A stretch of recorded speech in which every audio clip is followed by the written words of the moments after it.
Are you saying gotta catch 'em all? Streaming early? Okay, who are you? What did you do to the real sheep? Okay, streaming early. Okay, um, so we might be having, um, family friends coming over, and while they're not sleeping in the basement, they are sleeping upstairs, so as a courtesy, I will be expected to not be staying up super late. So, shh, we gotta keep quiet. I mean, not yet. They're not here yet, but I do know that like when they get here, um, and like when it's time for like lights out, um, like I'll probably have to. It'll probably be like a shorter stream and that like instead of streaming until like 4 a.m. like I have been, it'll probably go until like midnight. So if I do have like a gaming segment, it probably won't be as like long as people are used to. So you're telling me again, no videos of stream?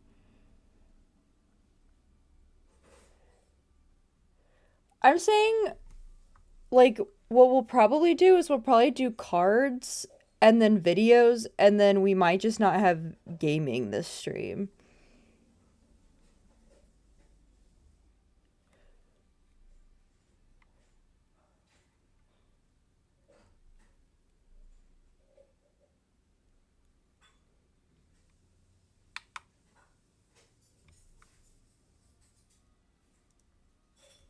Good because you'll be watching 7 videos. Okay. Good to know. Ooh, pretty cat. Thank you. Okay, you know what's really funny? This is not actually like a mat that's for like keyboards. Damn mobile typing fun. This is actually a mat for like water bowls and like animal food bowls. And because my previous job before this one, I worked at an animal shelter, I got it for free. And I was like, yoink. And I stole that. And I was like, I'm putting that shit under my keyboard. It looks a little, you can't see everything. There's a little bit of food over here. We're gonna ignore we're gonna ignore that. Yeah. Yeah, I got it for free. So that's why I don't have like an actual like keyboard like thing. So it's yeah. I got it for free and I was like, hell yeah, I'm gonna grab that and use that shit. I got yeah, one of the nice things about working at the animal shelter was that if there was free in this economy, that's it. I'm calling the FBI. No, no. I was allowed it. It was allowed at my job. My job literally kept telling me to take stuff. Like, I kept feeling bad about taking stuff from my job when they were like trying to give away stuff to me. FBI, open up! Oh, guys, I don't feel so good. Guys. Um, but like if there was like food that was donated to the shelter but it wasn't one of the like brands that were designated for them to like be used, she's living the good life, yo, we gotta take her away. Guys, I don't even work there anymore. I don't even work there anymore, guys, please. Guys, I have to pay for all of my shit now. Guys, please. I didn't even have like I didn't even have good health care. They didn't even cover my disability there. Guys, please. Guys, we must not let this hack it through. No, please, guys, please. Please. All I got was a couple of free cat toys and a free cat mask. Jail? You're putting me in jail? Damn. Do I even have the jail thing? I gotta move the asset over. Give me like 2 seconds.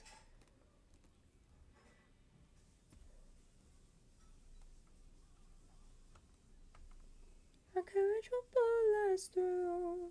You teach me and I'll teach you. Jail. Jail. I don't know why they're so late. I might need to. There we go.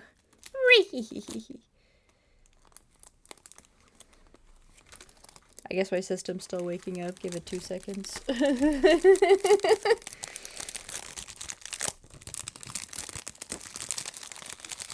My system's waking up from hibernating. Give her to like 2 seconds. I do have the heater by my computer, so hopefully my computer won't like. She might break out. We must use double security. No, please. I sentence you to horny jail. You're sentencing me to horny jail? Okay, here. For, you know what's really funny? I have something called, for this one, I have something called Jailed 2, and I have a second jail cell that I could overlay on top.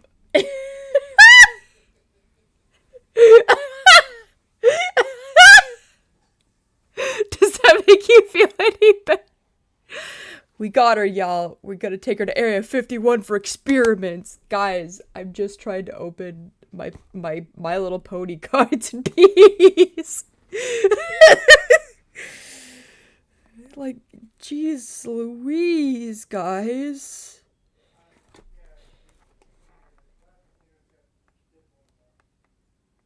A girl can't live in peace.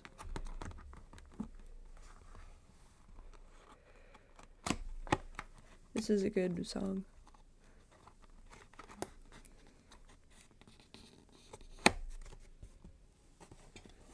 This box is beat up to hell, though. It got beat up in transit.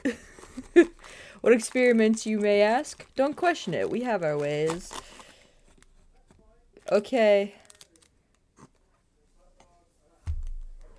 Oh, my fucking ears! Oh! Thank you for hitting me over the head with a metal fucking pipe! Goodness gravy. And this one is called, the Fun Moments Edition. And that has the possibility of getting the Friendship Eternal cards. So this is the, looks like it worked. Good job! Great job, everyone! Oh! So I'm excited, because this is the series 1, of the, oh, and I can actually read the back. I forgot, because the other box was in, I believe it was in Chinese. Sometimes I mix up which one is Chinese, which one is Japanese, and which one is Korean, because when they're written out in like cutesy script, sometimes they look really similar, especially when they're on like boxes. But like, so I can actually read the box on this one. Either way, I wouldn't have been able to read it, because I can't read any of those languages. But monolinguistics failure, a big L on my forehead. So okay, so there's 127 types of cards that are divided into 7 rarities. So there's N types, N with a symbol. There's R types, SR types, SSR types, UR types, and then CR types. And I remember from the other box, I got one of the CR types and I got rarity. Man, I want to collect all of them. And I actually was looking up a list that someone had made for like a complete list for the cards in the boxes. Man, I think the My Little Pony hyperfixation is setting back in, guys. I feel like I'm back to being in like middle school collecting these cards. Like, well, collecting cards all over again, because I know, okay, so I know that there have been cards that have been made in between like these series and the ones I collected back in middle school, but like I wasn't able to collect them in between then and now because um I was just moving too much, um and a whole bunch of other stuff, but I still have all of the cards that I collected back when I was in middle school. And they were doing like those series, and the thing is most of the series that they've released were not released in America. They were released overseas.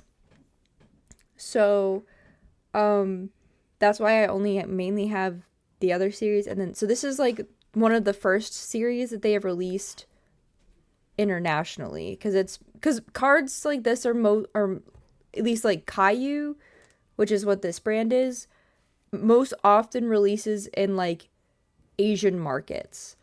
But they have some of like the greatest, most beautiful cards ever, and I always am so jealous because I always want to get my hands on them. Um,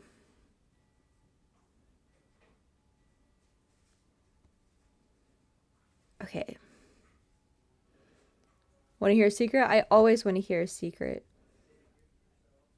Unless you're gonna make fun of me for having a My Little Pony hyperfixation, and then you're allowed to make fun of me.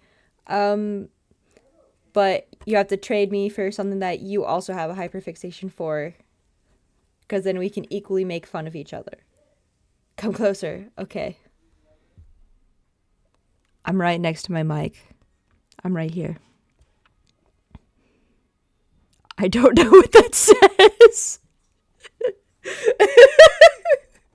what, what if I don't have any of those? Well, you have a Droxus is allowed to chew on my head at any time. It's just a perk of the job of being the evil cat bat at the top of the screen. He gets evil bat cat perks. Welcome to Equestria. A magical friendship journey is about to begin. That's what it says. Oh my gosh, that's so bright. That's what it says right here. And it is not focused. Can you tell I'm so good at my job?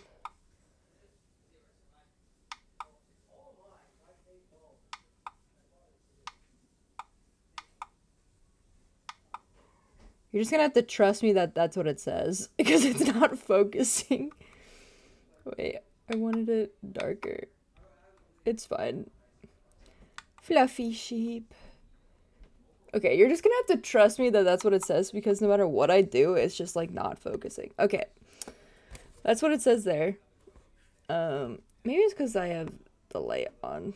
Maybe that's why. Maybe. Capture more adorable moments with the ponies. My sister has come down to heckle me. I've come down to play the Xbox. Nope, you came down with the express purpose of heckling me. I know it. Oh, in case anyone's wondering, I am drinking a matcha latte.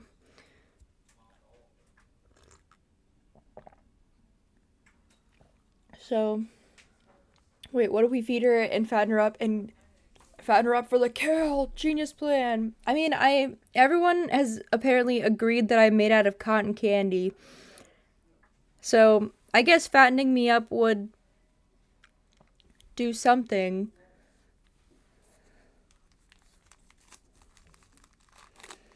Okay, so I'm going to start putting these in piles, and then I'm just going to start opening them. I'm so excited. Oh, I'm so excited. I feel like a kid in a candy store. But if that candy store was made out of My Little Pony cards. I almost called them Pokemon cards, because that's what I used to collect. Before, like, it was, like, impossible to get your hands on Pokemon cards. I still do sometimes collect Pokemon cards, but, like, I'm gonna be so honest, it's impossible to get your hands on Pokemon cards nowadays. Even with, like, so like, some stores will put into place, like, oh, like, you can only get, like, 2 packs per, or, like, 2 items per person, or, like, per card, or whatever, but it's still, like, the stores are, like, empty, so... I'm so happy I have a new card, hyperfixation. I love collecting cards, okay? I've loved collecting cards since I was very small. So this is okay. So this moment is this is Daring Deuce Cottage. Favorite Pokemon series, go. Okay. If you're talking about like the TV series, I haven't actually seen very many of the Pokemon shows. I've seen like a couple episodes of what was it? Like I know I've seen some of like the Sinnoh region, and then I saw a couple with like I know I've seen some of like I've seen like here smatterings here and there of like the Blue League, which I think was the original. I've mostly seen the Black and White series because that was what was playing when I was growing up. I've seen some of I believe it was the X and Y one. Oh, you're asking what my favorite Pokemon series is. Okay. So my favorite Cynthia will forever be the baddest woman. I don't care. Okay. I super agree with you. My favorite Pokemon generation is the Sinnoh region. My favorite Pokemon game will forever be Pokemon Diamond, and I don't care if it's one of the worst versions of the game. I don't care if technically Platinum is a better version of the game. I've never played Platinum, bitches. I don't think I will. I keep playing Diamond. The amount of hours I've put into playing Diamond, dude. The amount of hours I've slaved away playing Diamond with 3 fire types in it, dude. I'm stronger than... Well, you're not the same then. Like, it's not that I don't care about Platinum. It's that I was gifted Diamond. And I grew up in like, okay, I grew up in an army household with a single income. We got one Pokemon game each year, and that was your game. And Diamond was the first game I ever got. There was no way I was wasting the one game I was asking for Christmas on asking for a game I already had. That was just a reskinned version. Who the heck was that? All I heard was, ah! That was my sister. She's having issues with the Xbox. Hey! You are! They don't just know that. They heard you go, ah! They did? Yes! Ah!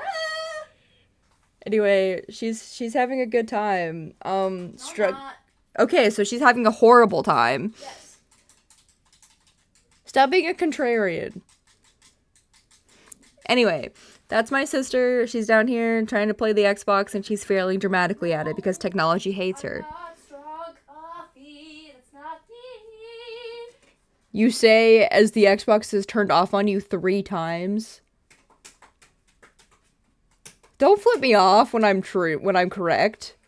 Anyway, oh, hi, Sister Marie. Yes, she likes to go by the Absol Pokemon, so you are allowed to call her Absol.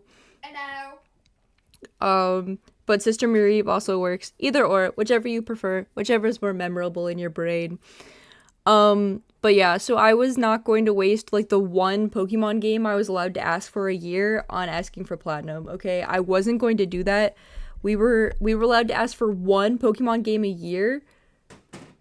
I was not going to waste my Pokemon game on asking for Platinum when one of my brothers had Platinum. 2, I had Diamond. And in my brain, Diamond and Platinum were the exact same games. They were literally the exact, like, they were pretty much the exact same. I was not going to ask for a game that I already had. Especially when, like, Pokemon was notorious for having a new game come out every single year. I wanted the new games, okay? I was a greedy little motherfucker. I wanted the new games. So I've never played Platinum. I'm pretty sure if it's still up, I'm pretty sure there is a channel point redeem for people to have me to make me Nuzlocke Platinum. Yeah, so people can force me to Nuzlocke Platinum, Black 2, or Ultra Sun if they so want to. Absolute trash Pokemon. I was then gutted for my organs and never seen again. Help. Help.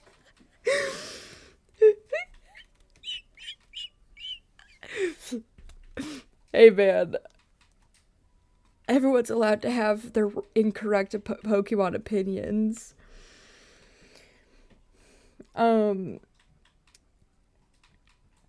So let's see. This card is Daring Do's Cottage, which I believe is when, yeah. So season 4, episode 4. It's when so Rainbow Dash is convinced by Twilight to read a book series, which is by the author Daring Do, which is a pen name. Do I know my password? That is And a great question. do you know your password? Because I know I don't know my Xbox password. That's why I can't play Xbox games anymore. I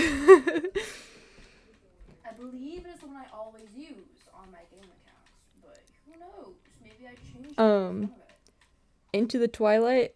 Well, she's convinced by Twilight, the Pokemon Twilight Sparkle. She's convinced by Twilight, or is that what the song is called? No, this is Bellsprout Twilight. I was like, I'm pretty sure that's not what the song's called. So Twilight Sparkle convinces Rainbow Dash to read books for the first time. One of the newest book is delayed. They go to her house. The entire place is trashed, and they find out that the author of the Daring Do books is actually the adventurer Daring Do, and all of her books are based on her actual adventures. And so like her books are actually like not fictional. They're actually like autobiographies, and she writes them under like a pen name to like hide her secret identity. It's pretty cool. It was a pretty good episode. I know way too much about this show. Hard to Reach Village. What was this one? Was this one I've seen? Yeah, this is season 4, episode 17. What was this one?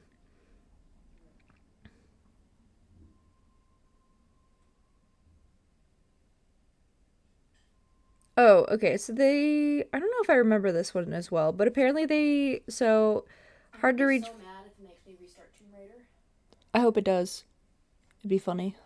Well, because my save file is on the black one. I don't think that is going to go transfer to the white one. No, it won't. They're gonna make you restart Tomb Raider, dude.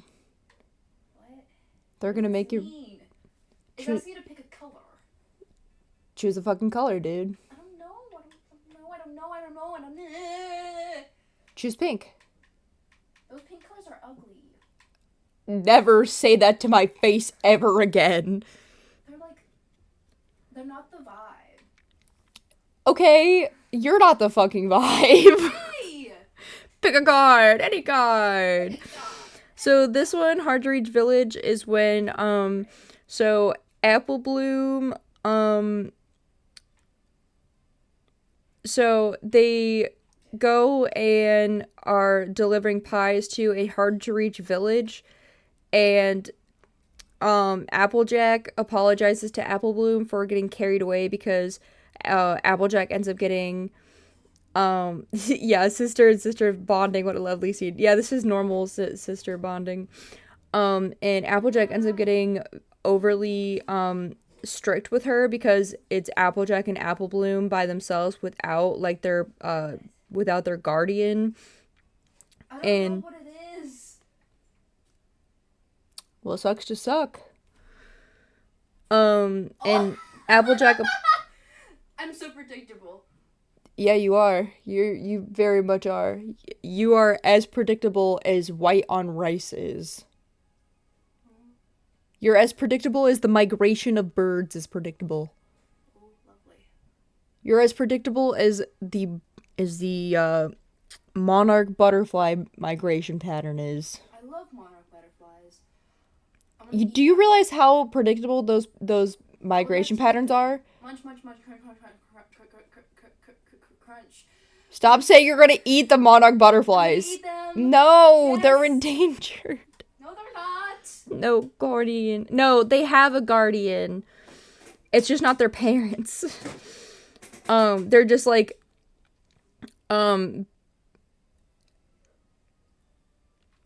So, but basically she apologized and said that she's just like, I'll trust you to, like, take care of yourself, next time, and I won't be so harsh. And basically she's just like, I just didn't want you to grow up so fast. Because, like, I had to grow up fast. They're collectible cards at B&E. Yeah! I love these.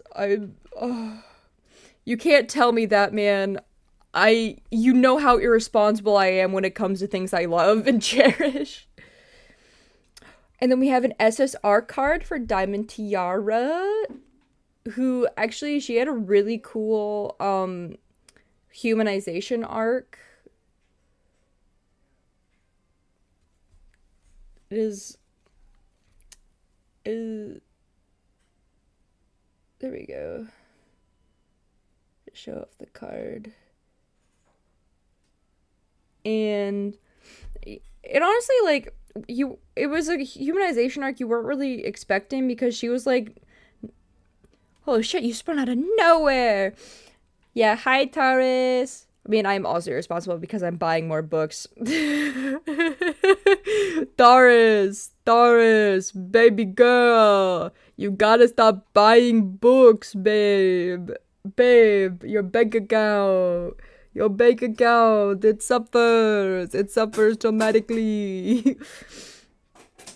But yeah, it was one of those things where, like, she was a huge bully for, like, multiple seasons, where, like, she would go out of her way to, like, flaunt her status about being, like, the rich daughter and, like, getting her cutie mark early.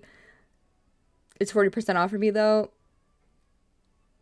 You make a good You have point. to buy to change your gamer tag?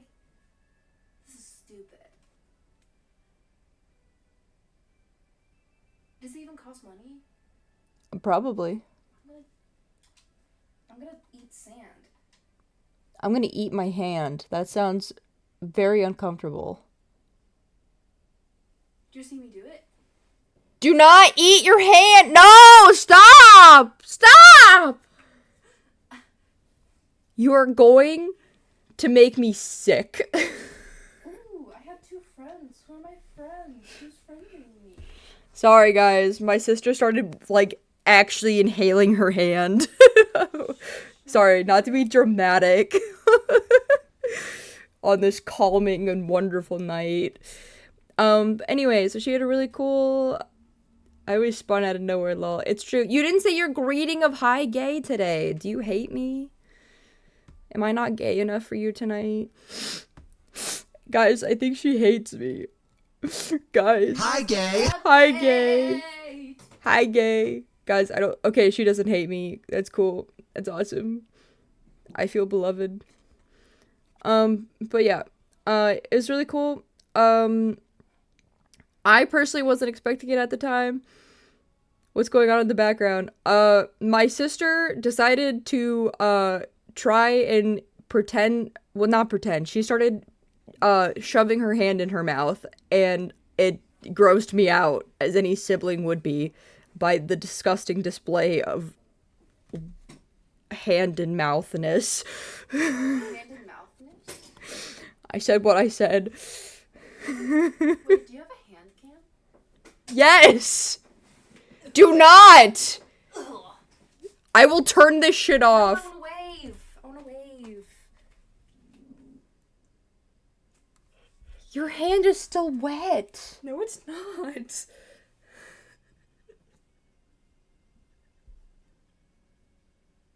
Go wash your hands. You are disgusting. You are What could disgusting. possibly be the context? I don't know how to explain to you that sometimes siblings just don't have context. Literally all she said was, I'm gonna eat sand. And I said in retrospect, I'm gonna eat my hand. That sounds awful. And in response, she just went, okay, I could totally do that. And started shoving her hand in her mouth as fast as possible. There was no context beyond that. That was not enough. Wash your hands thoroughly with soap. I did! I don't believe you. I soaped them. I don't believe you. Don't waste the soap! I'm gonna show it to them. Do you think it's enough? If you get soap on my Do cards, you think this is enough soap? if you get This is enough soap soap? on my Is this enough cards, soap? I will hunt you for sport. Is this enough soap? Anyway, here at the Guild of Friendship, we have a very calming and wonderful presence on the internet, as you can see. Is this enough soap? No! Yes. Whatever the answer is to make you go away. The next one is Muffins. So on the internet, she was originally known as Derpy.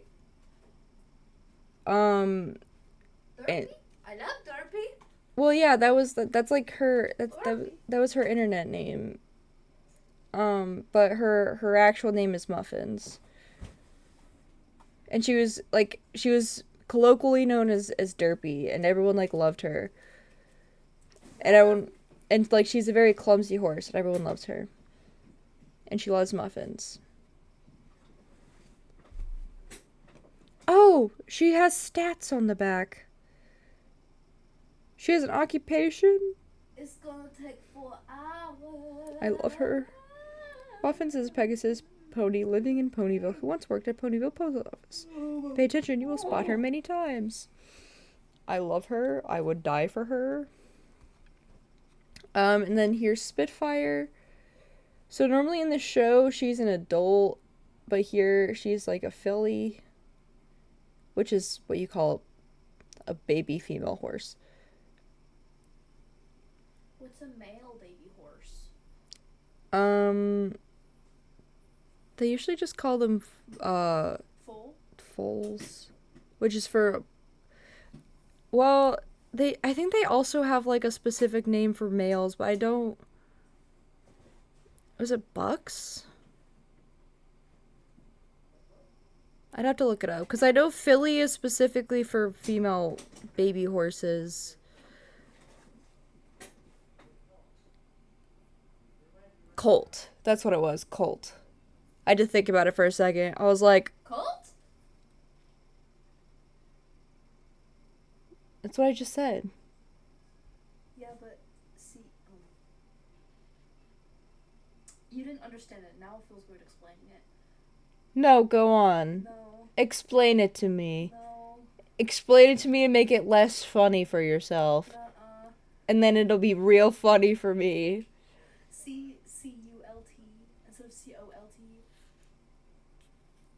Oh, my other have stallions for adult horses, but yeah, that is another word for horses. Have a lot of names. So there's filly and colt for babies, and then so fillies for females, colt for males, foals for just a general baby horse, stallion for adult male horse, mare for adult female horse, and then there's a specific name for like a female horse that's nursing, and I'm not gonna remember it off the top of my head. What? Mare? No, there's a specific name for like a horse that like a female horse that's like nursing, but it's not mare. I'm not gonna remember it off the top of my head. Man, you can really tell that I used to be like a horse autism kid. Whoopsies. Oh, whoopsie. Anyway. Damn. D-A-M. Why are you shooting me? Oh, thank you for the videos, Jock6. Oh, I never knew that her cutie mark was a flaming phoenix. I just thought it was fire. That's pretty cool.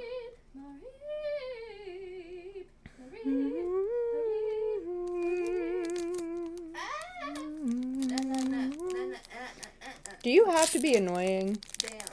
It's a damn. Oh, it's a day. Damn, yeah. Damn. She's right. It's a damn. I was like, because there's a specific name for them. And I can't for the life of me remember it. Fluttershy's cottage windowsill. What And then, episode was this? a foal that's still nursing is called a suckling. Did you look this up on the internet? Yes. Not the damn one, the suckling. Yeah. The fact that the suckling. I forgot about that. There's a reason I blocked that particular information out of my mind. So I got Fluttershy's cottage windowsill, which I think was from the episode when they asked her to be part of the singing. So there was like so it starts out with her singing to like her birds, and they're like, "Oh, you should totally join our singing group." And she's too shy to. But then one of their group ends up being put out because he like rooster crows too loud. So then she like joins to to take over for him, but like in secret. It's like a whole thing. It's a very funny episode. Furniture store in Ponyville. Do I know this episode? I probably should.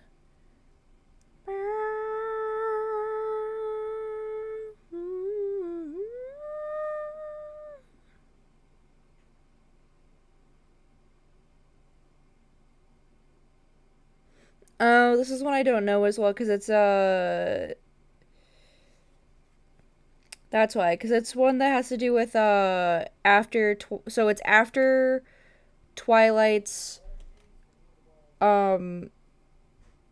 what'd you call it, library burns down, and the castle library grows in its place, and I haven't watched those episodes as much. That's where it's from. And it's a Rarity card. It's my wife, Rarity.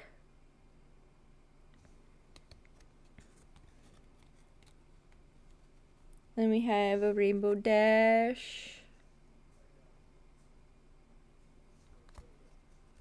Oh, and funnily enough, here's Rarity from so this is their singing outfits.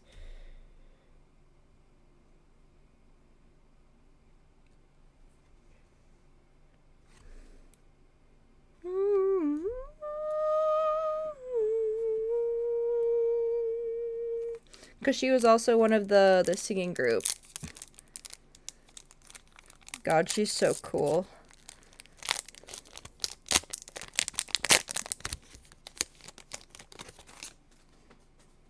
Okay. Equestria Games at Rainbow Falls. This one, I believe, is when they were trying to do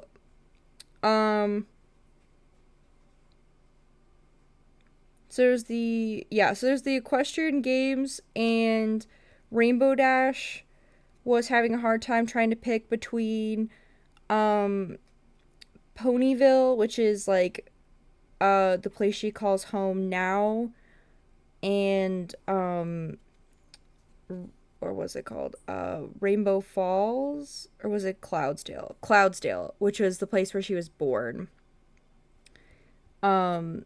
And there was also a lot of issues that were happening with the team, I believe, in back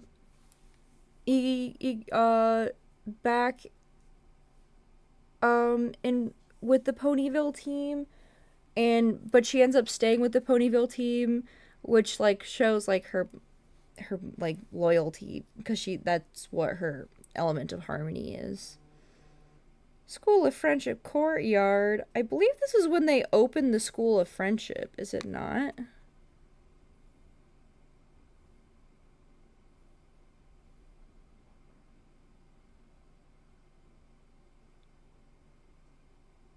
Okay, so this is when they appoint Rockhoof as the official keeper of tails. But that does have to do with the School of Friendship, which are episodes I have not seen. I will be 100% honest. So here's Golden Harvest. So she's one of the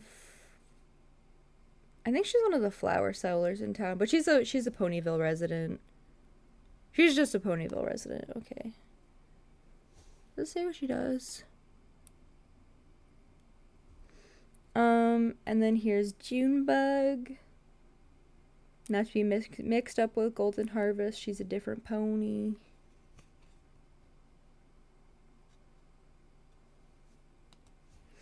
And here's a Twilight Sparkle, who, this one is from when Applejack ran away because she was going to go for, so she went away to these competitions and she was going to come home and bring prize money to Ponyville, and she didn't win a single first place. So she was like, okay, I'm going to stay away and work until I earn money and then send that money home.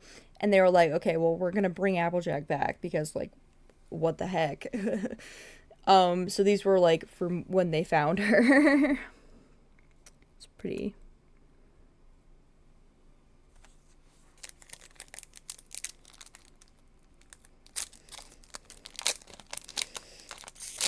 She's like, not a single first place. Oh, yeah, this is the Ponytone stage. This is Fluttershy when she finally accepted that she's supposed to be on stage with the rest of the group.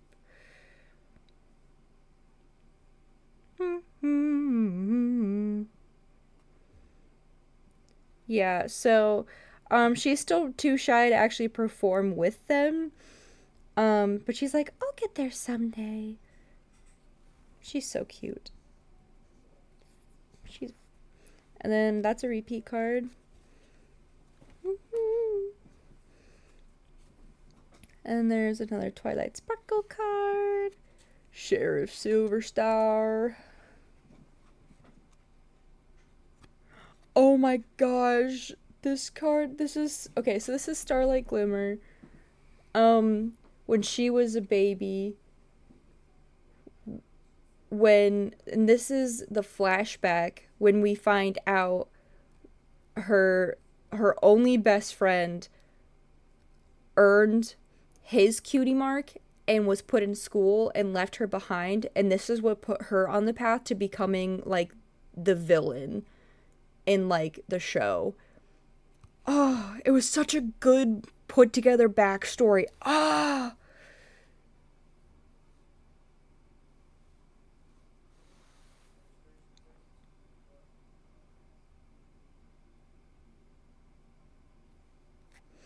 And it, like, led her to believe that, like, cutie marks could, like, destroy friendships. And it led her on, like, this whole, like, crusade to be like, okay, well, cutie marks will ruin friendships and bring people apart. So why should we have them in the first place? And it led to her, like, using her magic to, like, remove them from people. Oh, it's such a good backstory. Star Swirl, the Bearded Traveling Museum. Is this... I believe this is when Cadance and Twilight Sparkle were trying to have a day together because they hadn't had a chance to hang out since Twilight became a princess and Cadance got married. And then Discord got sick. It was like, you guys have to take care of me now.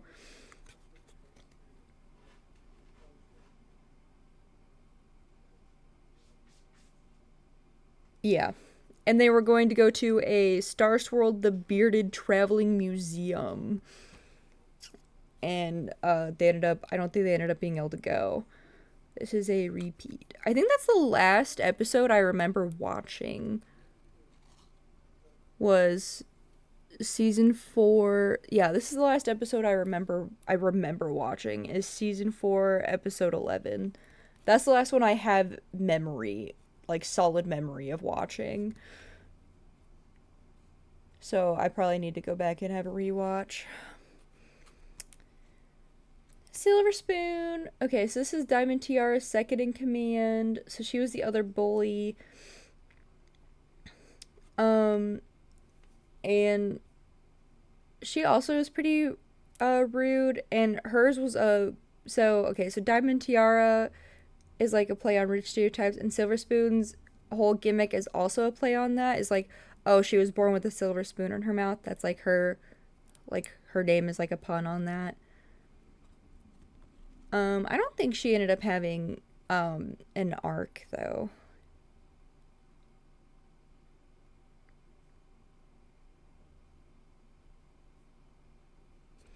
But she is a very supportive friend of Diamond Tiara. And the thing is that like I know she noticed that Diamond Tiara was struggling, and like a lot of like in the show, the main arc that Diamond Tiara had was that like one of the reasons that she like turned out to be like as nasty and horrible to other people as she was is because she felt unfulfilled, and like because like her parents never paid attention to her and never cared about her. And you're like, damn, okay. This kid show got hands. Okay, so this is Bad Seeds. So this is Applejack's cousin. I believe it's Applejack's cousin. Maybe it's Sweetie Belle's cousin. I don't remember which. But it's one of the Cutie Mark Crusaders' cousins that comes to visit, and they were super excited to have her come visit. And then she ends up hanging out with Silver Spoon and Diamond Tiara instead, because and like picking on the Cutie Mark Crusaders because she feels insecure about the fact that she didn't have her cutie mark yet. And so instead of like being kind to her, the Cutie Mark Crusaders basically rig a parade float to go off course and crash with her in it, which was not very nice, I have to admit. But then they make up by the end, and they find out that like the reason for it was because like back home she was being bullied for like not having a cutie mark, and she was like, okay, so I just want to like fit in here where like I'm a new person and like these people are being nice to me. And so like they were like turning into like the same people that were bullying her back home. And then she eventually got her cutie mark, and it was a really cool moment. And then this is Sunburst. Okay, so this is Sunburst right before, oh my gosh, it's not showing his card. Okay, focus, I swear. Okay, so this is Sunburst. This was Starlight Glimmer's friend right before he found out what his cutie mark was. And oh my gosh, this backstory always hurts me because the thing was is that if his parents hadn't put him into school, had just kept him out of school, and had just let him, because like he ended up dropping out of like the magic school because he's like, it wasn't really like meant for me and like all of that. If they had just not put him in school and had just let him like naturally develop his talents and things like that, Starlight Glimmer and his life paths would have turned out so different, and Starlight Glimmer probably never would have become a villain, is the thing.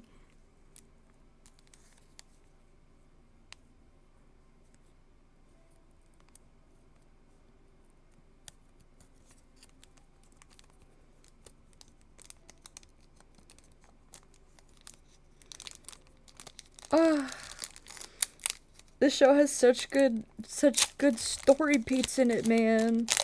I need to rewatch this show. Alright. This is a repeat. This is a repeat. Oh my gosh, this is Cheese Sandwich. Okay, for anyone who doesn't know, Cheese Sandwich was voiced by Weird Al Yankovic. The one who, yeah, that Weird Al Yankovic. Yeah, he voices Cheese Sandwich in this show. He's really cool. He's a really cool character. And then he and Pinkie Pie have a party off.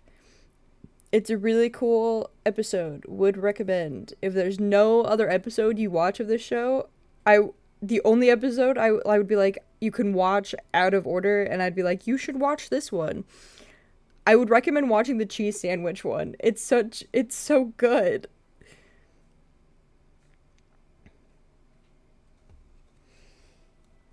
And then here's another diamond tiara. Oh my gosh, my camera. Could we please focus on the cards?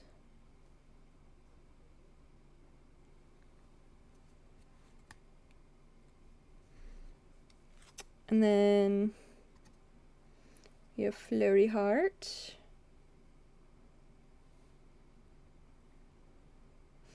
And this is the daughter of Shining Armor and Princess Miyamura Cadenza. Or as she likes to go, Princess Cadence. Princess Miyamura Cadenza. The princess who's a what's-its.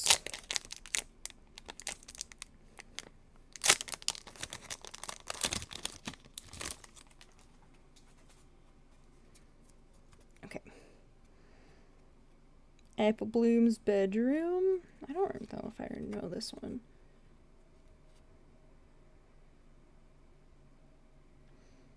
Okay, so this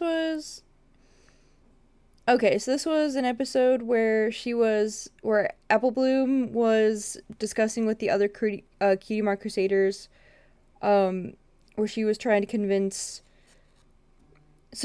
up with plans to convince her older sister, Applejack, to do things independently. Look at the progress. I can't see it. It's a 6-7. I am going to blow you up with my mind. Yay! I'm going to not blow you up with my mind. I'm going to make you sit in your existentialism. Oh, this is such a cute card! Look at this card! These cards are so cute! Oh, she's on a music... It's a, like, vinyl player! Oh my god. It's a record player. That's the word I was looking for. It's a record player. Dude, I'm losing my shit at these cards.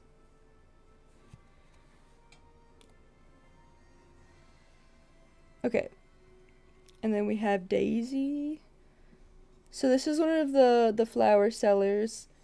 And it's funny, I remember her specifically because there was an episode where there was a bunny stampede. And she went, "Stampede!" And then fainted because they were going to eat her flowers. She was a flower seller.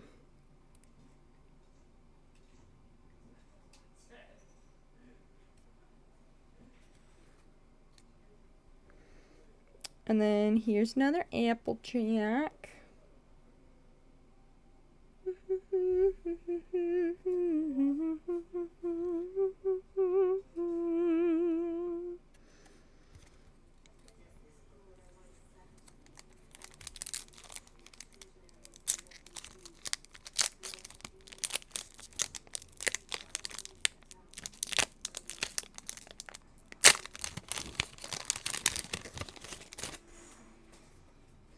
Okay. Manhattan Street. Okay, I believe this is the episode where Rarity went to Manhattan for a competition. And then while she was there,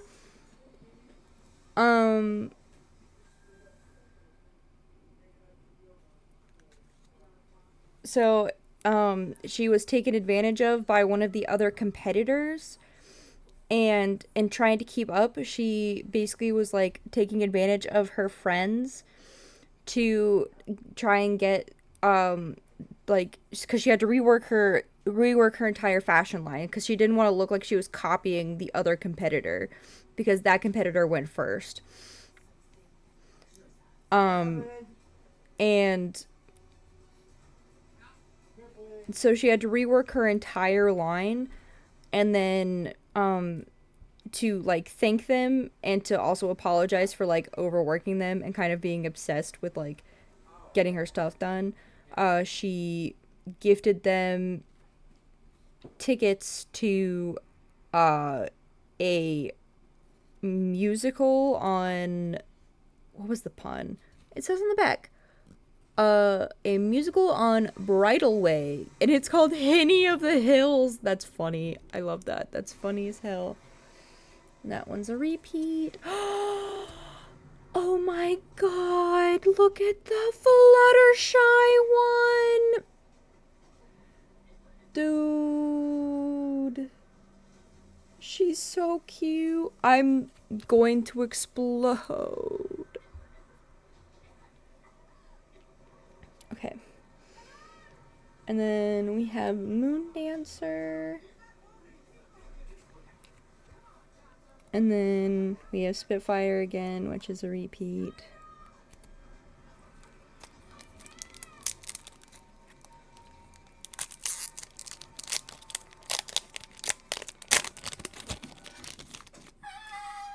Why are you screaming? Why are you not screaming? Because I'm streaming. So this is a repeat. Okay, Goldie Delicious's cabin. Okay, so this episode. Dragged through a candlelit corridor. Okay, well maybe you could try to be a little less dramatic about it. So you heard me. I'm being dragged through a candlelit corridor. I said you could try to be a little less dramatic about it. Okay, so Goldie Delicious's cabin. So this episode was where so they were trying to figure out so Pinkie Pie and Applejack figured out that there was a chance that their families were like distantly related, but in the family tree that the Applejack family had at their house, like there was a part that was like very smudged. So they went down to like one of their distant relatives, and they had to travel a super far way to go and like check her records and be like, so this family member keeps everything, so we'll be able to check hers. And they had all of these mishaps that happened along the way to go check, and then they get to her house and they find, and then in her records it's smudged in the same exact place. So they never actually figure out if their two families are related, but then they decide like it doesn't actually matter, like we'll just call you family anyway, because like family isn't like who you're related to, it's like who you decide to like call family, basically, is what the what do you call it, the moral of the story was.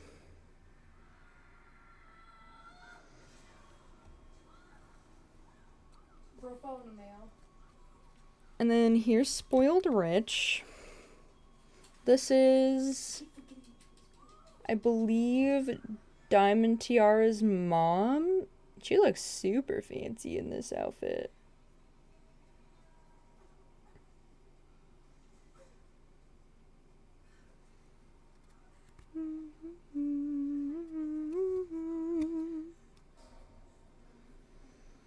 And then we have DJ Pond 3, who is like one of the original ponies, and I have to say, she like her design is held up pretty well for being like one of the original background ponies.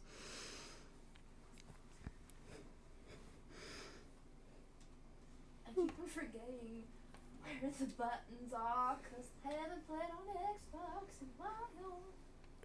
Okay, dramatic. Maybe you should just get good. You get good. I don't play Xbox. Yeah, cause you forgot your password like a bingus. I also just don't like Xbox that much. And here's Big Macintosh as a baby. I couldn't tell you. I think this is the flashback. I don't remember it that well. But here's Big Macintosh as a young Colt, young little dude.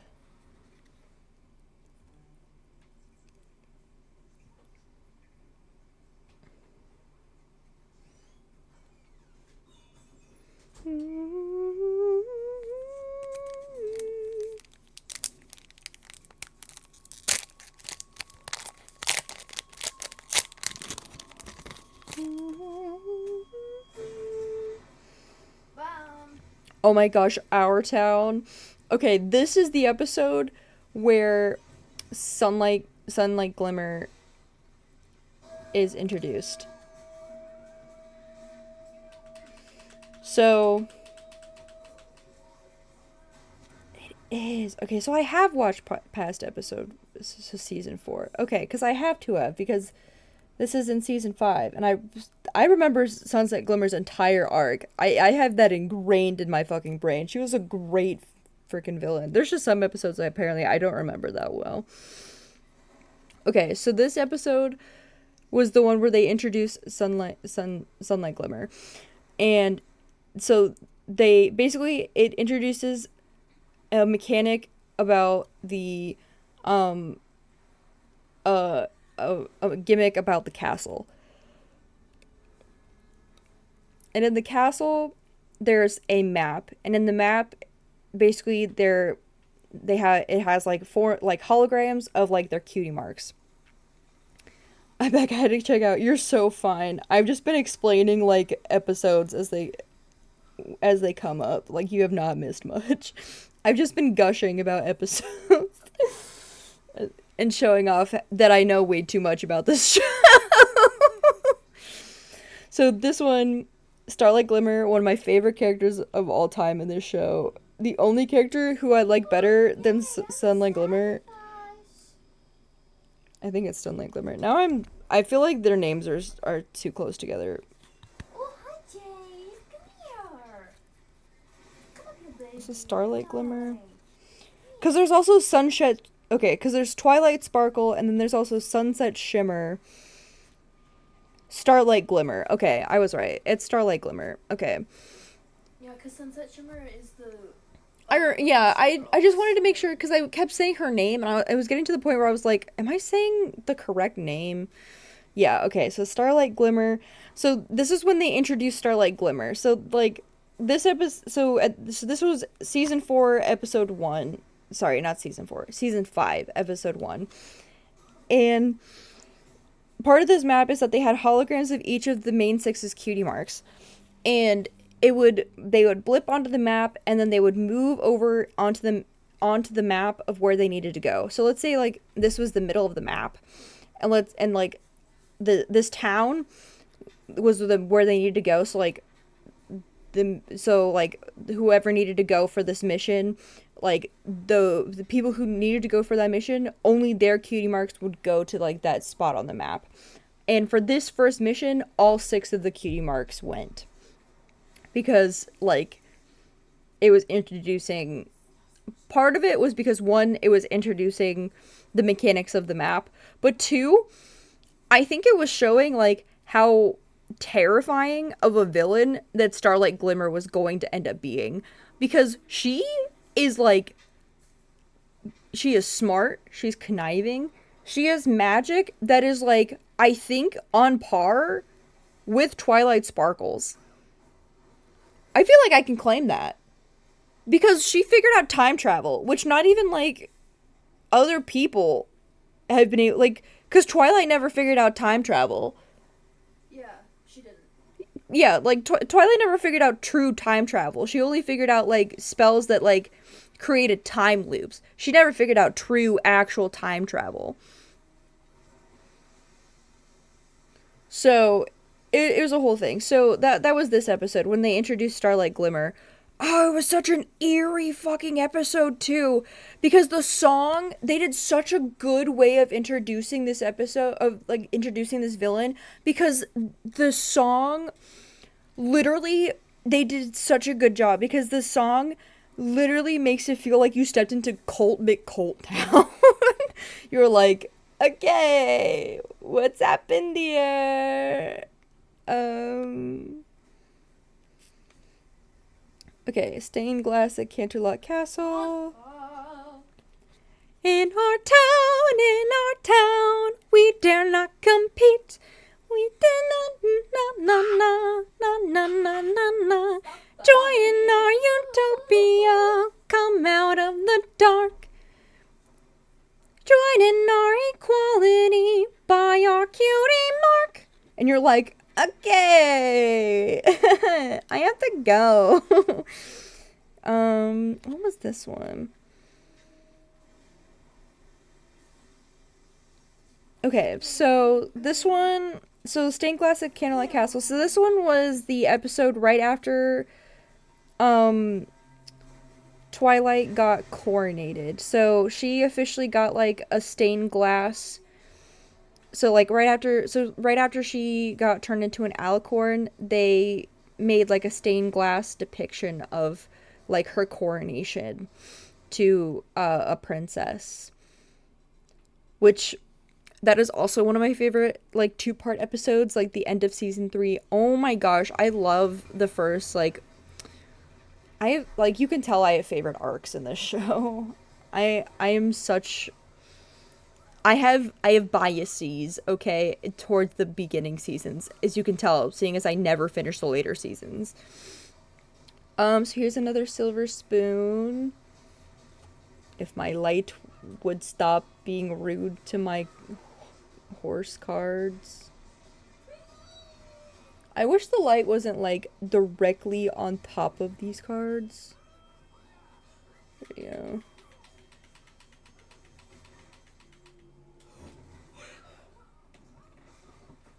Oh, crushed. Hashtag crushed. Yeah. Do I just see if I was a taller person, I could just sit in front of it. If I was a tall man. What do you mean? I hit it. I hit it. I hit it. I hit it. Okay, and then this is Tree Hugger. Focus, damn you.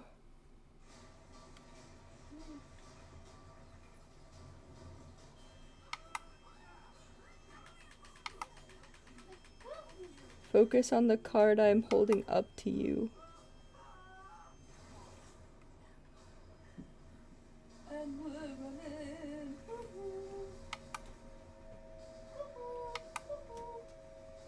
Jump. Okay, so there's Tree Hugger.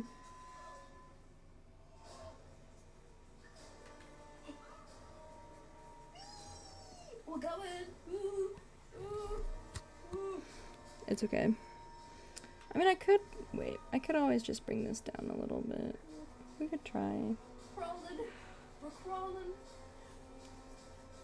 Bring this down just a little bit.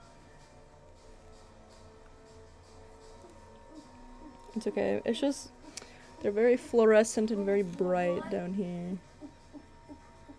And then here's a Rainbow Dash card. So this is also from when they were following Applejack from when she went missing, and they found her at a cherry farm. Good times.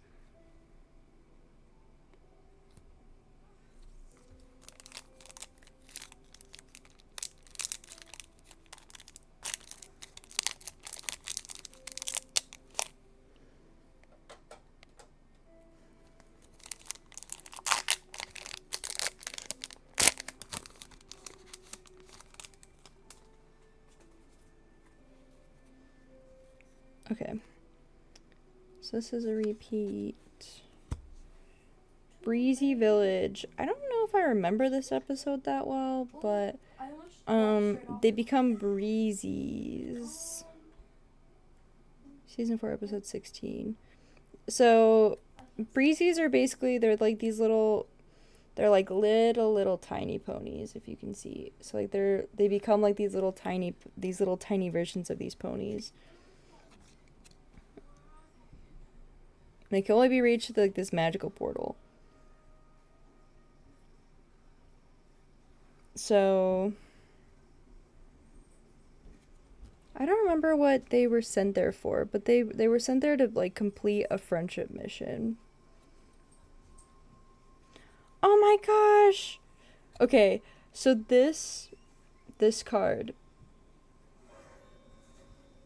was from one of the earlier seasons where they were doing, so Rarity was doing, so okay, so there's this, okay, so if you imagine like red carpet gala shows or things like that, in the pony universe there's like this huge red basically like this huge red carpet event called the Grand Galloping Gala, and it's like a super huge important event, and being invited to it is like the greatest honor you can like get, like you can have. And Twilight got invited to it, The one where her friends went feral. fighting over who got the tickets. Yeah. Yes, because she was, yeah. Anyway, so there was like there was like what, at least 2 episodes where Twilight had like, she had 2 tickets, and like her friends were all fighting over like, I'm a better friend, so you should take me. I'm a better friend, so you should take me. I have a better reason to go to the Grand Galloping Gala, so you should take me. Spin the wheel, whoever it lands on gets the ticket. See, that's the thing. So Twilight ended up at the end being like, well, okay, I shouldn't have to decide which one of my friends I should choose to take. So I'm just going to take none of you and not go myself, because I shouldn't have to choose between my friends like that. And then the person who sent her the tickets, which was the princess who was hosting it, was like, oh, why didn't you say so? I can just send you enough for all of your friends. And the issue was solved. And so Rarity, her friend who is a fashionista, was like, oh, I'll make the dresses for it as a gift because I like making dresses, and this can be a way for like if, you know, you guys show up looking really good to the gala, then it can be like good for like my fashionista business, because like that's what she does, that, you know. And they were gonna put on like their own fashion show, but the thing was that each of her friends were like, this doesn't really pertain to my own personal tastes. So like they all were like editing their own dresses to the point where like it didn't really look like Rarity's own fashion anymore. And this is what Twilight's ended up looking like, because she was like, the stars aren't accurate. The stars aren't accurate. Okay, Tism. Okay, Twilight, like, so this is what Twilight's outfit ended up looking like.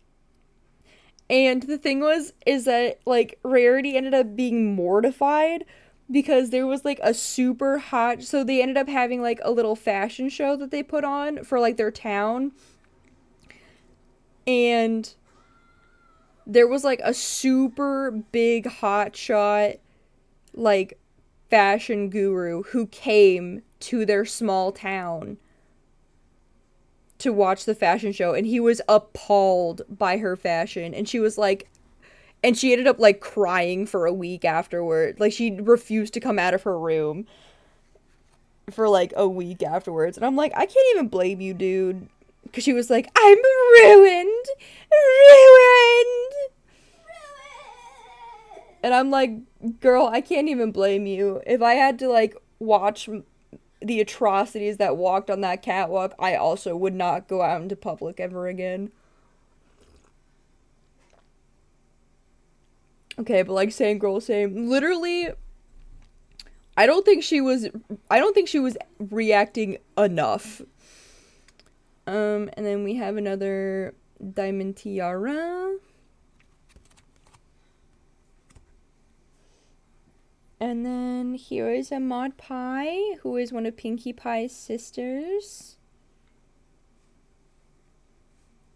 I think that's just the last sister I needed. So I have all of the sisters now, which is pretty cool. You have one match. What do you mean I have one match? You have one match. I'm gonna blow you up with my mind. Explodes your pancakes with my mind. Well, fuck you. Pancakes. Fuck you. Unshrinkies your dinkies. No, my dinkies. My dinkies. Oh, the shrinky. the things that were like little glass, like you would put in like an oven and they would shrink. That is, in fact, the reference I was making, yes. Shrinkies or dinkies. How would you do that? Because it's a reference. No, how? How would you do that? It's a reference I'm No, making. How would you go about doing that? Like you specifically. How would you go about drinking my dinkies? Piss on him. But this is warm. I would just shrink them more. You would think that. I don't want piss dinkies. My dinkies. I don't know. Because the thing is, I'm referencing something where it just goes, okay, fuck you, unshrinkies your dinkies, and then it's a reverse gif of, like, the shrinky dinkies, and it's like it's the dinkies, but, like, they're shrinking in reverse, so they're actually unshrinking, they're growing. Dilating? They're dilating, and then it's like the one of the crying cat memes, and it just goes, my dinkies. This is a repeat. Oh my goodness! I don't remember where the Sweetie Belle outfit was from, but this is Sweetie Belle. This is Rarity's younger A sister. laser pointer in you. I'm not a cat. There's a laser pointer on your cheek. Congrats. So this is Sweetie Your Belle. boob now. I will end you. It's on your arm. This is a It's Sweetie on Belle. your mic now. That's such a cute card. And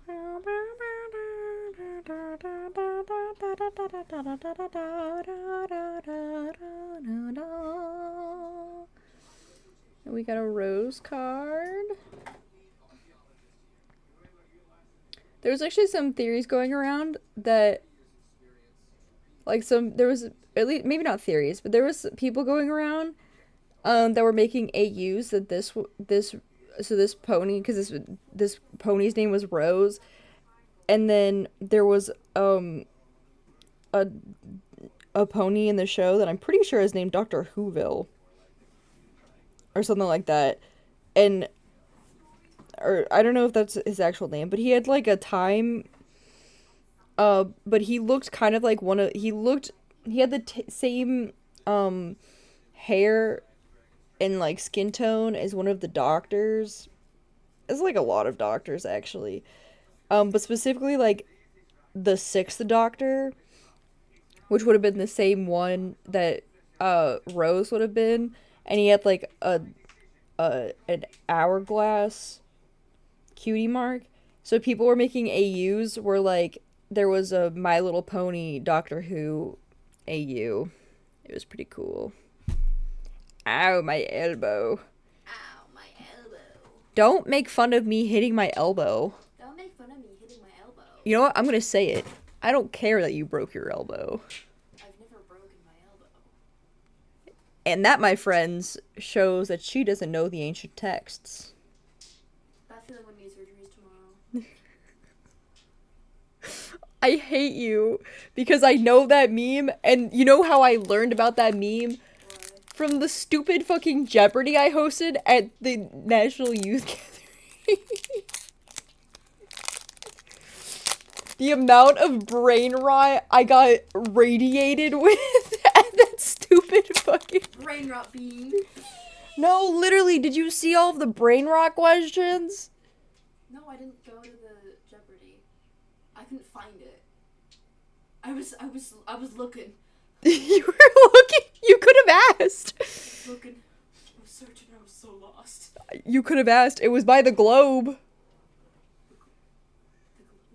You know the big, huge globe on the ceiling? Yeah. It was to the... Literally, you go right underneath it, and you turned a corner.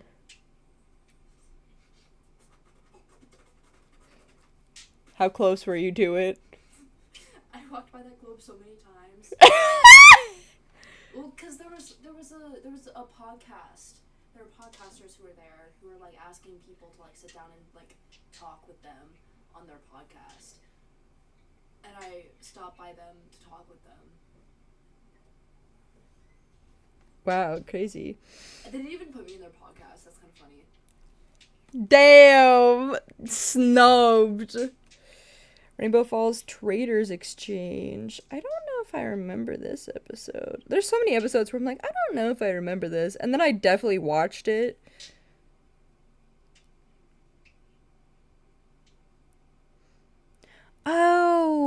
for the Traders Exchange because she's the princess, and everyone's just like, oh, we have all this stuff for you, and she's like, please don't. Like, please don't. I don't want this. And she gets all embarrassed because she's like, I just want to be a normal person, please. I remember there was like what I appreciated is that because she was like a character who had been like a unicorn for most of her life, there were so many episodes of her struggling to use her wings. Yes. I appreciated it so much. I love how they didn't like make her like automatically know how to use her wings. I'm pretty sure for at least 2 seasons she struggled how to use her wings, and I was like, this is the representation of girl failure I needed in my life. Well, because even in Equestria Girls in the first episode, you see her struggling with them because she can't get them to stay down, and they keep popping up, and her blanket flies off. And she's like, I hate it here. Okay, so it's a repeat. It was just like it was a good attention to detail because like I felt like at least the writers of the show, it felt like there was a lot of attention to these characters that did make them feel organic and felt like they were changing throughout the show. So like that, while there was a couple of things where like you were like, oh, like yeah, like there was like repeated lessons and things that were happening, like, and it was like episodic, it definitely felt like they weren't static by any means. And I feel like that's why it was so like addictive to watch, because like there was definitely things that like there would be callbacks, or there would be like references, or there would be like characters that showed back up, and they'd be like Trixie. Every time Trixie showed up and there'd be like a new shenanigan, she'd be like, yo, this won't be the last you've seen of Trixie. And I'd be like, I want to see her again, please. Here's another Pinkie Pie. Man, like, this show is so great. I farted. Well, and the amount of times, like, even, like, Twilight, her cutie mark, like, her path is supposed to be, like, magic itself. Like, she's supposed to be, like, the princess of magic. And she still has moments where she fucks it up. And I love that. It's great.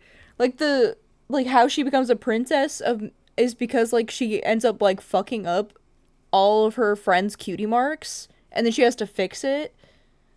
And you're like, oops. Whoopsies. Love her anyways. Did not mean to do that. She's the representation of all the girl failures. She's the representation of a girl failure who fixed her mistake before it was too late. This is Sweetie Drops. I could have sworn this was Bon Bon. Did they change her name from Bon Bon?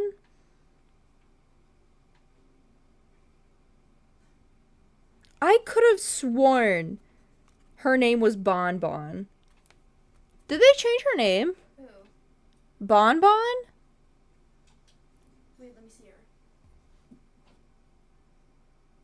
Did they? They say her name is Sweetie Drops. I thought it was Bon Bon. That's what I thought!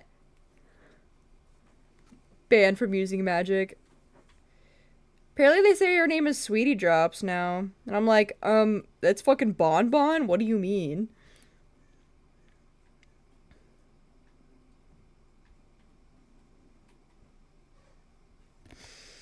I'm like, what do you mean? That's Bon Bon.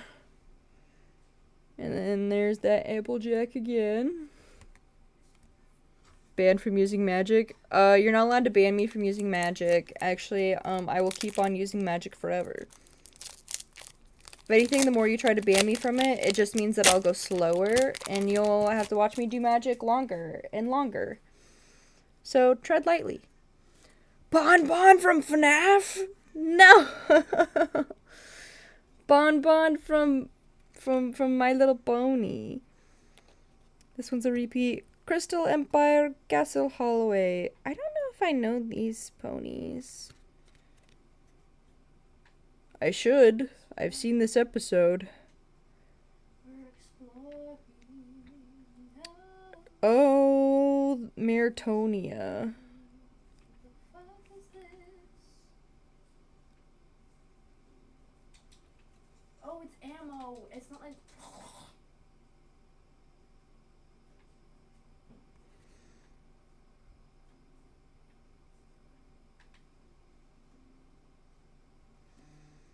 I think that's when she was tasked with holding on to. Oh, this is when she was tasked with holding on to all of the princess's magic. And it was like, Jesus fucking Christ, dude. Stop running away! Beg Here's you. another rarity. It's like, sorry, I'm still talking about ponies. We can talk about FNAF if you'd like. I just don't know very much about FNAF. I'm gonna be so honest. I know. I don't actually know that much about FNAF lore. I've played, like, the first game, and I've gone, like, through nights 1 to 6. I played the second game, and I've gone through nights 1 through 6. I played the third game, and I believe I've beaten it entirely. I've played the fourth game, and I don't remember how far I got, but I didn't get very far because it scared the shit out of me, and I was like, okay, I gotta stop. And then I played some of Sister Location, and I don't remember how far I got in Sister Location. But that's it. I don't know very much of the lore, I'm gonna be honest. I just play FNAF 1 to 6. We don't talk about the others, especially Security Breach. Oh, I don't acknowledge Security Breach. The only reason I watched the only reason I only watched Markiplier play it because I knew he would have I would have like, the only reason I watched Markiplier play it is because like I support Mark and everything, and because like, you know, I knew he would have a funny reaction to playing it. Not because I actually wanted to care about the game. And then as soon as I found out that like they had the stupidest storyline ever, I was like, I don't care about this game. Man, I don't consider Security Breach canon. I literally don't. It's not canon. Like as soon as they resurrected that stupid motherfucking dead body for like the 800th time, I was like, I'm so over this stupid motherfucking, like, purple bitch-ass motherfucker. Can they please have someone new? Anyone. If they had just, like, gone with the Vanny, like, the Vanny villain. Yay! Congrats, Taurus. I'm glad you made it home safe. We're talking about FNAF now and how much I hated Security Breach as a game. If they had just gone and, like, fleshed out, like, the Vanessa villain, William Afton, aka Springtrap, aka Burntrap, like, honestly, if they had just stuck with, like, the original villain that they had already started with, they had put more effort into it. Honestly, I also kind of hated how the open world worked in Security Breach, and I feel like the way that they tried to fix it by having like those robots in the game, like the little white guys that like tattle on you, made the game worse too. And this is coming from someone who's never played it. I've just watched other people play it, but like it, like watching other people play it has made it so that like I will never want to buy and play this game because it looks so frustrating to watch other people play. And I'm like, if it's frustrating to watch other people play it, it means I never want to play it, because if I'm frustrated just watching other people play, it means I'm going to be frustrated to the point where I'm never going to want to touch a keyboard ever again. It's bullshit how FNAF 6 restaurant is still alive and Michael Afton being Glamrock Freddy. Like, how the fuck? Yeah, like, what do you mean? He's supposed to be in purgatory forever. I almost got hit in the parking lot and watched 4 separate sets of people almost get hit. Damn. Like, in this day and age, you would think that people would pay a little more attention. Fluttershy's cottage backyard. At Fluttershy's cottage, let's see. Oh, yeah, so I don't remember exactly what this whole episode was about, but I know Twilight helps wash all of the animals in the backyard and then goes back to take her own bath. Oh my gosh, wait. I got a second super rare rarity card. Dude, it's coming up rarity for me. That's so fucking funny. You've become an alicorn.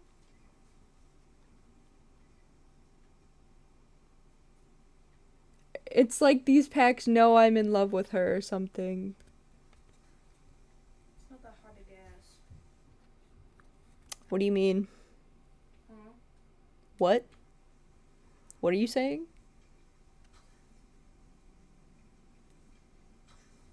Thank you for the drink water redeem. I'm just saying you yap about her. I don't yap about her that much. Yes, I do. Yes, I do. I can't even lie. Don't lie. I don't yap about her that much. We got another Sheriff Silverstar, who I believe was from the train. Oh, this is from Rodeo. Thank you for the big stretch redeem and the posture check redeem. And we got another Baby Starlight Glimmer card.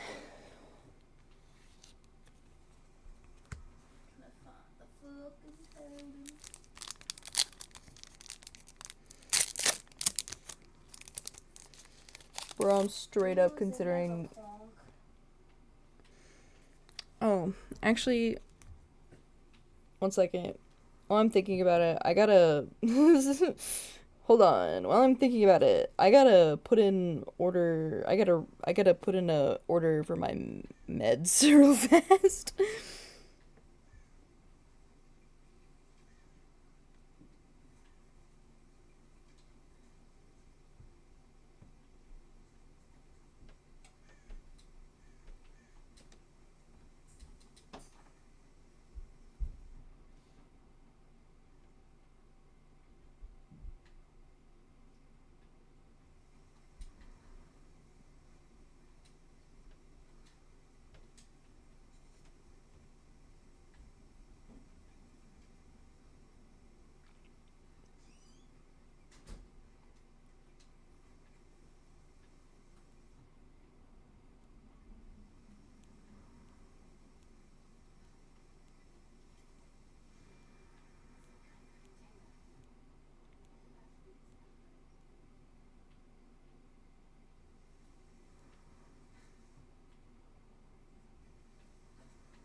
I just realized, like, I meant to put those in earlier, and then I never did. Think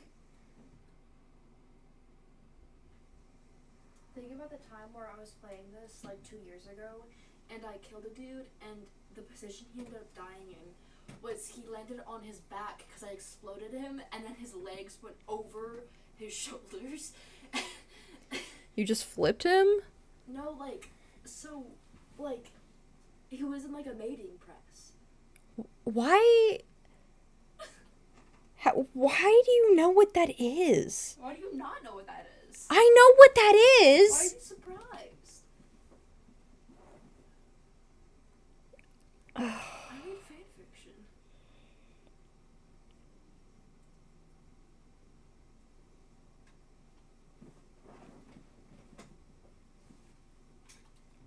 Okay. Sorry about that. I realized that I meant to do that before I started streaming, and then I just realized I never did. I understand that making collectible cards for MLP, but how would you make a card game out of it? I could see a board game that kind of works, like the game Life, where you gain friendship points to become a princess. Okay, so these, as far as I know, I'm pretty sure these are just collectibles. like, but I know, okay, so, as far as I know, these are just, like, they say collectible card game, but, like, they, like, it's not, like, a game. I think that's a mistranslation, because they're not, like, it's not, like, a card game. It's just, they're just, like, collectible cards. They're just, like, collectible cards. Like, they're not, it's, like, trading cards. Because it's just a translation error. Oh no, you're so fine. It does say collectible card game on the packaging, so that could be part of the confusion. But these ones are not supposed these ones are not supposed to be these are not supposed to be okay, so this specific series is not meant to be a a playable game, but there is a My Little Pony collectible card game, like a TCG. So it's a tradable card game. So like the different Stop running. so the difference is like there's a collectible card game and a tradable card game. So like there's TCGs and then CCGs. I think is how they distinguish them nowadays. But anyway, so these are just collectibles. You can't play with them. But there is, but like the one before this, because this is like the newest one. Before this one came out, because this is the newest one. It was a playable card game. And so like basically what there was is that there was like, one second, if I can bring up example cards. Because there was like, basically how they would have it set up is that there would be like pony cards.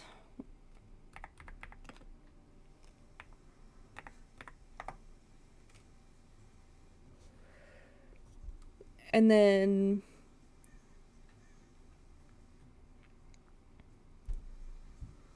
like there would like you basically like you would work to like earn friendship points basically. So let me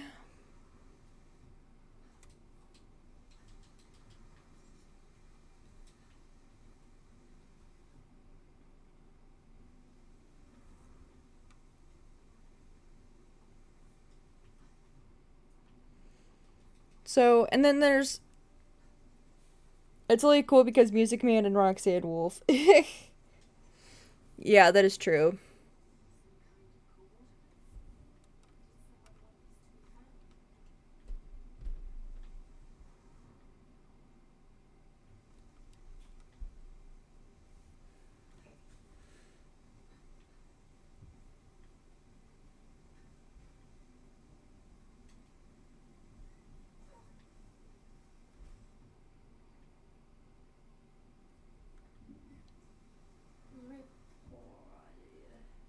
It's a good example.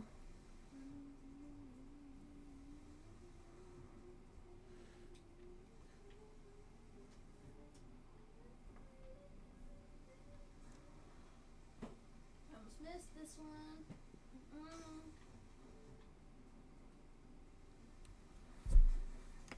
go. 1 second. Let me try and see if I can get.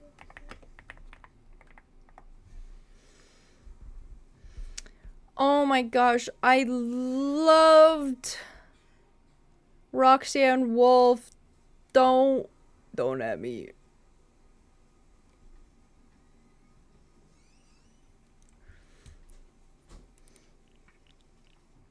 Also, I'm a furry though, so like I'm a furry in love with werewolves, and I have been in love with werewolves forever. So like I am skewed data, and I will admit that. I swear. Yeah, you swear. Okay. Quick detour. So this is an example. Yeah. Yeah.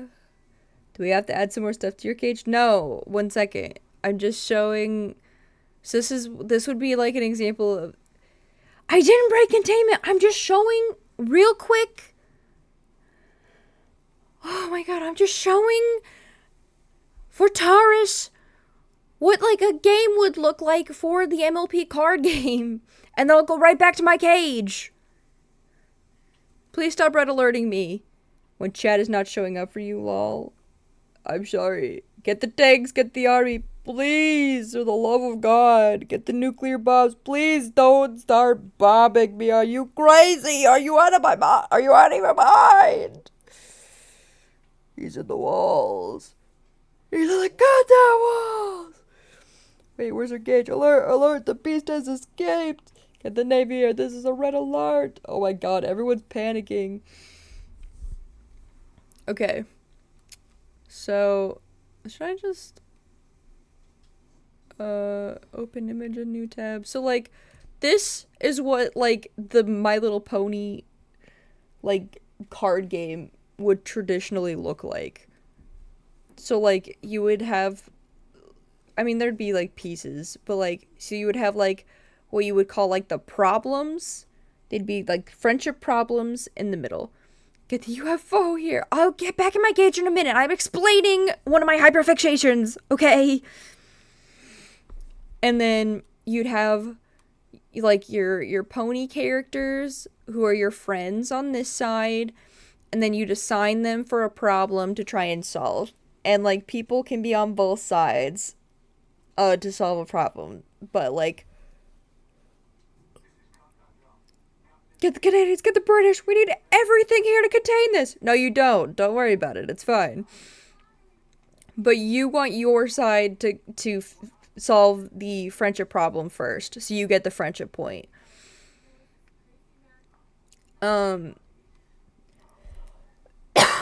Jail. Jail. Oh my gosh.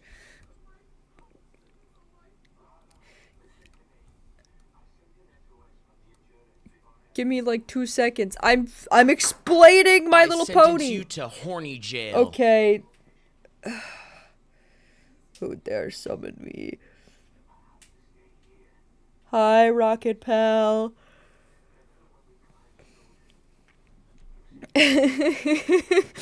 Taurus is going to escort me back. I'm just explaining My Little Pony card rules. My mission. Hi, Rocket Pal. Welcome in. I am, in fact, explaining My Little Pony.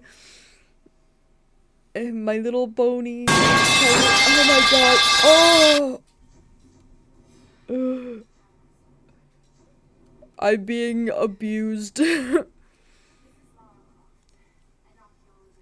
Okay, but yeah, so that's like a general setup. We don't have time for that. We need to continue this sheep ASAP. Don't worry about the emoji, okay? He's just having a good time. We had a freaky time. I mean, yes, it is Donald Duck with the heart on. Hello? Hello?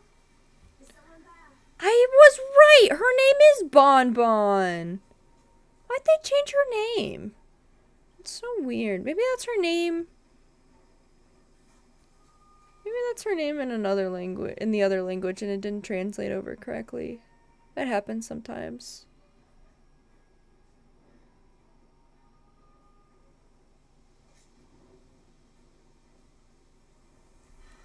Anyway. Okay. I'm going back over. Since people keep hitting jail, would you guys like... I'll just choose for you. I don't feel like thinking too hard right now. We're doing fire prison and water prison. Oh my gosh, why is it so big? That's what she said. Shut the hell your mouth. Oh. Held my mouth? Okay.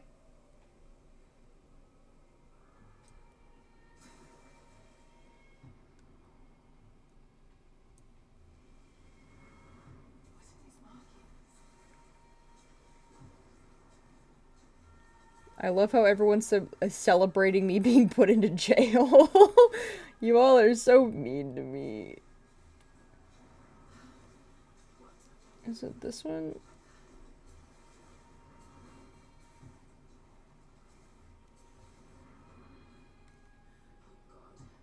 This is insane.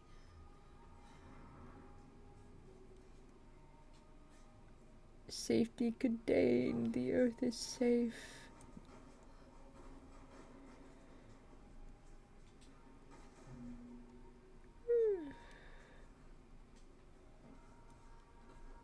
What are the other water ones? This traditional bow mask represents a hateful woman in the guise of a demon.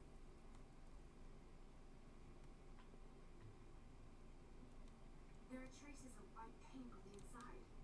Whoever used this mask was of noble birth.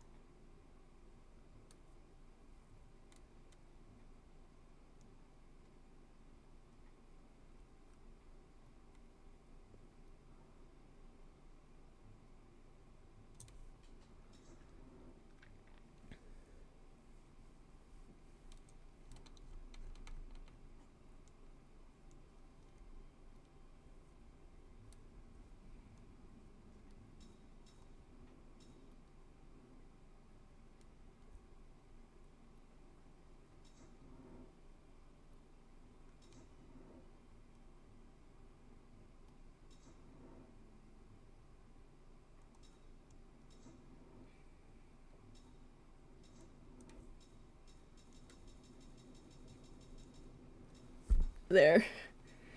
Are you guys happy now?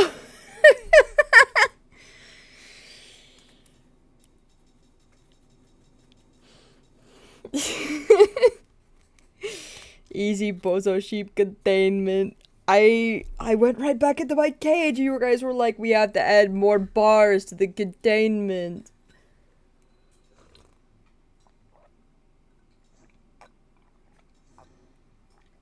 My bad, guys. My bad. I just wanted to share my love of My Little Pony. Okay. This one is a repeat. This one is a repeat. This one's Fluttershy.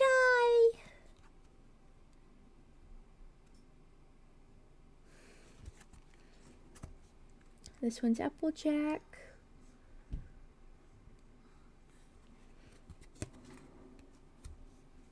And this one is Rainbow Dash. Bow, bow, bow. Maybe we just need handcuffs for next time. How about you not give them ideas that could lead to very dangerous and weird roads? Do you want me to Google and look up handcuffs to add? How would I even add that to my character? Huh? I got very, very tiny hands.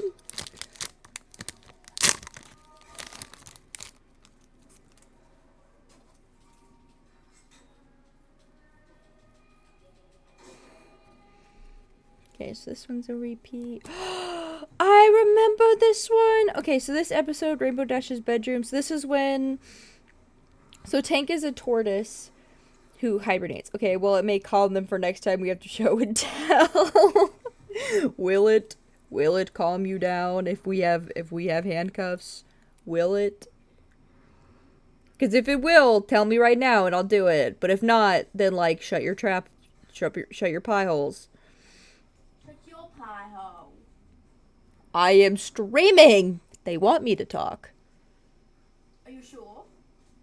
They would not be here giving me money and giving me their time and attention if they did not want me to be here talking and entertaining them and showing off my wonderful Pokemon card or my Little Pony card collection. Oh my gosh. But this card here was when... Okay, so Tank, who is Rainbow Dash's tortoise, he has to hibernate every year, and Rainbow Dash was really sad about it. And so this episode was about her trying to prolong the fall so she didn't have to say goodbye to her tortoise, and then her realizing that like seasons are inevitable, and so she has to say goodbye to him for the season. But then at the end of the season, when spring comes back around, she gets to say hello to him again because he'll wake back up. Because the hibernation period will end.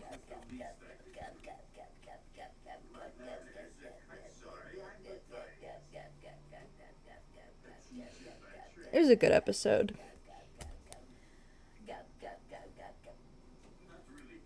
Why must you? I must you? Here's another Pinkie Pie. And then here's another Golden Harvest. My cat is going to be annoying very soon. Yes! Oh. They've been able to hear you this whole time. So they could hear it when I said I farted? Yes! There's another Mod Pie. Yeah, Tara said yes. Oh, lovely. My mic could pick up all of it. All in wonderful 4K. The question is, did it actually pick up the fart? No, maybe. I don't know. I hope not. I don't know if my mic is that good. God, I hope it's not that good. I mean, it probably picks up yours. If it does, no one better tell me. You better lie to my fucking face right now and say it doesn't. Right there. You better lie to my face and tell me it doesn't. But honesty is the best policy. Not when it comes to me streaming. Oh. I will not show my face for a week. That's a lie. I won't be able to stay away for a week, but like, that's a repeat. I will in fact be embarrassed to all hell. This is Lily Valley. She's another one of the flower ponies. She also fainted when there was the rabbit stampede, which I thought was really funny. I cannot see shit. Okay, Tara said that they didn't hear the fart, but they heard you loudly announce that you farted. And they could hear you talking. There's another rarity.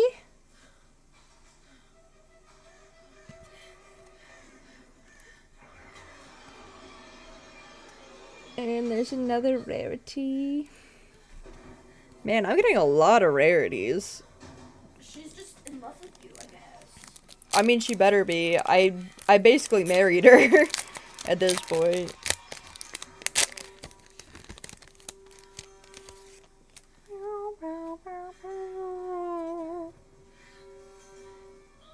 Okay, so this is a repeat.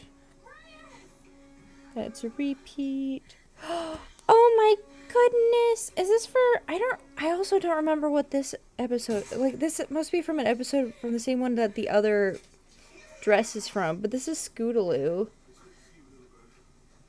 Their little dresses. Oop, I didn't mean to throw that. There's another muffin.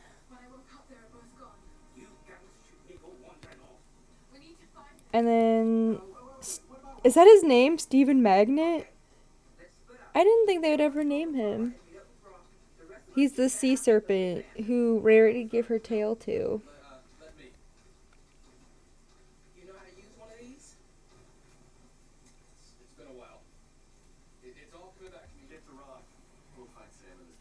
Oh, my mustache. My beautiful mustache.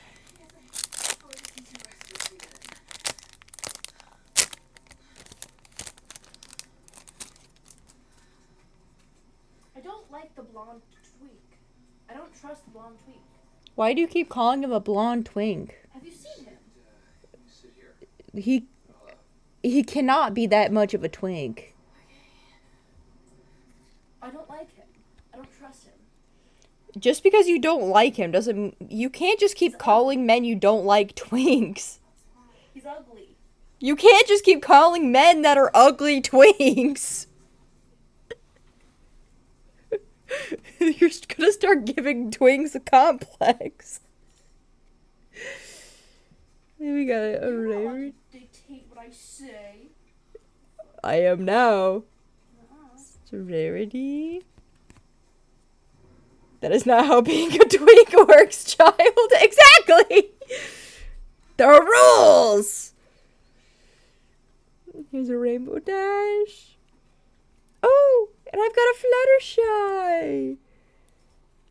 It's the cherry Fluttershy.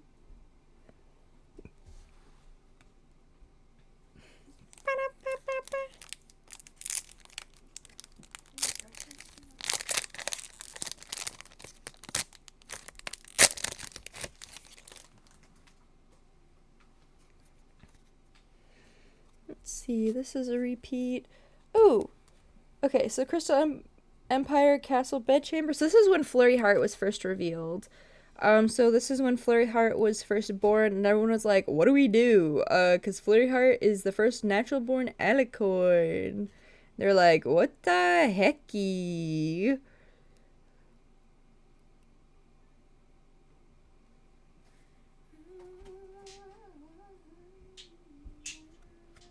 They're all just like, what the hecky?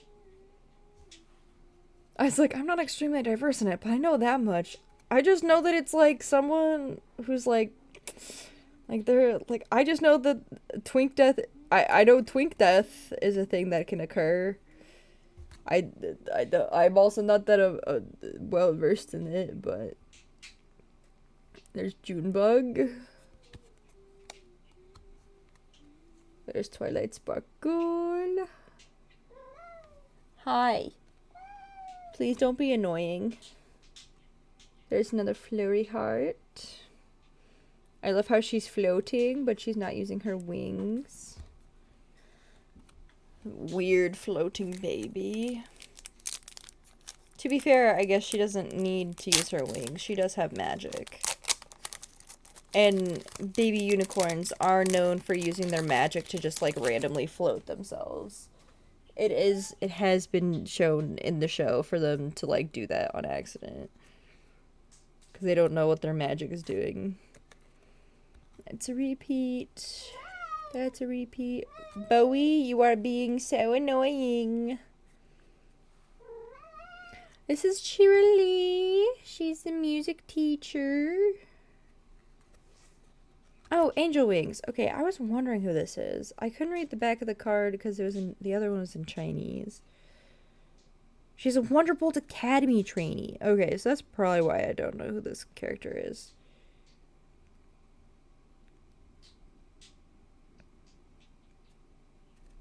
Okay.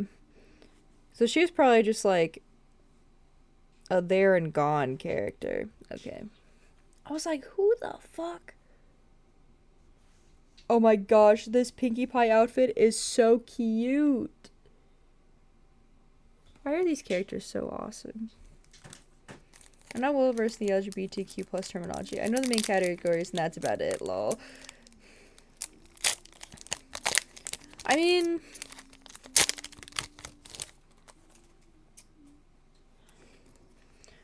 I know enough to know that, I know my sister's kidding. What? Huh? Whomst? Wormst? What am I talking about? Don't worry about it. Oh my gosh!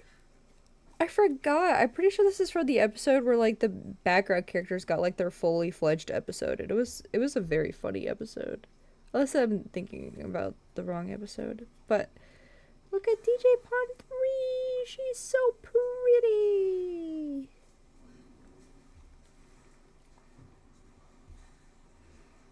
And then we got Moon Dancer again. And then we got Steven Magnet again. Bow, bow, bow, bow, bow. It doesn't like fast travel. Not fast travel. Doesn't let me go back to the beginning area of the game. I'm gonna cry because I missed some things. I can feel it in my bones. Okay, this is a repeat. Canterlot Castle Courtyard. Oh, I believe this is when Twilight was learning how to use her wings, which is what I was talking about. And like some of the ways that they show that she wasn't able to use her wings very well is that she was like crashing into like trees and she was having trouble staying on the clouds, which is a power that like Pegasi have and such. She was kind of a mess. And she had to like practice it. Because the thing is like that was something I did appreciate, is that like she was not automatically good at being a Pegasus once they gave her wings. Oh my goodness. I didn't even look at the next one. Oh, I wish you would let Are they all just... Oh, they're so cute. Oh. I need them all immediately. Oh. We have another Bab Seed.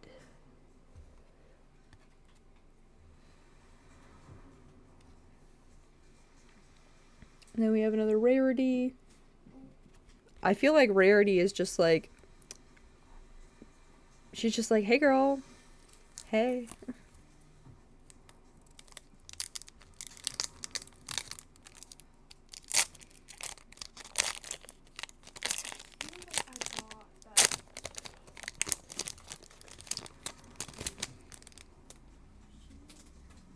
Okay. This one we've already seen. This is a repeat. Oh, we got Diamond Tiara again. She's so cute, though. Oh my gosh, it's Trixie the Great! Trixie. The great and powerful Trixie! And then there's Big Macintosh.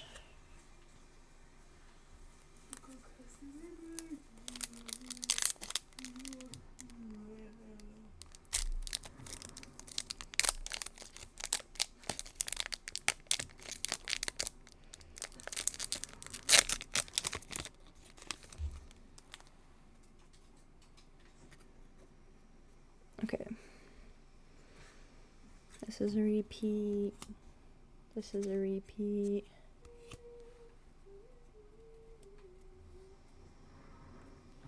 Oh my goodness, look at this one. It's little Sweetie Belle.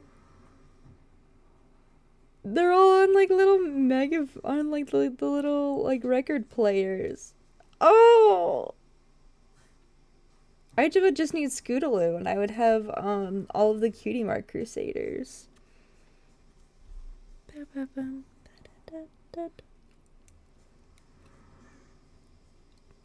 there's Applejack. Oh, and here's Twilight.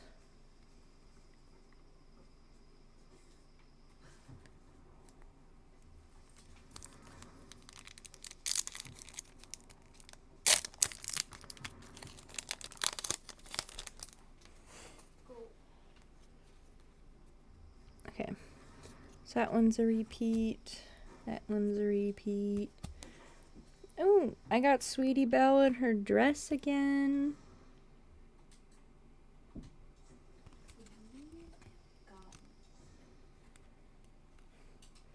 Oh, and we got a Princess Twilight Sparkle, not to be mixed up with a not Princess Twilight Sparkle. They're two different characters.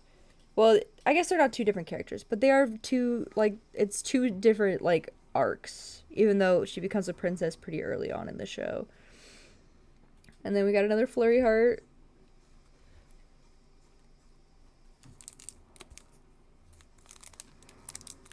Because I think she becomes a princess only after, like, what? 3 seasons or something? 2 seasons? 3 seasons? I think it's 3 seasons. Girl, I don't know. You're like, I don't know. Well, you should know. Girl, I'm gonna memorize that. Okay, so that's a repeat. That's a repeat. There's another cheese sandwich. I think these got stuck together. They did. Cheese sandwich. There's a Rarity. Okay, so it shows. There's another Starlight Glimmer.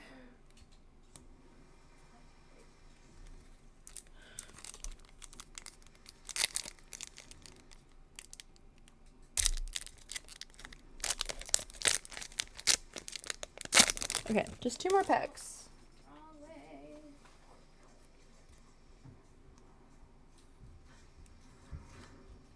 Okay, so that's a repeat. That's a repeat. There's Applejack.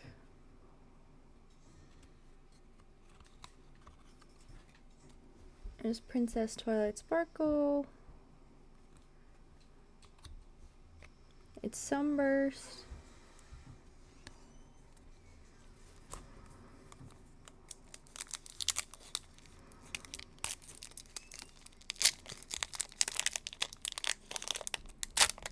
Oh my gosh, I opened that one up so badly. It doesn't show. Okay, so this one's a repeat. This is This one's a repeat. low key. I like how Rainbow Dashes has it in like her color. Oop, I guess it doesn't really show it that well. Okay, so I like how Rainbow Dashes stars are in her colors. It's pretty cool. So there's Rainbow Dash. Now I have to go back. And then we have Daisy in one of her classic freakouts. And then we got Applejack, which is our last card pull.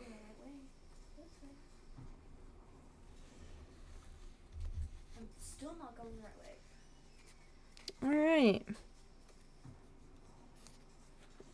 And that's all the cards I have today. Did you open all of your packs Yeah. on I'd- stream? I didn't open all of them today. I opened half of them on Christmas. Ah! What? What are you doing? Huh? What are you doing? I said, no. I'm tired. I got a lot of rare cards though. Did you? Yeah. Ah. Both of the like super ultra rare cards that I got were rarity though, which I think is really funny. Okay.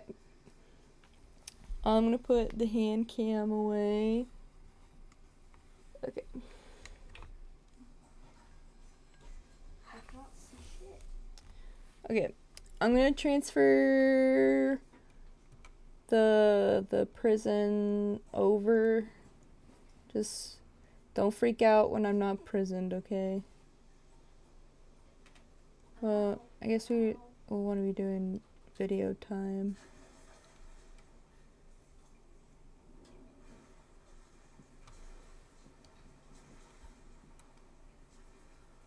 Do I only have... Man. Why are you guys so...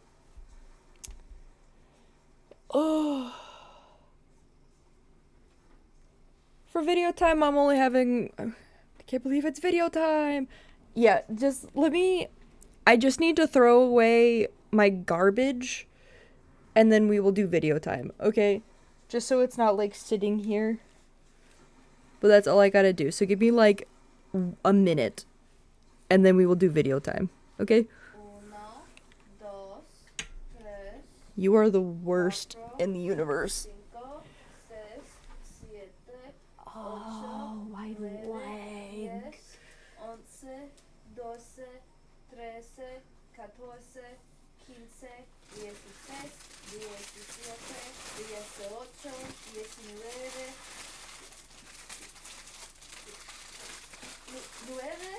9. I can't believe you don't know how to count in Spanish. That's embarrassing. I got 19. I forgot 20. Embarrassing. I haven't taken Spanish since 8th grade. And to be fair, she never taught us numbers.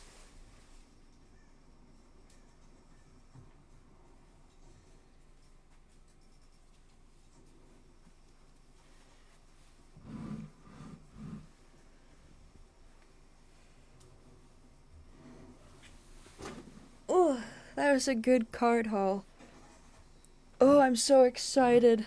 It's like, so far, get that trash out of here. I think I'm gonna have to buy a new binder because I was like, oh, I could just put it in with the binder I have for something else. I don't know where that binder is, and I'm gonna be honest, I don't really feel like digging through a whole bunch of stuff to get to where I have that binder. So like I kept the boxes for the My Little Pony cards, so I could just put the My Little Pony cards back in the boxes.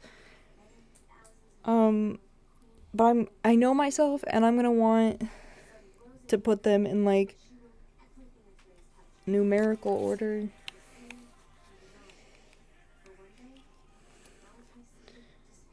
Cause there's like a numerical list.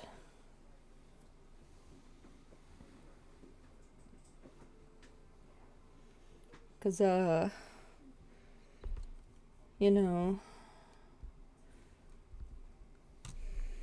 I got brain worms.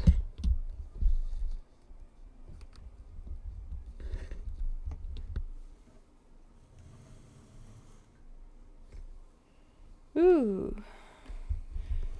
Also, give me like a second to replace my keyboard. I was like, why is my keyboard not where it's supposed to be? As if I wasn't the one that moved it.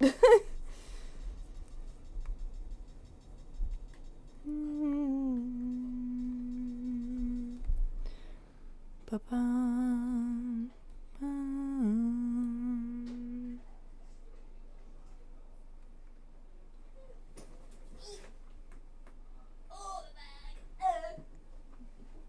I hope the mic didn't pick that up.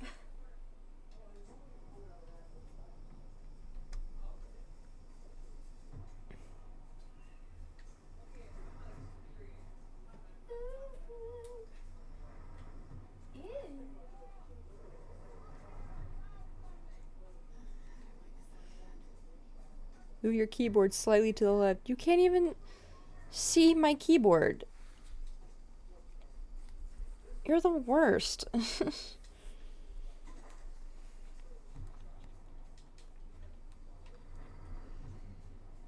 The worst part is I did. I bet. Let me just flip it upside down. I'm going.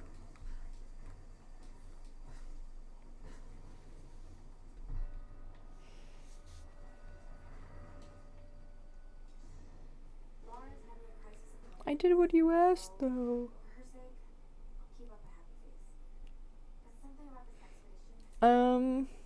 The good news is I got Firefox to work again, so you won't have to worry about ads.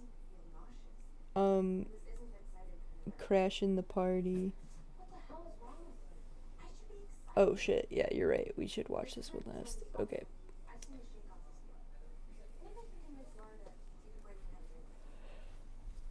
Oh, give my computer like a couple seconds to load. Oh my gosh, why is my computer... What if I don't... I'm not doing that, YouTube. Shut the fuck up.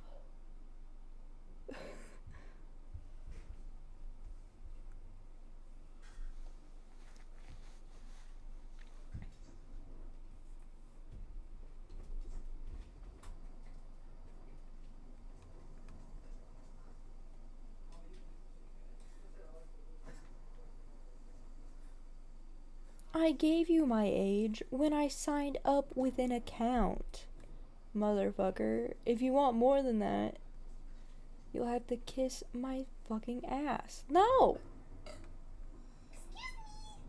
I love the digital age we're living in. One second. Brenna is suffering. I'm so sorry.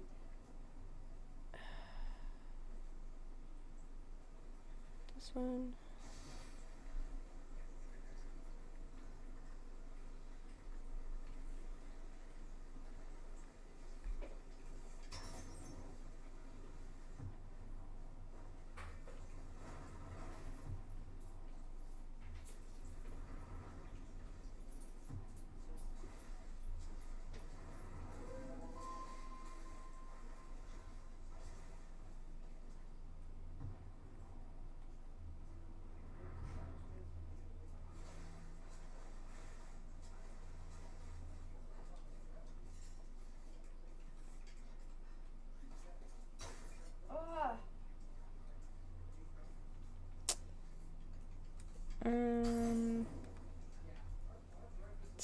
Okay. Okay, Google. Okay. So Google says that, it quote unquote cannot verify how old I am. So I think it's just wanting, okay.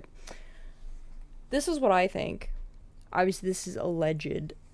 I think Google doing this is just their way of trying to get people to show Google their in real life identification or give them their credit card information, so they can build a database. Now, I don't know what they're going to do with that database, but I'm going to be honest, I'm not going to give them like my face or any of my in real life information. So no, I'm not doing it. The only thing was is that they're like, "Oh, we could verify your age by looking at the activity on your email," because it's like, and I was like, "Okay, I'll do that." And then it was like, "We couldn't verify your age." And I was like, "Okay, well, fuck you then." So I guess I don't know.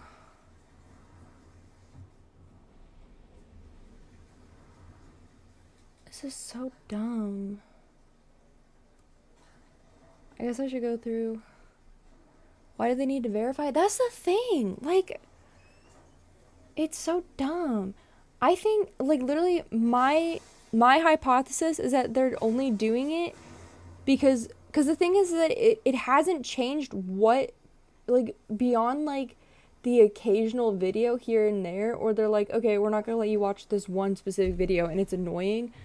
It's like, oh, like, literally, like, it has not changed what I've been allowed to watch on, like, on YouTube. So, like, there's no specific reason why, like, there's no reason. I think they're just trying to, okay, part of it is I think they're trying to see what they can push. I'm just going through and seeing if they're gonna try and have that message on any of the other ones. No? Okay. So other than that first one, it looks like the other ones are fine. I wonder if they're putting it on videos that they're, like, it's just, the only thing I could think of is if they're if they were putting it on videos that they're age restricting, but that doesn't make sense.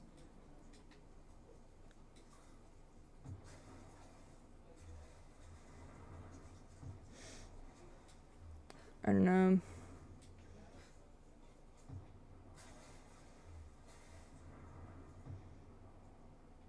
I don't know. I don't like it. I just know that Google owns YouTube, and Google has been, like, buying it. It has been pushing a lot more and, like, putting a lot more money into, like, AI, generative AI spheres. And so I'm not going to say anything because I don't know what that would mean. So the only thing I could think of, and this is obviously alleged, but the only thing I could think of is that they're trying to collect, oh no, don't be sorry. Fuck generative AI. I fucking hate it. The only thing I could think of is that they were collecting people's data to feed into their database. And obviously that's alleged. There's no basis for that. That's the only thing I could think of. Want you to play their games, but sometimes they want you to play it in a certain way. And if you don't play it that way, they won't be very happy. Here are 11 video game Easter eggs or details that destroy you for being a dick. So there are a lot of games that let you choose your name before starting a playthrough. Usually you just enter your name and move on. Well, in the 2016 Metroidvania Ghost 1.0, you can have a little fun at the game's expense. So first up, the game says that we need to choose our name wisely, as it can't be changed later. Okay, let's do as we're told. Let's name ourselves wisely. I mean, at least the game recognises our grade A dad humour. Well, let's try naming ourselves Changed Later. After all, apparently it can't be changed later.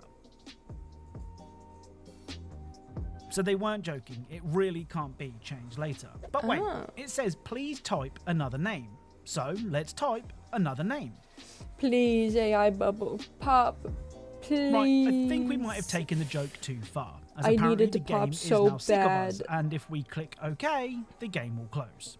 I mean, let's face it, we kind of deserved it. Now, the Call of Duty games are known for their often gory and brutal depictions of war. Honestly, more that's such a recently, things like funny this. little tidbit to put into their games, though. I love little tiny humanity things. But there's a line that even Call of Duty won't cross. In the excellent campaign of 2019's Modern Warfare, you have to search and clear a house in London. As you make your way up the stairs, you enter a room where a mother is hiding with her baby. Of course, the mother panics and rushes to the crib to grab her baby, meaning you don't have to shoot her.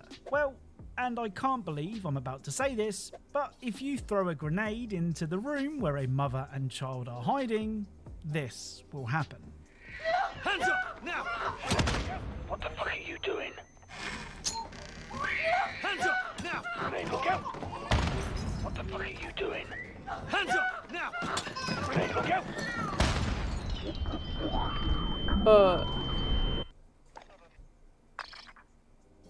So after a couple of warnings that children are non-combatants, the third time you grenade the room, a message will pop up that simply says Are seriously, you seriously? before kicking you back to the mission select screen. Okay, so that was Damn. pretty dark. Let's try and lighten the mood a bit with some rock and stone. Deep Rock Galactic is a game about travelling to far-flung planets to mine for valuable resources, all the while making sure that you don't become a giant bug's next meal. Of course, there is some downtime when you finally return to your ship, where you can have a beer and kick some barrels. But it turns out that Beer. you're only allowed to kick certain barrels, as if you kick any of the other barrels found laying around, HQ will call you out for your destructive behaviour. What? Please just let Ooh. the barrels be. As fun times go, there are better options available. Barrels are to be left. Why is it? 1 second. My computer's lagging. You did this actually? That's funny as fuck, dude. 1 second. My computer's lagging. Oh, that's why. Because 100% of my CPU is being used. Who? Why the fuck? I fucking love the recent updates that Windows has forcefully pushed through to my computer. I love them so much. They definitely have not negatively impacted my device at all, and definitely haven't forcefully created issues for my computer whatsoever.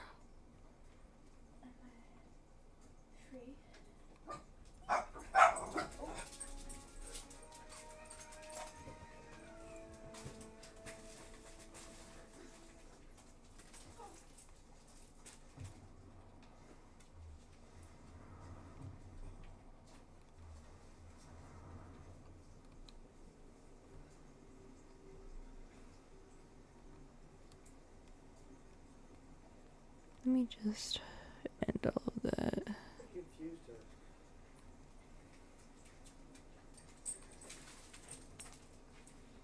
I end all of that and it's still at 100% CPU? What in the goddamn...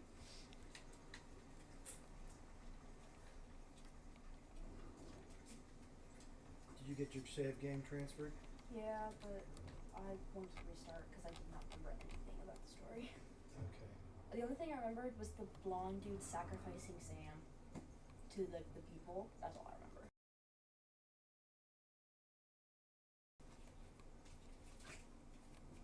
Jeez.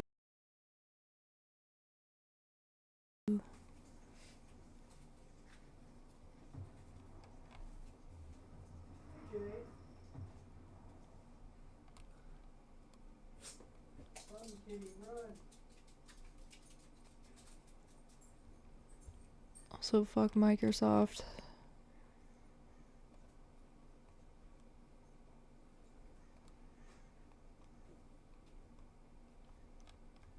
Sorry, I'm just killing things with Task Manager. Okay.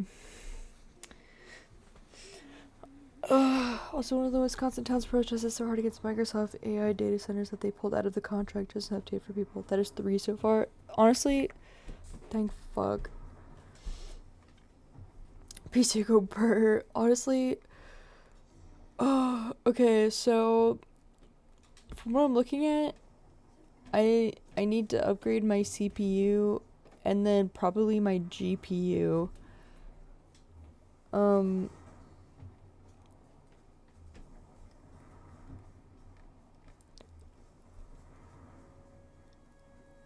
Because those are being run super hard. Also, if I could figure out how to get certain things that are like Microsoft things, I need to go figure out like there was something that like I need to go back and find where it was, because there was something that I ran that like got rid of all of the bloatware that I had on Windows, and then Windows pushed out this stupid Windows 11 update and it re-put on all of the stupid bloatware that I had undownloaded from my PC, and now all this shit keeps running in the background of my computer and and now the CPU is back out to being at 100% every single time I'm trying to stream. Oh my god. And I'm like, oh, I can't. My computer can't do it anymore, guys. They can't do it.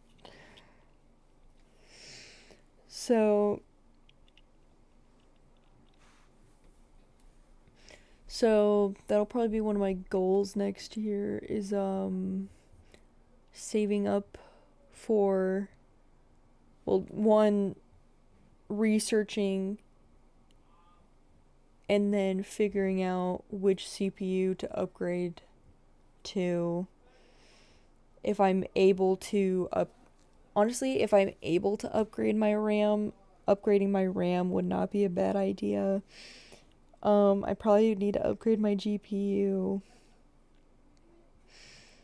But everything else I think is pretty stable. So, and by upgrade my RAM, I just mean add more to it. I don't know if I need to replace it. I think I just need to increase how much I have. It's fine for right now. Obviously, I can live with it, but that is on the to-do list. Honestly, I could put that as birthday presents. I could just be like, just give me this for my birthday. For my birthday. Just ask for that for my birthday. not the RAM. With fucking RAM prices, absolutely the fuck not. But like a CPU, kicker, dude. Easy.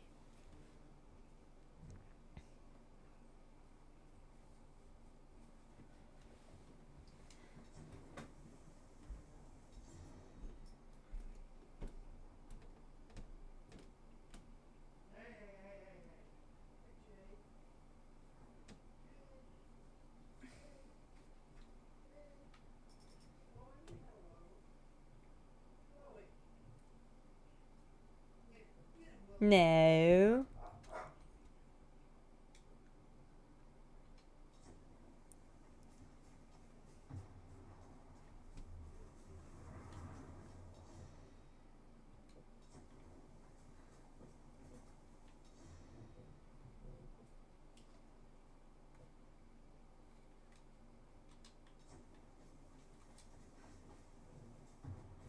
Whoa.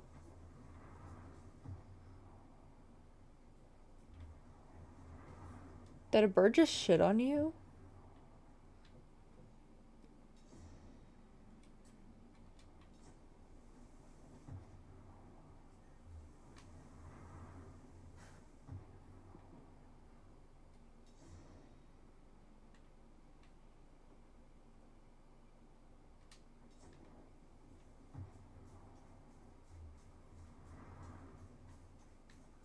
Damn.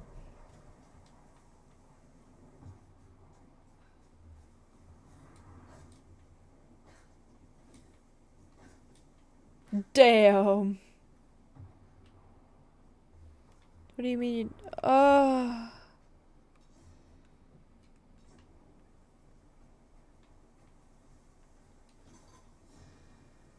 found it. The audio was just working.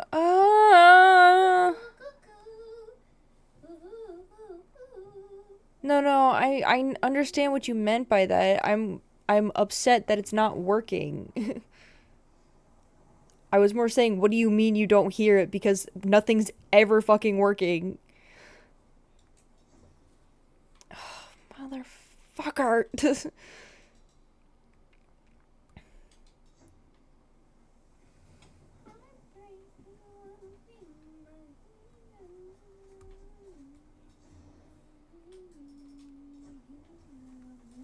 Now, save my data, please.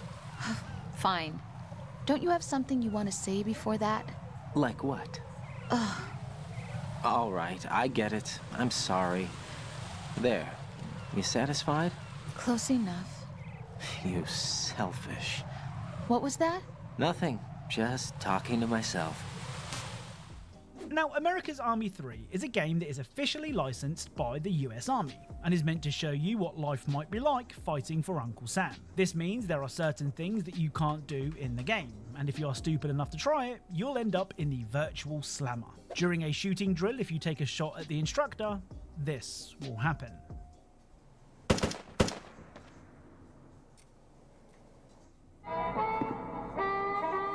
Oh. Damn. So your punishment for your wonky aim is a lifetime in jail. Though not really, as you can just leave anytime you like. Personally, I'd love it if a game had the balls to put you in jail for leaving games early or cheating. So you could still load the game up, but you were stuck in a cell until a certain amount of time had passed. Now that would be funny. Now, with the videos that I make, I spend a lot of time trying to break games. What I mean by that is if a game tells me to go left, I'll go right. If a game tells me to pick something up, I won't.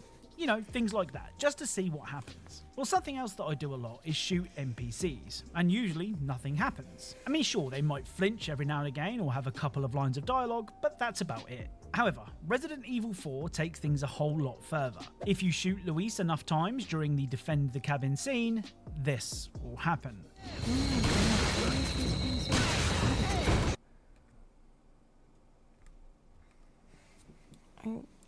Fucking... I swear if it's because it's back to being at fucking 100 CPU, I'm gonna blow up my mind. Oh, there it is, back at 100 CPU, even though I turned all this shit off.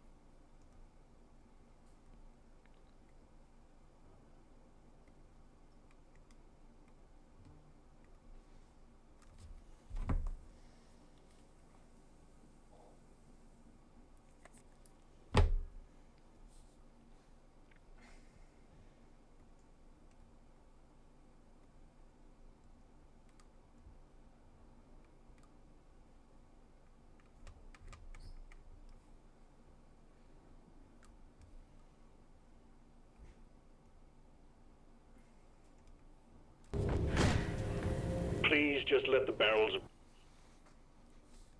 be. As fun times go, there are better options One available. second, I'm getting back to where we were. It was like not loading a lot properly. of time trying to break games. What I mean by that is if a game tells me to go left, I'll go right. If a game tells me to pick something up, I won't. You know, things like that, just to see what happens. Well, something else that I do a lot is shoot NPCs, and usually nothing happens. I mean, sure, they might flinch every now and again or have a couple of lines of dialogue, but that's about it. However, Resident... Oh.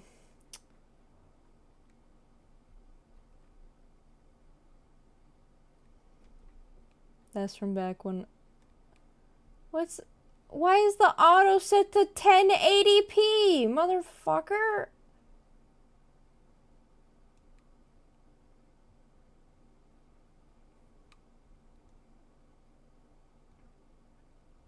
Takes things a whole lot further. If you shoot Luis enough times during the defend the cabin scene, this will happen.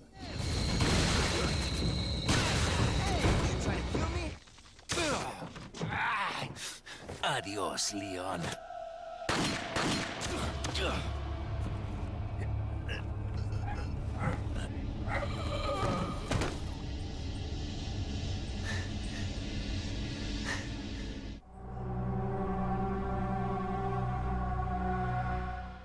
So Luis will eventually lose his temper and kill Leon, though not before saying adios Leon in what has to be one of the coolest scenes in the game. And let's remember, Resident Evil 4 is full of cool scenes. Now, if there was ever a game that stood out as a reason to always buy physical copies of games, it's very the Deadpool irritated at my game. The computer Deadpool right now. game was delisted not once, but twice by Activision as they actually put it back on digital storefronts to capitalize on the success of the Deadpool movie before removing it again. Now, the only way to play the game is to either have bought it digitally when it was on sale or have a physical copy, which has seen a huge jump in prices in recent years. And this is why an all-digital future may not be that great. Anyway, the final boss of the Deadpool game is the evil Mr. Sinister. Though instead of a long drawn-out fight with the supervillain, you simply need to press one button. However, if you don't press the button, Deadpool will get very annoyed. Just push your button to execute our super awesome amazing plan. Sinister is standing right on the... Shut up, stupid! Don't spoil it. Go ahead, player. Whenever you're ready. Just push the button. Oh, did you want to go make a sandwich while the master villain stands behind me ready to strike? Oh, I'll go right ahead. We'll wait. I know it can be hard to execute a long string of button presses like this one, but you can do it. We believe in you. I didn't know. Still here, FYI. Come on, player. Come on. We've climbed the mountaintop together. Don't give up now. No. This totally reminds me of that one time with those other dudes when we totally did that one Why is he thing and digging everyone in his busted up butt? laughing because what's his name fell over to that other guy and we were all like, push the damn button! Hands on the controller, shaking fingers poised over the button, each tip glistening with sweat and quivering in anticipation of the moment in which you push the button! So, after a couple of minutes of waiting, Deadpool will push the button for you and end the game, depriving you of the moment yourself. You can't say you weren't warned. Now, I don't know about you, but if I don't have to kill an animal in a game, then I won't. I know they're just pixels and I'll happily slaughter truckloads of human NPCs and not bat an eye. But if I see a fluffy rabbit in game, I won't even look at it the wrong way. Well, that is unless it means discovering an Easter egg. You see, in Shadow Warrior, you can find loads of cute white rabbits, and some of them seem to be getting along very well indeed. Well, if you kill a couple of these rabbits, this will happen.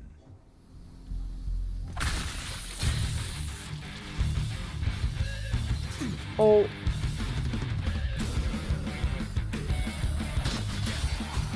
I think that rabbit's gonna murder you, dude. So a demon rabbit will spawn and hunt you down until you, or it, dies. Perhaps the next time you see a seemingly innocent animal in-game, you'll think twice before killing it. Now, there are a couple of games that acknowledge you being a pervert. In-game, of course, I'm sure you're all upstanding citizens in your day-to-day lives. No. Lollipop Chainsaw gives you an achievement for trying to look up Juliet's skirt, and 2B will repeatedly kick the camera away if you try looking where you shouldn't in Nier Automata. Well, if you try and look up Kane's shirt in Nier Replicant, she won't be as forgiving. You're an annoying f***er. stalker, aren't you? Enough already. Joke's on you, I'm into that shit. You think you're funny, huh? You think you're hot shit, huh? The hell are you looking at? What do you mean, Ayo?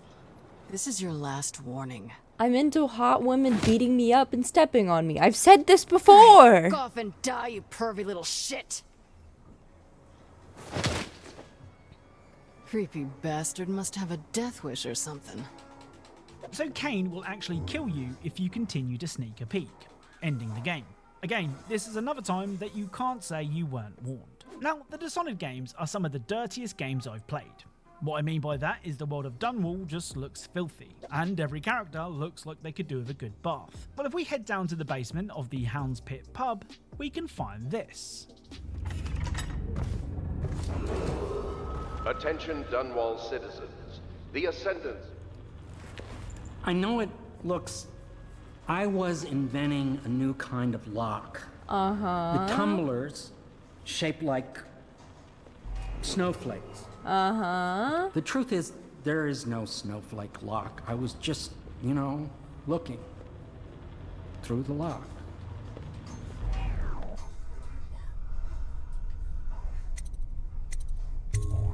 I couldn't bear it if she knew. I know you're a man of honor, and I also know that you can kill me at any time. And for both of these reasons, I apologize and beg for your discretion. Okay, so we caught someone being a bit nosy. Let's see what he was looking at.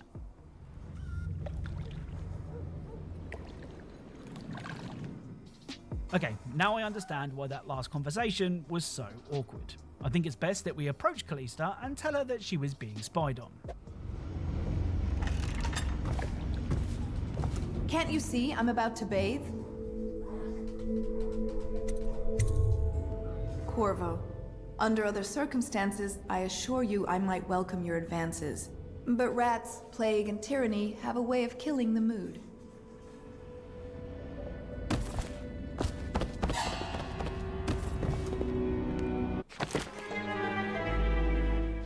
What? So it turns out that trying to join Callista in the bath will cause a game over, citing irreconcilable differences, which, let's face it, is putting things mildly. Right, let's end today's video with Metal Gear Rising: Revengeance. Now, you know how earlier we discovered that shooting seagulls would cause your team to get mad at you in Metal Gear Solid 2? Oh yeah, well, him with his metal chin After that keeps saving a getting hostage, hit. you can do this. Thank you.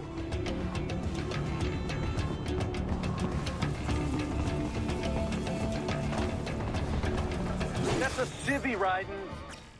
So you can remove the clothes of a fleeing hostage, which is kind of funny, if a little inappropriate. The thing is, you have an entire team who is monitoring your every move, and it appears they don't approve of your latest hobby. Raiden, what the hell do you call that? It was a... Sick, Raiden. I call it sick. You can save your own damn data. Raiden, what the hell, man? This is your idea of a good time? Stripping dudes in public? Yeah. I didn't know you were into that. Right. Sorry. It was an accident. Hey, I'm not here to judge. But next time, find someone consenting and do it on your own damn time. No. Just Raiden, no civilians. Relax, Boris. Just some custom tailoring. You either want to relax. What the hell are you thinking? It was a reflex. It won't happen again. Chusabacha! You even scratch one innocent playing around, and Maverick is finished. And so are you. Perhaps I sent the wrong man. Or not a man at all, but a boy with these games. Boris, hold on. I was distracted. That's all. I'm fine now. And you are sure of this? I'm sure. One more stunt like that, and I will pull the plug on this entire op. Understood. Damn. So that's it. If you enjoyed the video, then a like is really appreciated. If He you know of any got cool things in games scolded that you like think I he should was check a out, then little please leave them in the tiny comments. Big or child. small, obvious or not obvious. If I think it's cool, I'll include it in a video and of course credit you like these people here. Thank you all for watching, and I'll speak to you all soon.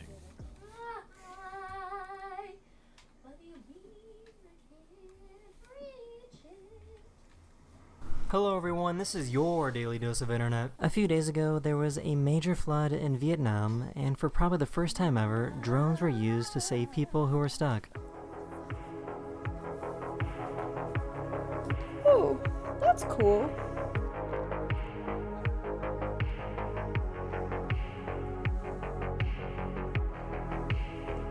They found some cheese in their refrigerator that was a little expired. More cheese. Ooh, it's everywhere now. Why would you open it like that? Hey, show me how you're gonna smile for your picture. Say cheese. Yeah. They found out that their dog's favorite toy is actually a rock. Some dogs just be like that, man. This guy was super happy that his football team won, but the neighbors were worried that it was an emergency.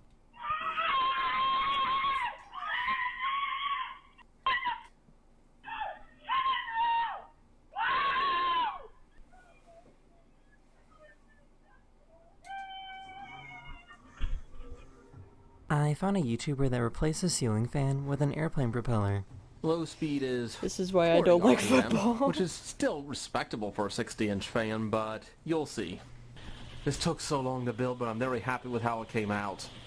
Imagine living in a place where it literally rains monkeys. That's terrifying. Oh my god. You can never eat fruit near them. Or any food. They will steal it His right bike out of your tire hands. exploded after hitting a big jump. Oh!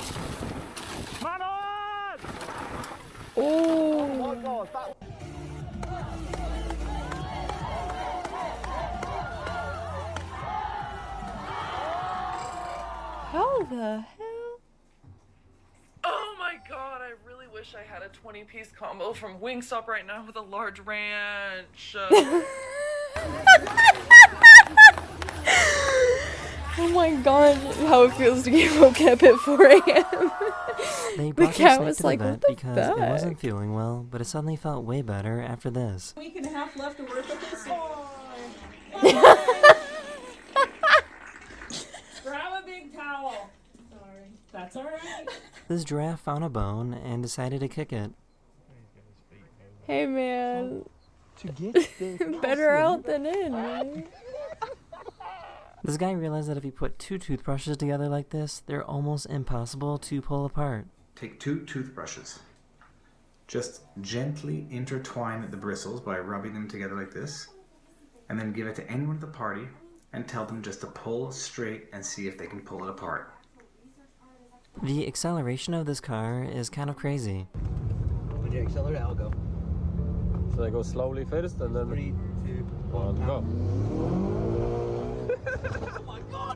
This guy wanted to make his pickup truck wheelchair You kick accessible. bones. That's just awful. I don't know, man. Nature just be fucking whack sometimes, man.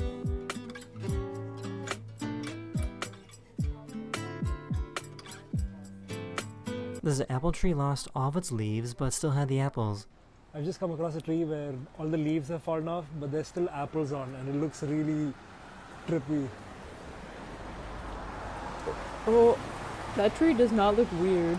I mean, does not look real. She was waiting for one of these runners to give her a high five. Oh, high five her, please. Oh, damn, that's cold. I wish I had a free bag of chips. What? I wish I had a free bag of chips. A free bag of chips? What kind of chips? Cheetos. Thank you. This dog loves his toy, but is afraid of the squeaky sound. What you got? Come here. He somehow made this phone disappear. He's afraid of the squeaky. This guy saw a homeless dog and decided to give it a blanket. talking doggy. Every year there's a rocket festival in Thailand where people show off their homemade rockets, and some of these rockets might actually make it to space.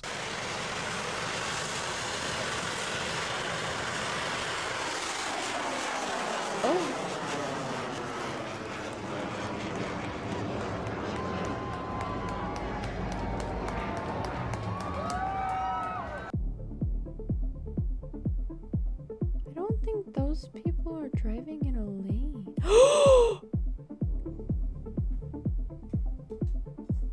So I guess crabs are really good at being bottle openers. Oh, fuck, dude.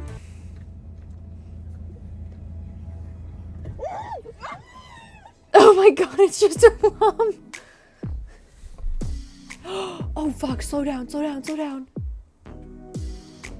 This guy at this graduation was super excited.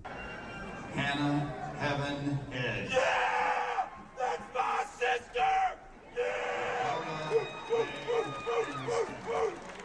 She accepted their fate Oh, yeah. after they had a leaky roof.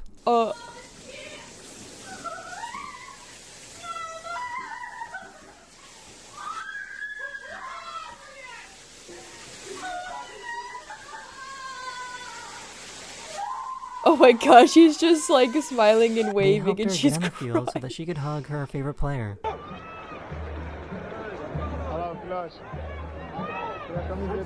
Is it allowed?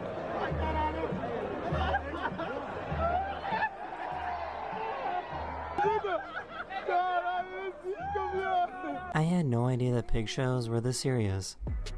They are definitely that serious, man.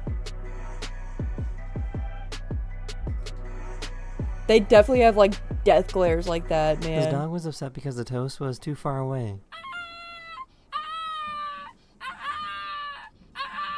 It's not for you, buddy. It's not for you.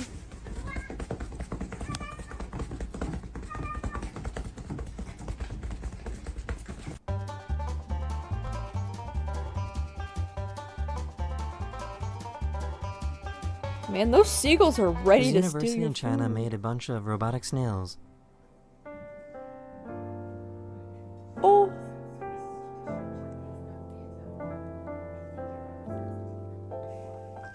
This kid thinks that this picture of this ultrasound is way too loud. What's too loud?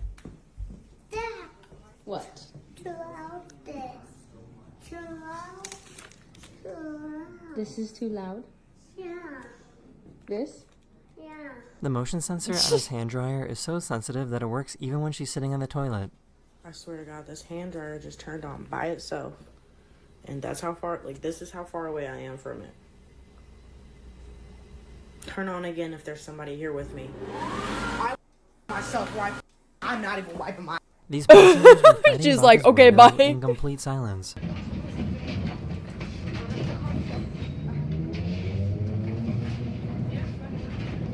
Bro, that's her window. Shut the fuck up.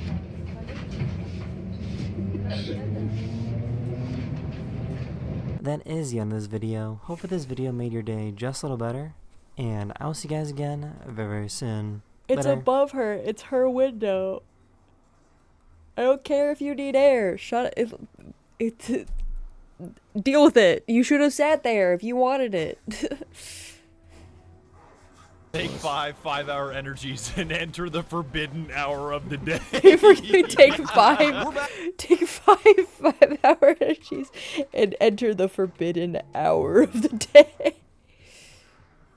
Back on War Thunder, No, I and want the man, am I window ever excited. open. I sent you my AIM-7 Sparrow. Please respond. I sent you In my my first video AIM-7 ever, enhanced by Sparrow. artificial Please intelligence. My fellow Americans, for the safety and longevity of this sovereign nation, I need to see you Juju on that beat. I need to see you Juju on that We're beat. absolutely getting banished to the Shadow Realm for this, so I hope you brought your cloak Please, and staff. Juju Shadow on that Wizard beat, Money Juju Gang. on that We beat. love casting spells. Not because we're leaking classified documents. I know it's a War Thunder video, but hear me loud and clear. Do not send us classified classified documents. This is not reverse psychology. For real, I'm running out of jokes about this. We cannot use them. It's sort of turbo illegal. No, we're getting sent to the Forbidden Realm for something much worse. Oh my gosh, this is not the forbidden Crushing our document. pilots with forces That's 26 too bad. You times should've greater said than you next gravity. to the window. That's a ban. I'm gonna shove this fucker into G-Lock so hard. Skulker cloning all of our voices with AI so he can talk for us. That's a ban. You got me fucked up, bro. I can't believe you would question if I'm real. Flying A-10 Warthogs without even knowing what the controls are? Well, let me play you the song of my people. But if you're okay with mediocre gameplay that even my wife isn't impressed by... She sees how bad my War Thunder gameplay is, and she says, I would have been stacking Argonians by now. I would have been stacking.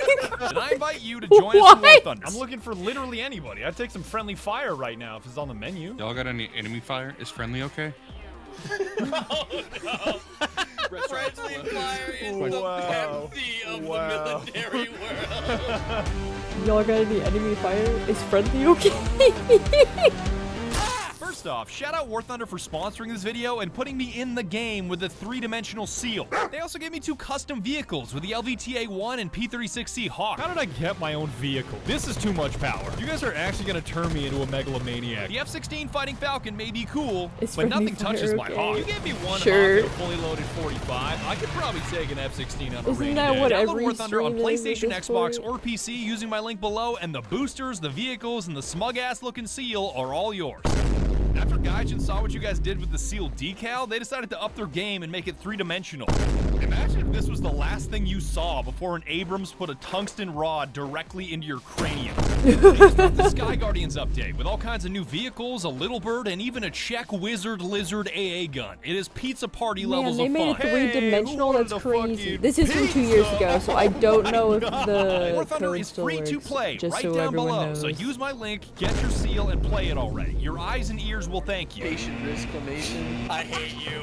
I hate you so much. Oh, that sounded so neat! With that said, welcome to War Thunder, a game where we always underestimate just how good the best players are. How hard could this whole piloting thing be? Let's take a stab at it. Queuing up 11-7 battle rating after skipping the tutorial is like getting matched up against actual wizards. God, that guy's a wizard! I swear, he just like stalled his aircraft, came up to my ass, and took my wing off. The Wizard of Oz? What? Is the Wizard Back of to War Thunder, Oz? we gravitate towards the most advanced aircraft, like your F-16s, your Phantoms, your Warthogs. Wow. Completely forgetting that the most advanced aircraft are flown by the most advanced players. No. Have a pleasant flight. In an A-10 Warthog, unfucking likely. Have a pleasant flight. I think that's bad. I can Fucking extinguish this likely, fire. dude. I don't think it matters. Flares for I was well aware that War Thunder players go hard, but goddamn, War Thunder players go hard. We already stood no chance against these guys, and the fact that Twitch chat absolutely scammed me into using terrible keybinds certainly didn't help. I was streaming Death Stranding the other day, and I had it to where every time I fell, chat would change a keybind. Walk forward was on O, strafe left was on numpad 3, aim was on 7, shoot was on scroll wheel down. It was impossible to play. I'm trying to picture an actual right. character using those binds. Just Why like, would- Some aim. actual fucking arthritis. All right, let's see. I gave myself actual arthritis. Why would you do that to All yourself? kinds of flares. My no. Why did I bind this to thrust? That's such a dumb idea. Oh my god. I cannot believe I fell for that, chat. I literally did not think of thrust. Joke's on them though, because I embraced these dipshit keybinds and made myself temporarily almost invincible. Good luck getting a lock on my F-16 when I have more flares to pop than a Chinese firework factory. Because they look really cool. Oh my god, that's so cool. Stop calling the 3D avatar mommy.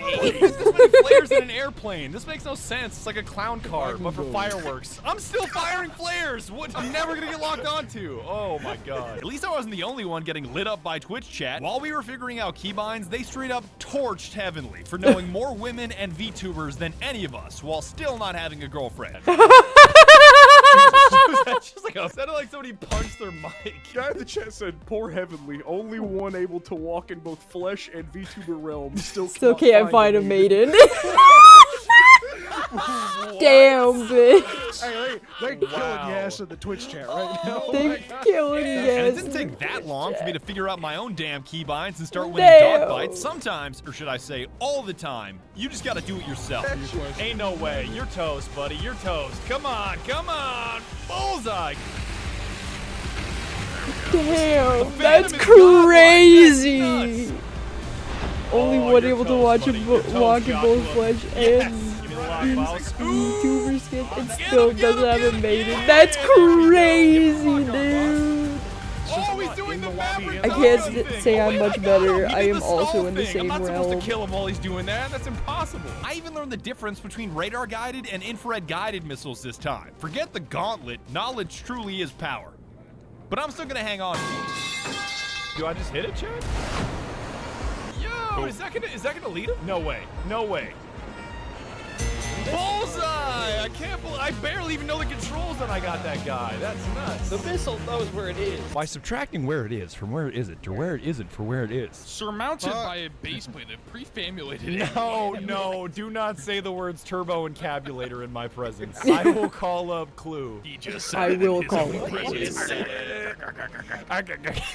I may be hot ass at high tier, but at low tier, I am dangerous. You catch me in my custom-fitted P-36C Hawk on 9 hours of sleep, and even an F-22 Raptor is gonna fly his ass home. Why are you flying in a straight line, dog? I'm not worth it. Come on, Zero, let me squeeze it. Yes! This might be too tight. This might be, no, that's too tight. I'm just gonna mag dump it. I'm not letting off this trigger. Just fucking die out, thank you. Ugh, come on. That's crazy. Got him, man, sucks. I got him. Ding dong. Down like diabetes. This is just spray and pray. No. Or did the spray The and homies were not pray. nearly as effective in the air, so I thought transitioning to ground combat might finally give them a fighting chance. The best way to free yourself from the bottom of the scoreboard is an M1A2 Freebrooms, right? Yo! Goodbye. Who is Freebird? That's me. That really is a Fiat with a Benelli on the roof. There's a tank over that crest, by the way. Yo, over that crest is like the whole battlefield, dog. Yeah, I know. I'm sorry. Oh, I see him right there. That's a better description. You should have just said right there. Oh, damn. Chow. Oh, that was a money placement of that shell. Whoa. For a second there, I was worried about running into trees, and then I realized I'm in an M1A1 Freebrooms, and I was like, trees do not stack up very well in that matchup. But I was reminded that all my friends are clowns with room temperature IQs and would rather have a Toyota Corolla with a howitzer on the top than a state-of-the-art main battle tank. So I decided to put away all the bells and whistles of Don't worry modern about it. technology. Don't worry no about it. more Freebrooms, no more Sabos, and no more thermals. God, I looked on the thermals and it just says Chinese food. If there are two things in this world that I know myself and I know my squad. Anytime I'm gonna ask any of you motherfuckers how to smoke a fish, I know what Dustin is gonna tell me and I know what Mickey's gonna tell me, and they're totally different things. We don't need sophistication, we need simplicity. And simplicity is low-tier arcade battles. I love that one We had of two major them game modes in War was one Thunder, of them arcade was and shooting realistic, a fish, both in and the the air other and on one the was ground. them Every time I say the cooking word the arcade, fish. a realistic player dies by cringe, but we'll pay them no mind. Simulator mode does exist, but it's so hardcore that I treat it like the Shadow Realm, and don't go there unless a demon smoking on Kaled-grown Dark Evil pack drags me there against my will. Smoking on that diabolical arch necromancer pack. Realistic round battles feels like true War Thunder because you start with a limited number of spawn points, there are virtually no crutches, and you've got supreme control of your destiny. You spawn in one tank, you do well with that tank, you can spawn in another tank, or an anti-aircraft gun, or a helicopter, or any other aircraft in your lineup. This looks like a mod. Lamp, where's the lamp? Give lamp. Arcade Big is more lamp. crutches, less control. Instead of one life, you've got multiple, so no pressure on that first spawn. Your targeting system is a point-click adventure, so just put your cursor on the enemy until it turns green, and that guy is spaghetti. Can I just hit this guy like that? Hit enough of those shots and you can call it an aircraft, but you can't choose a specific aircraft, only a type of aircraft, like fighter, striker, or bomber. Lamb.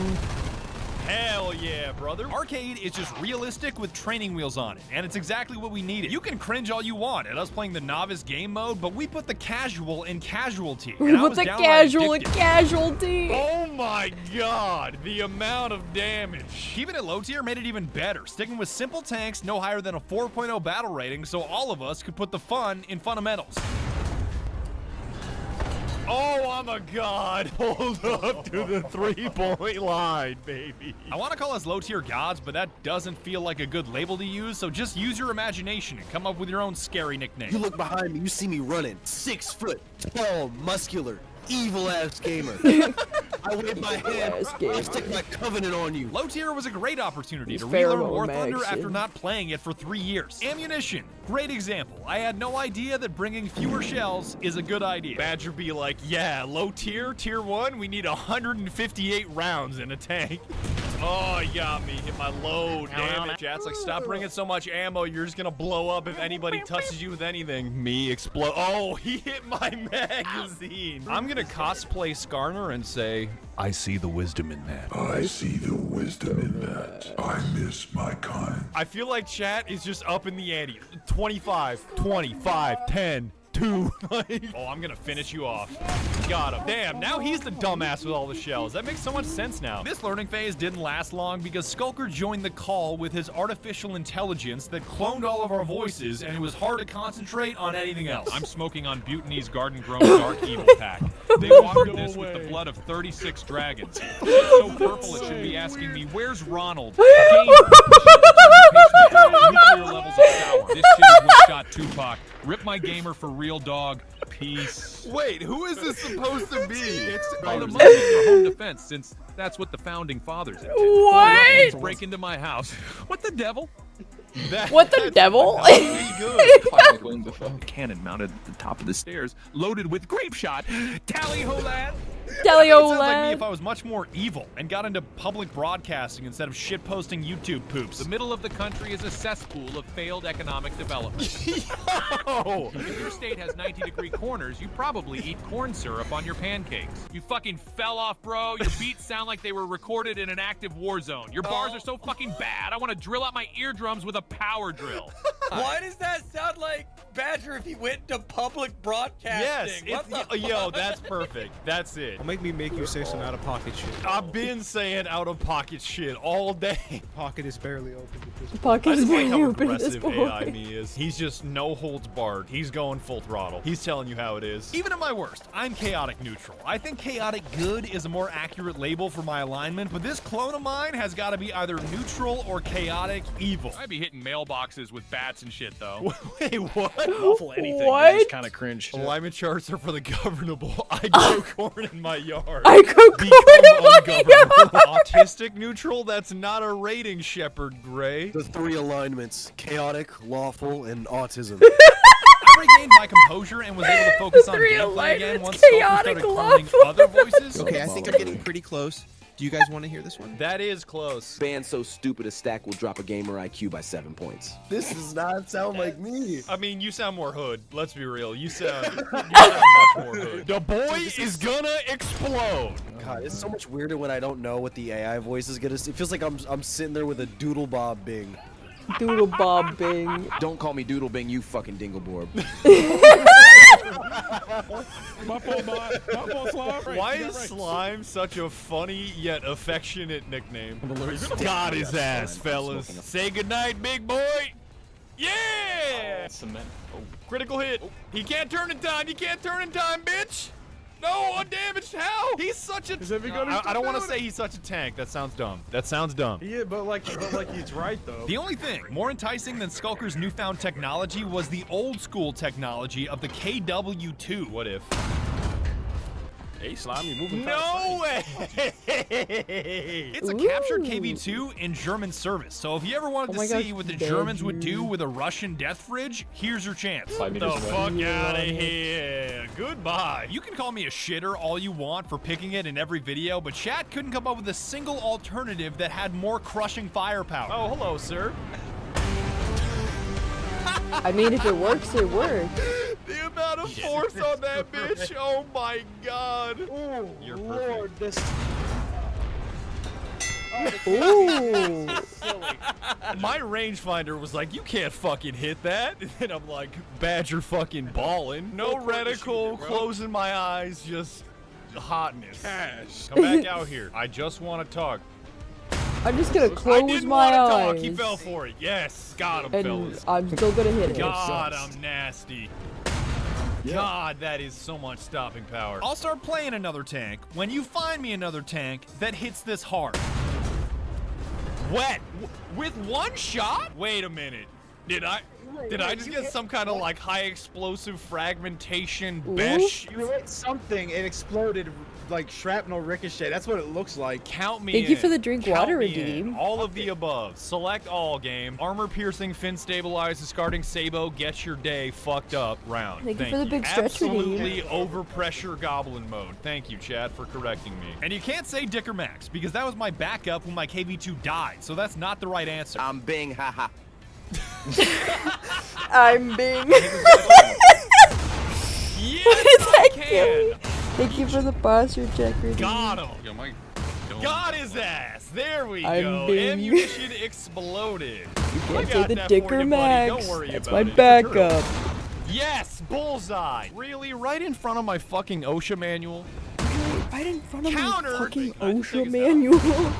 Oh, first shot, dog. Dicker Max stay goated in any title. The main reason I love arcade ground battles is the ability to play with both tanks and planes in the same round. I'm just eyeballing this. Can I get this guy? B? No way! No Did he get that? way! I literally With stopped the to take heat another with sip this of water because I was McDonald's thirsty. ass Kobe Bryant arc of a shell. Oh my I God, he hit that got it? aircraft. Dude, that's crazy! Hey, it's me, Bing, currently speeding down a residential neighborhood at 130 miles per hour over the listed speed limit. Dog, what are you doing here? 130 miles Leave over the me listed alone, speed please. limit? No, Leave me Bing, alone. that's Shoot your ass down. dangerous. I'm gonna shoot Hey, your yo. ass down. You might go down. You might go down. All right, if I gotta do my job, I Get gotta do the everybody fuck start out of here. I got him. Yeah, get in with that BF 109. Yo, I got his ass. The only downside is that there's a limited number of aircraft that can be deployed at once per team. So you constantly have to be looking at your 7, 8, 9 buttons to see if a slot is free. So I can focus on gameplay. I decided to outsource this task to chat by having them spam the word "wermst" when there was a free slot. Because wermst is a word that nobody uses in regular conversation. So it always stuck out and immediately reminded me to hit my Just like aircraft key. Do you know wermst. the word wermst? I feel like one of you said the word wermst. Yeah, I do know the word Hoyers. And at the time, I was like, that's the dumbest fucking word I've ever heard. And then I think I was talking to my wife, and then I just said wermst. Honey, where'd you leave the beer? It's like where and for what purpose and why. Like location, reason, background context in Wermst. one word. Wermst. I'm gonna start operator using that word like unironically. No, he's stabbing my uncle. Wermst. Wermst. Like where? Like tell me where. I can't send a cop to a place I don't know. Like Wermst. Wermst. The drawing that Bada did in CTE with Wermst. Hold on.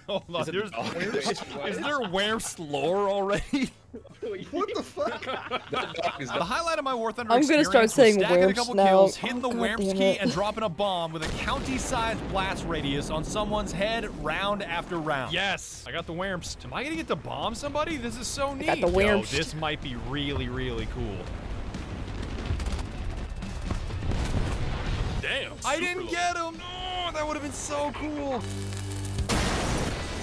No, I did get him. That's amazing. I got a triple kill. I did not know that there was a fuse on them sumbitches. I did not know that. I did not know that. God, I this did is not cool. know I'm that there so was a glad I fuse hit on the them Wermst button. sumbitches. Oh, there's two there. Perfect. And I'm just Wermst. gonna go like... Wermst. Hopefully that works. Hopefully. Come on. Do it to me, baby. I'm just gonna do be it going to me, like, baby. Do it Wermst. to me. Wermst. Nope, I missed. No, I got a bullseye. I cannot. I always forget about the fuse. That was perfect. I would also I forget got about the the Wermst, fuse. Chad. I saw these two little tiny explosions on the ground. I was like, damn, that's some tiny ass explosions for that payload. And then they blew up right in front of those tanks. I won't lie to you and say it's always perfect because oftentimes you get shot down by enemy aircraft that spawn at the same time as you. I'm already getting eaten up. Could not get him. Oh.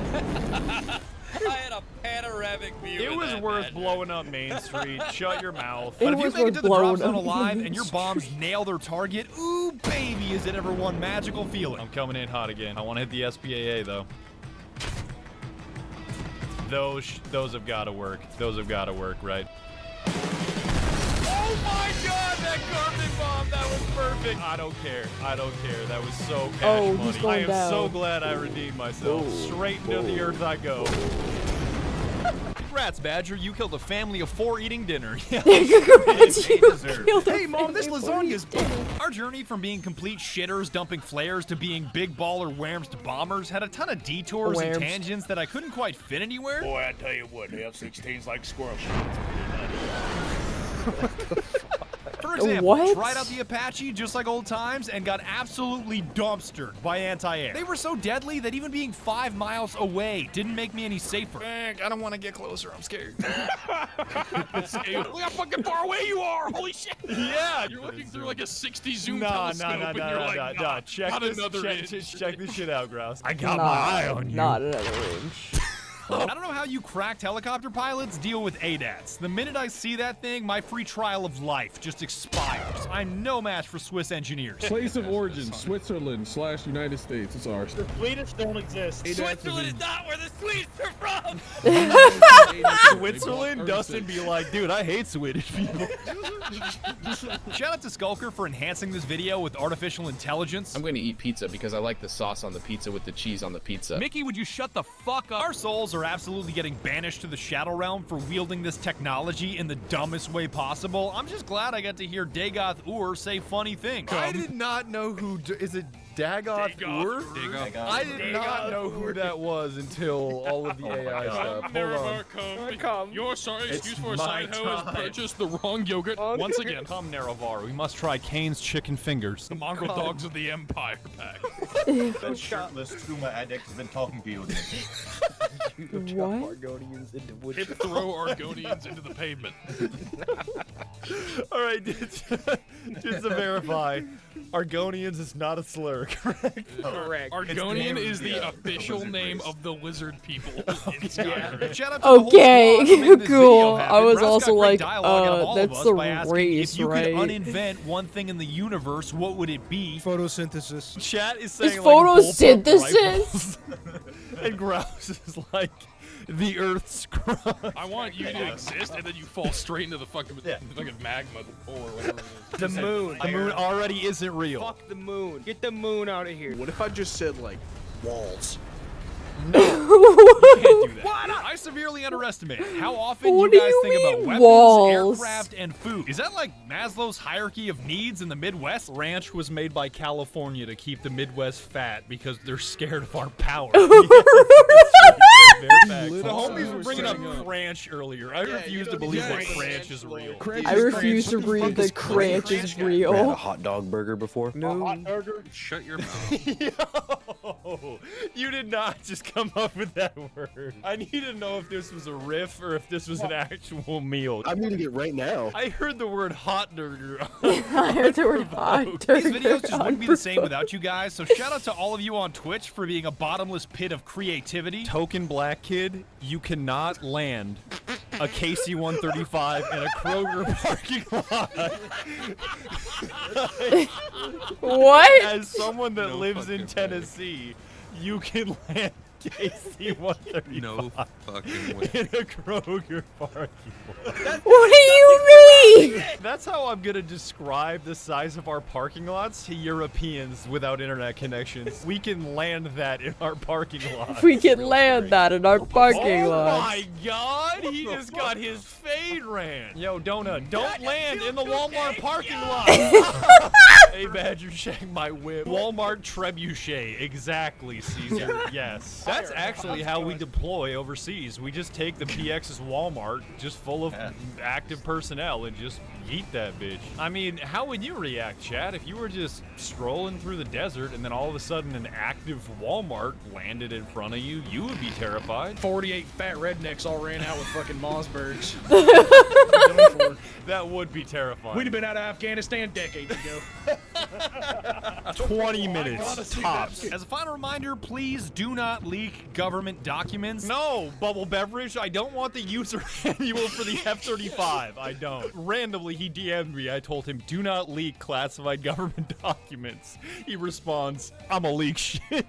Oh my god. And finally, play War Thunder using my link below. It's free to play, and Gaijin pulled out all the stops to help me make this video. It keeps being a genuine problem. It is 100% worth the download. All the boosters, the custom vehicles, and my smug-ass looking seal are waiting at the link below. I am begging you, with tears in my eyes, to give it a try. This shit will turn your pacemaker off. And that's about it. I would like to thank you so very much for watching my video. It means the world to me that you lent me your eyeballs for like 25 to 30 minutes. That is just the coolest blessing in the whole damn world. It was a blast, and I really appreciate you guys. So thank you so much, and be sure to tune in next time when we don't play Minecraft, because apparently that's the new stomping ground for leaking government documents.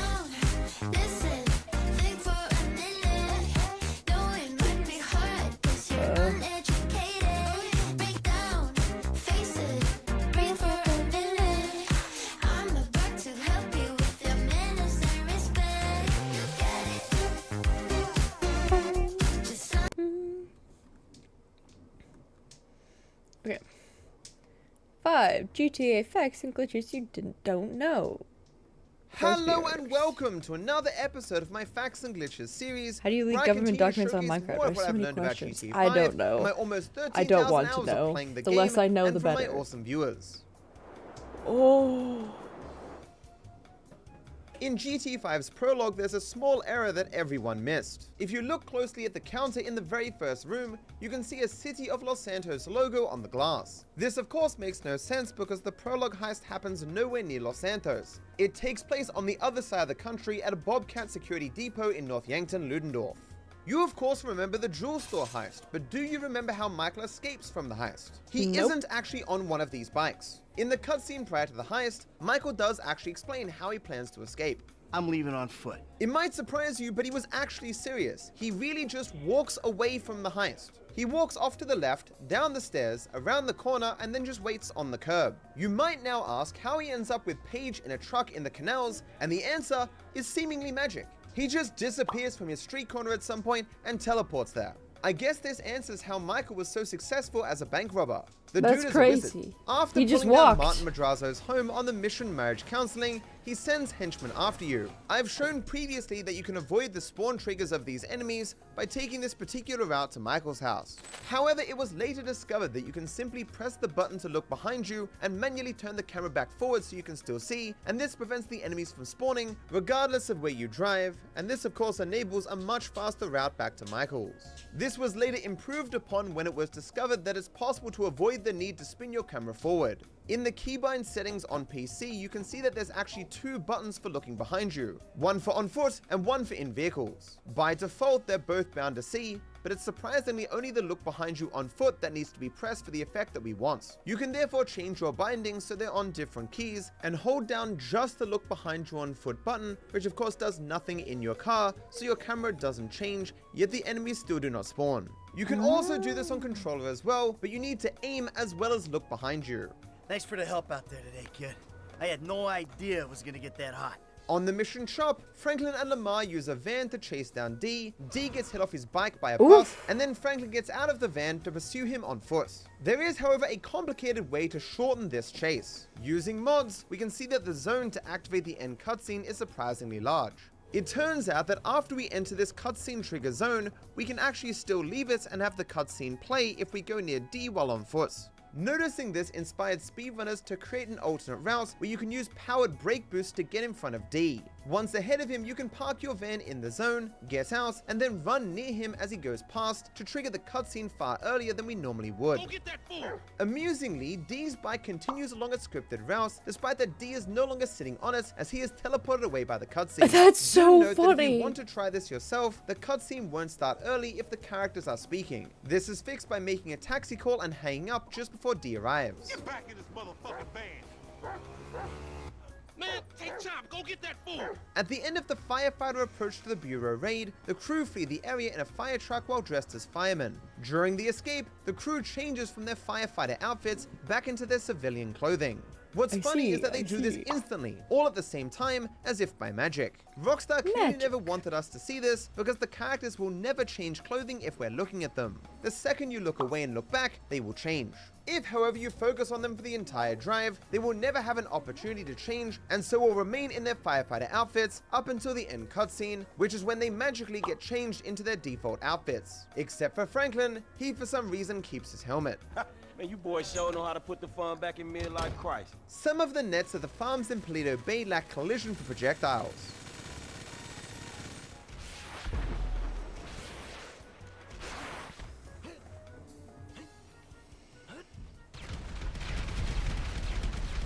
Oh. The surfboards at the beach have odd physics when hit with melee weapons.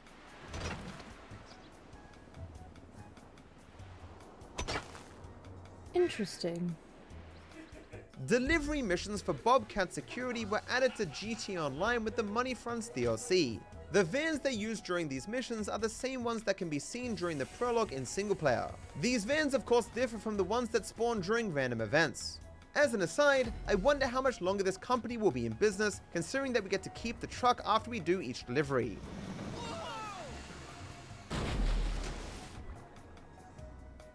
In the Oscar Guzman Flies Again GTA Online update, a red ATV was added to the Mackenzie Field hangar in Grapeseed.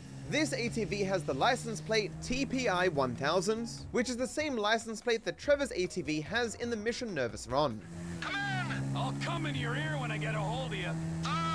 Speedrunners have broken taxis in GTA 5. Normally, the map has a maximum range you can place your cursor, and fast traveling to a waypoint on this border causes your taxi to spawn in the middle of the ocean. But it turns out you can actually go even further beyond. You just need to place a point of interest at the map's maximum and select it with the menu. Selecting it here forces the game to center the point of interest on your screen, which results in your gaining access to parts of the map normally not visible. This means you can create another point of interest and move it up to the new maximum map border, which is now in this area that is normally impossible to access. You can in fact do this as many times as you want, continuing to expand the map beyond what the game can understand. If you ask your cab to drive to a waypoint this far out, the cab will just drive around aimlessly, as it has no idea where you want to go. More importantly, if you fast travel to the waypoint, the screen fades to black like normal, but rather than teleporting to a new location, we teleport to the same place we started. While this initially appears uninteresting, you might have noticed that the in-game time has massively progressed, as if we traveled somewhere far away and then immediately came back. This glitch is currently the fastest method to progress time, and it is very useful for Michael's side mission where he needs to wear the Epsilon Cult robes for 10 days. Wear pale blue attire for the next 10 days. Compared to repeatedly sleeping or dying to progress the 10 days, using this taxi glitch saves 4 whole minutes in the speedrun. Where you headed, homie? That's the That's- ride, my man. Another interesting detail is that cabbing like this will always result in you ending up facing north. This is because it's the default direction set by the developers. There is a small detail that you may never have noticed in Trevor's famous Scooter Brothers switch. We are Scooter Brothers! Scooter Brothers! His scooter has the same license plate as his Birdie truck, which is Betty 32. Why Trevor has this number plate at all is still a matter of speculation to this day. No one knows for sure. Sometimes when you arrive at a mission, there will already be other main characters there, and therefore the game locks your ability to switch to them. However, if you disrupt the mission, you can then switch to the character as normal, finding them at the mission location that you could see them at previously. This is true for every mission in the game, except for one mission, which is I Fought the Law. For unknown reasons, for this mission specifically, disrupting the mission and switching character will have that character be at a random switch location rather than at the mission itself, as should be the case. On Trevor's hunting minigame, you are required to send photos of the animals you've hunted to Cletus, but you can also send these pictures to Trevor's other contacts as well. There are a few generic reply messages that communicate disgust that most of Trevor's contacts will reply with, but there are also a few characters that have responses that are unique to them. Dave says, "That one I can't arrest you for." That one I Franklin can't says, "Why are arrest you you sending me photos of dead animals?" Jimmy says, "Politically correct as ever, Uncle Trevor." Joe says, "See, I knew you wasn't one of those lefty animal rights activists." Joseph says, "Guns, meat, America." Joe and Joseph will actually still send these messages even after Trevor kills them in the mission Minuteman Blues. Again, That's confirming the crazy. existence of social media in GTA 5's afterlife. Josh says, I'm picturing it with Lenny's face. Lenny being Josh's former business partner that betrayed him. Lamar says, I only smoke homies with 2 legs. Lester says, you really need to get a better handle on your media. Maud says, does that mean you're making me dinner? Michael says, could you be any more of a redneck? Nigel says, now if we could get a photo of you with the dead animal jock, Mrs. Thornhill would be so happy. Oscar says, I know where there's some mules you can take out too. Ron says, why you never take me hunting, Trevor? And finally, Wade says, one for the wall. During the GTA Online mission, new listings, hard deadlines, Raph makes a reference to the GTA 5 mission Marriage Counseling, where we pull down Martin Madrazo's house using a winch in the back of a truck. You know, I'm learning the LS market's extremely turbulent. One minute you bagged a beautiful property, the next someone's pulling your deck down the canyon with his truck. That's why we gotta move fast on this. Don't worry These about missions are sadly no longer in the game with the release of the Mansion's DLC. Franklin arrives to the Pleato heist in a bulldozer to help his crew escape, but few seem to understand why he does this, considering this wasn't the plan outlined by Lester at the beginning of the heist. Hello, Franklin. What's up? What about me? You'll be waiting for them by the river, handling the getaway. Alright. While not stated explicitly, it was originally the plan that Franklin would help the crew escape in a boat. When we drop off Franklin earlier in the mission, he slowly walks his way down to sit in this boat. Despite that this boat is never used for anything, if we destroy it, we get a mission fail saying the getaway vehicle was destroyed. The justification given for this boat not being used for the getaway is that apparently the police swarm the coast, which prevents the gang from going down to the water to flee. There's cops in the bay. You ain't gonna be able to get out this way. You hear that, guys? I always felt like this was a lame excuse because heavy police resistance was expected from the get-go. On the mission reuniting the family, Michael and Jimmy interrupt Amanda and Fabian at a coffee shop, and they agree to meet later for a therapy session. If you follow Amanda when she leaves the shop, you will discover that she has a very It's more just like I've never aggressive played driving GTA style. 5, so I don't really have much to say. I'm just kind of like, yep. She also just drives around aimlessly. She never drops off Fabian anywhere, so I'm not sure what happens to him when she actually goes to the therapy session.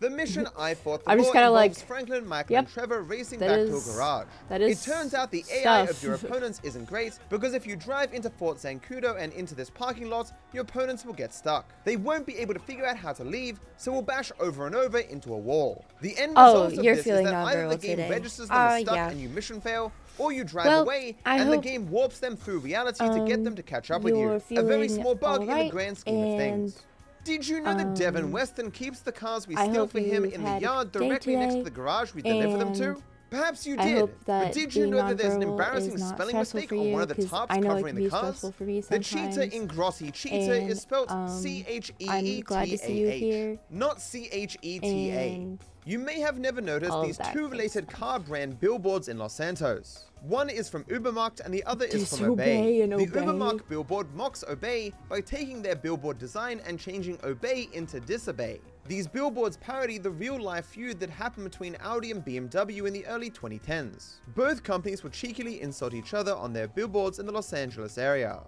So that's the end of the episode. Thank you for watching. If you think you know of anything that would be of interest to this series, feel free to add it to my Discord. I hope you're all doing well.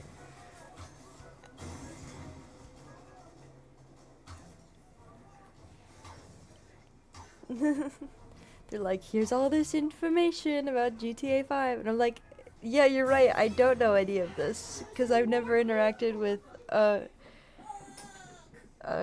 Grand Theft Auto, the franchise. All I know about Grand Theft Auto, the series, is that there are 5 of them, and then the 6th one has been like being made forever.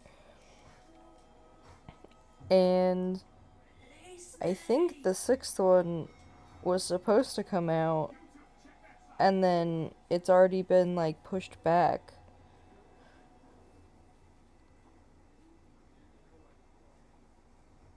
Like they've already pushed the release date back.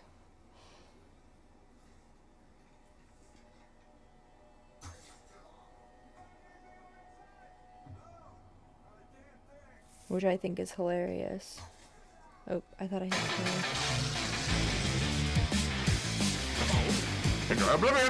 Oh.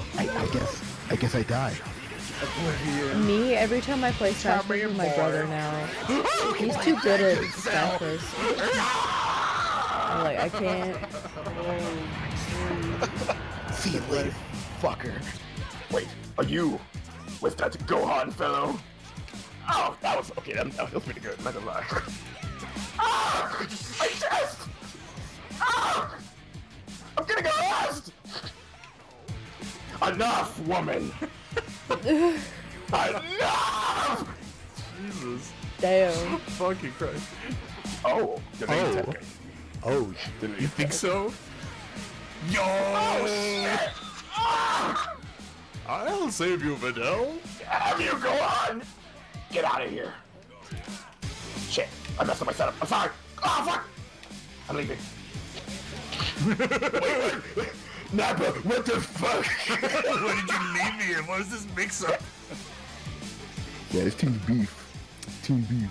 It's team beef. And yet, like, there's no, like, it kills me every time I realize that all of the characters have the exact same health. They all have the exact same health. Like, Videl should, like, get 2 touched.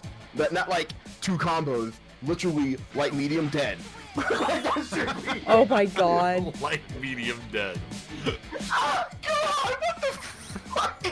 Why am I here? Why would you let me fight against Broly? And then Jiren just doesn't die. He's just the best. What are you pressing? Ooh, nothing. What are you pressing? Fuck. It's okay, you got me, little one. I did one too many dodges. I was like, Oh, I think 3's the amount I need, but... Now I see why you couldn't beat my dad. Yo. I just want to talk. As he's loading a shotgun. As he's loading a shotgun. I just want to talk! Oh, that was cool. Oh, stop. I love not knowing who most of these fucking Let me tell characters you a are. secret. Coffee is just bean soup. Coffee is just bean soup! Because he told the truth. Oh, I see. A man of culture. Oh, I see. A man of culture!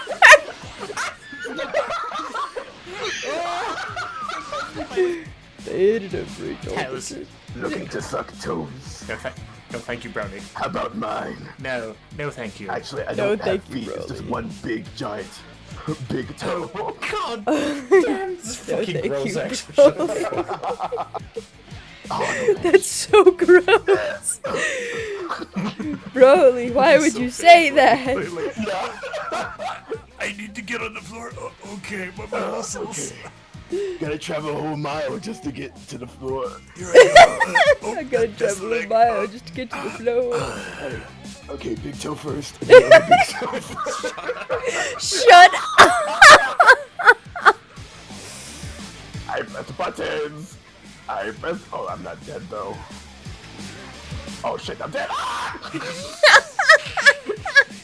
No, seriously. You should really try the Impossible Burger at Burger King. I heard Broly likes it. What? Broly's a vegan now. He's a vegan now! Can you imagine a vegan that fucking swole? That would actually be nuts!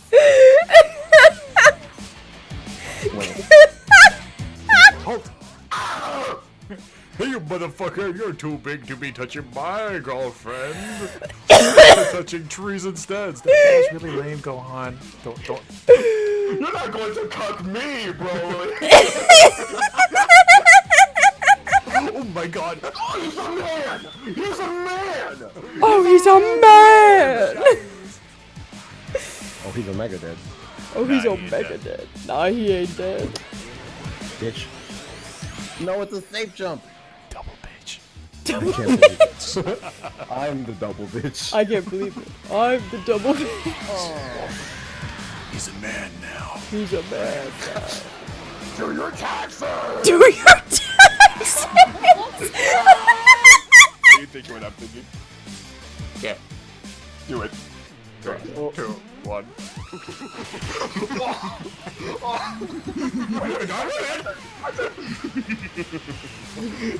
Goodbye, Sam! What did you win? From downtown! I remember how to convert! I remembered how to convert! We'll see about about that thought. Oh shit! Just kill him! I can't!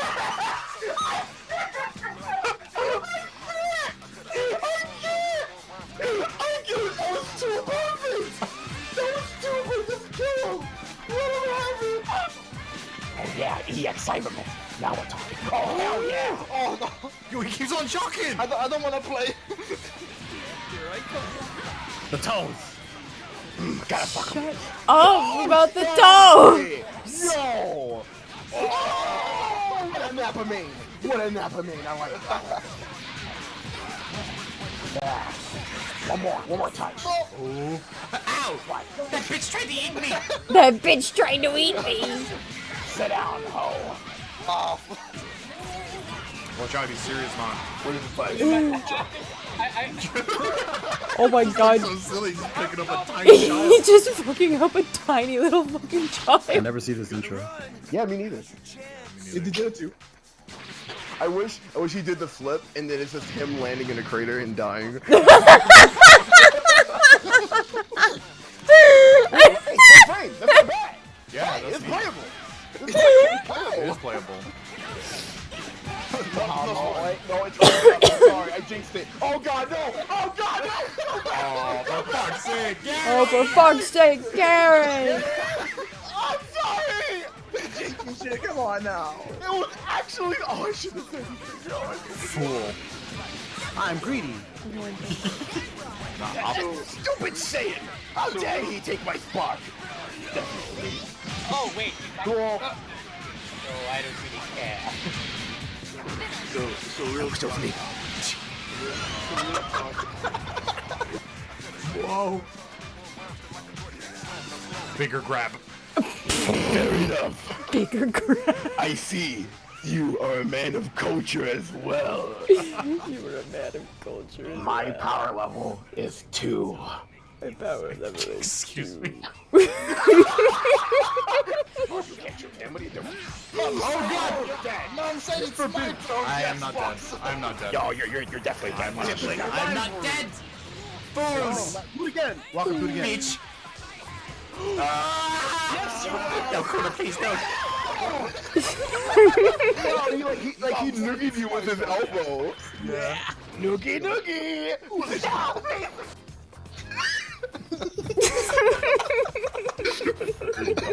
I think something's in the way. Look, I'm not moving out the way. I'm not moving out the way. Talking shit. What did you do your hair in the toilet? Your hat literally looks like an upside down toilet. Your head looks like a fucking pistachio. It's close. Just want to hold hands. Butterfinger. You know.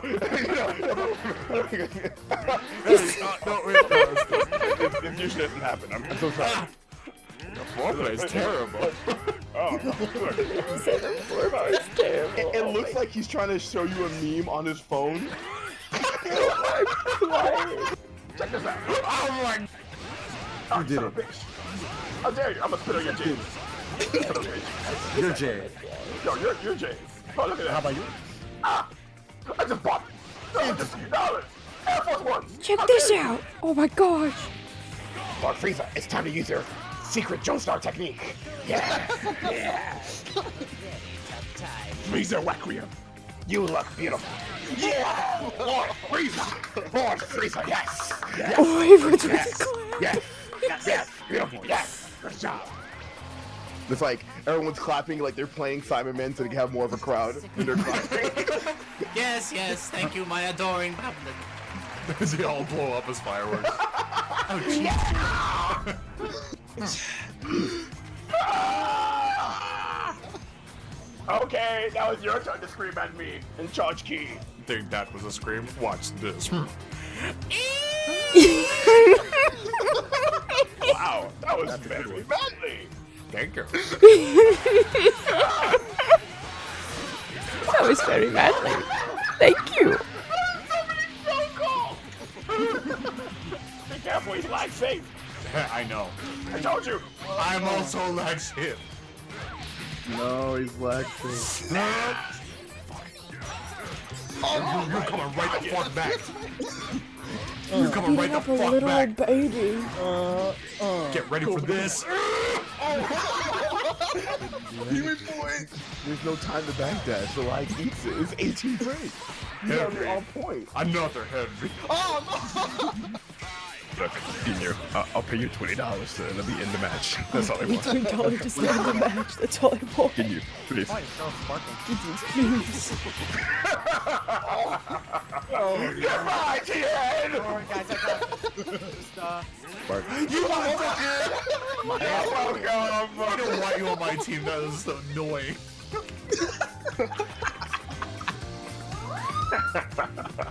It's time again. The same hand I masturbated. You know, for all of the callbacks that I wanted, I didn't want this one.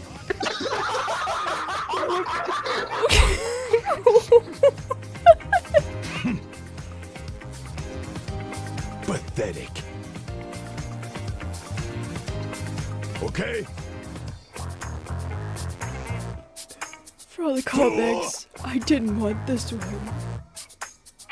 That's enough for now. That's crazy. Oh. Oh, that's crazy. Oh. Oh. Man, I need to watch that group more. That I haven't laughed that hard in a hot minute. I think I have a case of the giggles. Okay, horrors haunt the Commonwealth. Fallout 4, just like all the other games I've covered so far, has its fair share of mysterious moments, glitches, and unintentional oddities that have inspired its very own online oral history. From strange sounds that defy explanation to NPCs behaving far outside their scripted bounds, these tales have been shared online for years. And yes, I'm going to use the digital campfire imagery again, evolving into urban legends that spread across the Fallout community and beyond. Our journey in this video will explore some of Fallout 4's most obscure, spine-chilling and inexplicable player stories, as well as a couple of legends that will be more well known to most of you. These stories, whether you find some of them completely unbelievable or have heard of some of them before, are all part of the shared oral history of Fallout 4 that's developed since the game's release. To me, they're all a fascinating outgrowth of the community that can form around a game in the years after its release. As ever, I've enjoyed digging these tales up. I hope you enjoy hearing them. Let's begin our journey into the urban legends of Fallout 4. To kick this journey off, we're going to look at a player report from 2016 relating to one of Fallout 4's creepiest legitimate phenomena, the Ghost Girl of the Grand Chester Mystery Mansion. As many players will know, venturing into this dilapidated roadside attraction, they find themselves sneaking around an interior that's positively brimming with lore, environmental storytelling, and jump-scare-laden design. But what takes this well-known location and spooky activity to the next level is the Ghost Girl herself, and some reported oddities. For many players, the Ghost Girl is as she was designed to be, an orchestrated scare.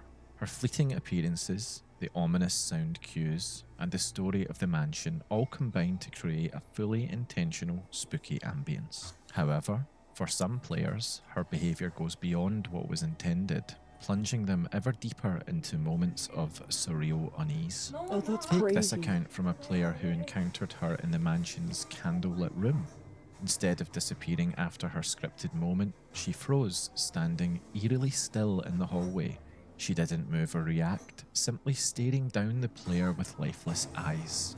What should have been a momentary scare turned into a lingering, spooky standoff.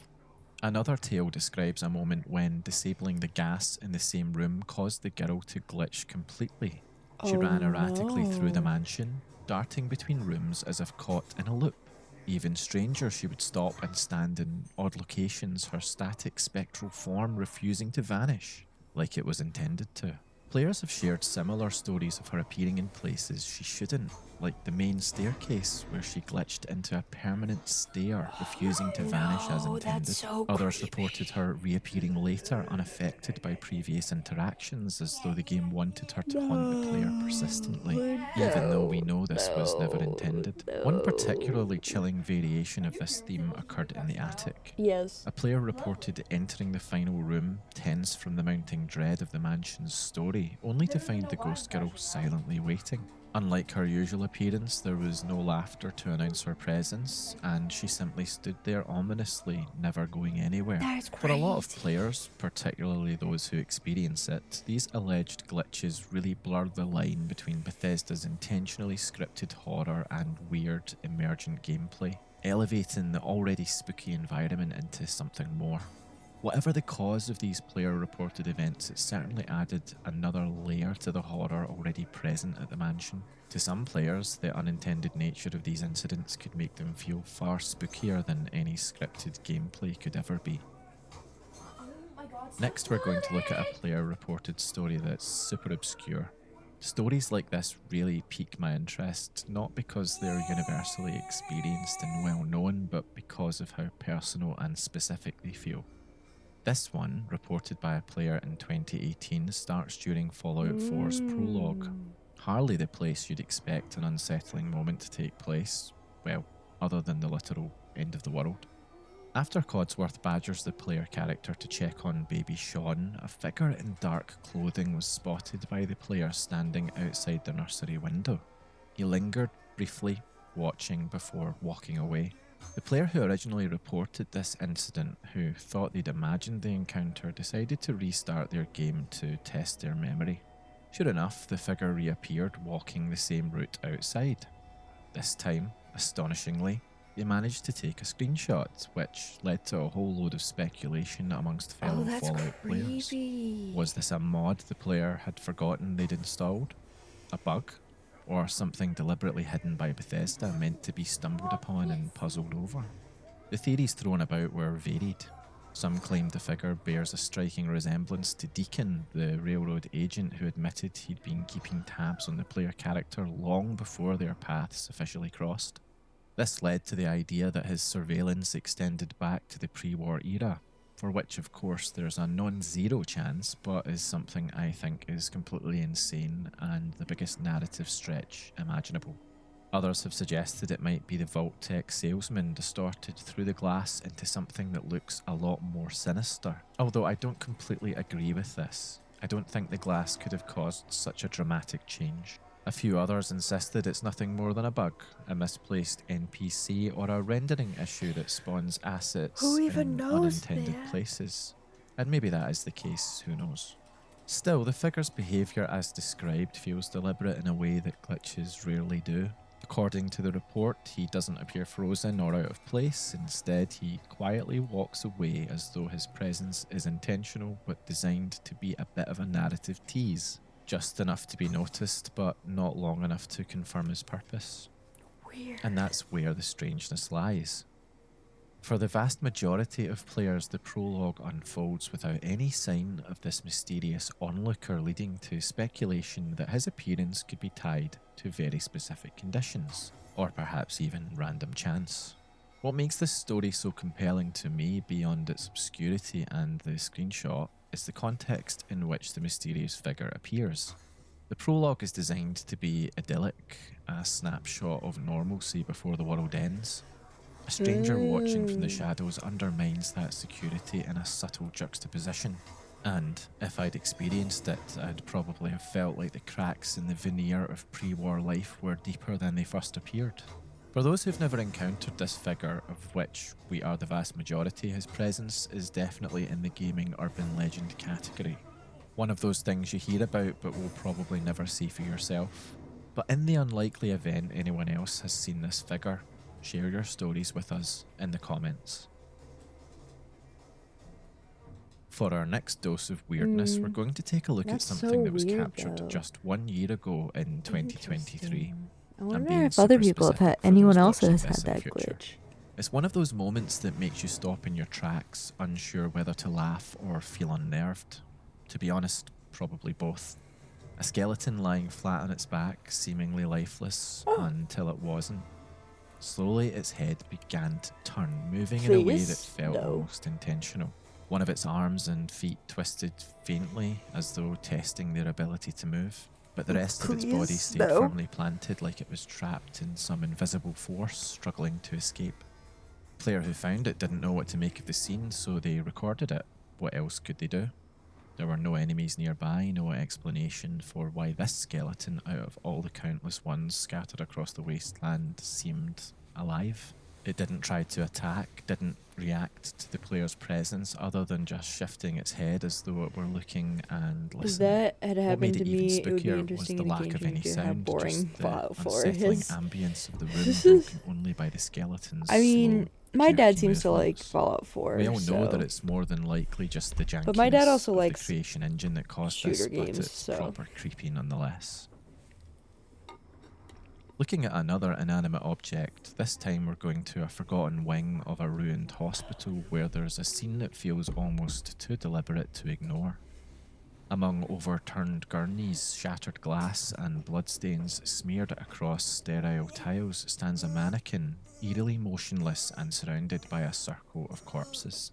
The bodies are arranged haphazardly as if their last moments were chaotic and panicked, but the mannequin stands untouched, Yeah, pristine, it as does seem though like there's it not- somehow presided over and Like there's not a lot orchestrated of the stuff carnage. happening.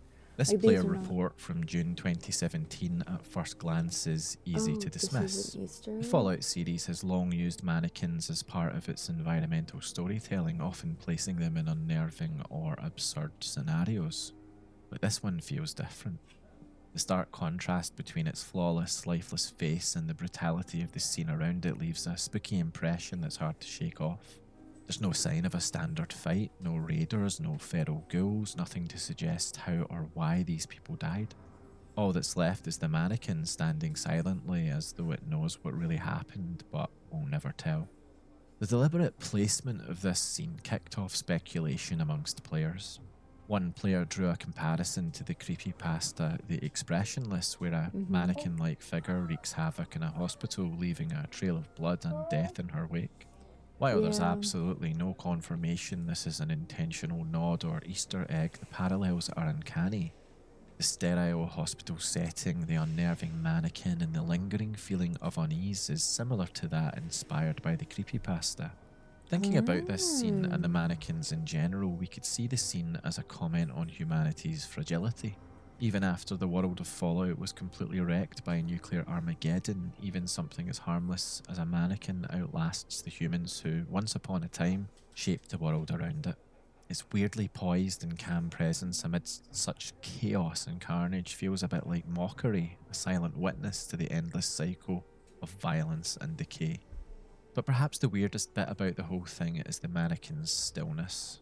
With Bethesda games well known for their glitches and unpredictable physics, you almost expect it to move when you turn your back or glance away. Oh but yeah, it I'd doesn't. 100% expect that It mannequin to simply move, man. remains. I'd be expecting that Whatever mannequin its to like purpose, walk and after whether it's a me, nod man. to an obscure creepypasta, I'd be like, I need- this single mannequin gives a simple location an unnerving edge. I'd- It's I not a need boss those fight or a doors to be quest. locked. I There are don't no care. rewards for exploring it, no answers to I don't uncover. care if it doesn't Just a actually chilling move. knowledge that something happened here. I don't care if it doesn't even actually if the move. mannequin itself didn't cause it. My its brain's gonna watchful tell me that form it's was going there to see move. it all. Everything in that room is going to tell me As that you that all mannequin's know, going it's to move. not the well-known stories that leave the strongest impression on me. It's the small, inexplicable moments, Actually, there is especially those one. where the game world That's feels crazy. slightly off. One One such tell me moment more. comes in the form of a player report from 2022 featuring an encounter with a gunner. A typical encounter until you realise something's missing. Their head. This wasn't a quick ragdoll glitch or a case of a decapitated body lying still on the ground. No, this gunner kept moving, fighting and attacking with the same determination as ever, completely unaware that their head was no longer part of the equation. A player shared footage of the headless gunner sprinting into battle, weapon raised, and behaving as though nothing is amiss. That's crazy. It's almost comical except for the lingering question. How could this be possible? Keep him Some believe away it's tied from to me. Fallout 4's mechanics for legendary enemies. When their health depletes, legendary foes mutate, restoring part of their health and gaining extra abilities. In this case, the mutation seems to have coincided with a decapitation. The game didn't quite know how to handle it, so it let the gunner carry on as if their head were still firmly attached. Other players take a darker perspective. There's something unnerving about a headless body still going through the motions, reloading, aiming, firing, following behaviours written into the code but stripped of all humanity. Without a face, without eyes, it's reduced to something closer to a machine, relentless and unthinking. The scene grows stranger the longer you watch. The body moves with eerie precision, entirely detached from the absurdity of its situation. Players who've encountered the glitch often find themselves torn between laughing at its absurdity and feeling creeped out. Whatever the explanation, the Headless Gunner has absolutely earned its place in the long list of strange encounters that make up the shared oral, and in this case visual, history of Fallout 4's player-shared stories. Deep beneath the murky waters of Fallout 4's Commonwealth lies one of the game's most enduring mysteries. A better known one to be sure, but one of my favourites. The Ghoul Whale. Known colloquially as Old Peg, this supposed Leviathan has captured the imagination of players since release. While there's no confirmed sighting of this enormous Crazy ghoulified sea creatures, we creature, love to tantalising see clues it. scattered throughout Or the be game haunted world by have led it, to whichever countless comes theories. first. The most compelling evidence comes from NPC dialogue. Some characters offhandedly mention strange happenings in the water, and one even refers to Old Peg by name. Combined with the game's placement of buoys, more than 70 in total, players began piecing together a potential connection. Many of these buoys seem deliberately arranged, with some forming trails marked by dead fish. When shot, their bells ring out, sparking speculation that they're part of an elaborate puzzle or activation sequence tied to Old Peg. Others point to the presence of harpoon guns hidden in the game files and Bethesda's history of crafting complex underwater environments in earlier games, like the Point Lookout DLC in Fallout 3. These details suggest that Fallout 4's ocean wasn't always intended to be the barren expanse it appears to be. Of course, not all players are convinced.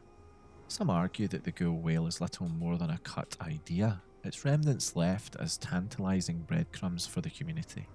Others believe it was meant to be part of an unreleased underwater DLC, given how many unused assets, like the harpoon gun, align with the theme.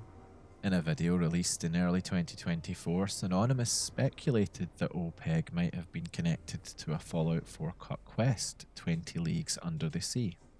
This unfinished storyline would have taken players to Vault 120, an undersea location discovered after repairing the Yangtze submarine in Here There Be Monsters.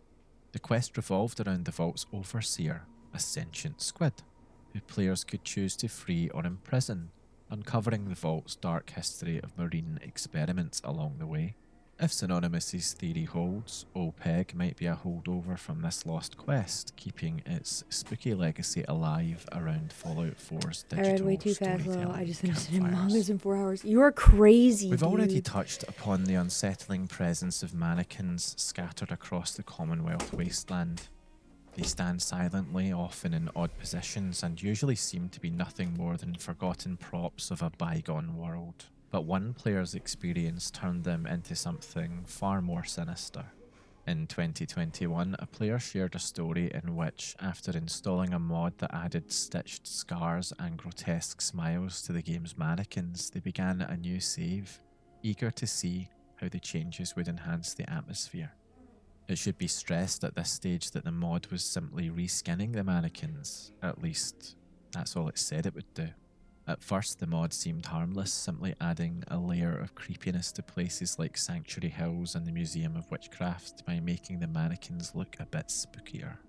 Then the player stumbled upon a small bunker hidden in the far east of the map. Inside was a locked terminal and a cryptic log referencing a specimen banging on the door.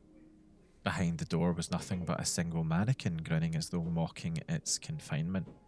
Things quickly escalated. While exploring the Commonwealth, the player noticed NPCs reacting to mannequins in strange ways.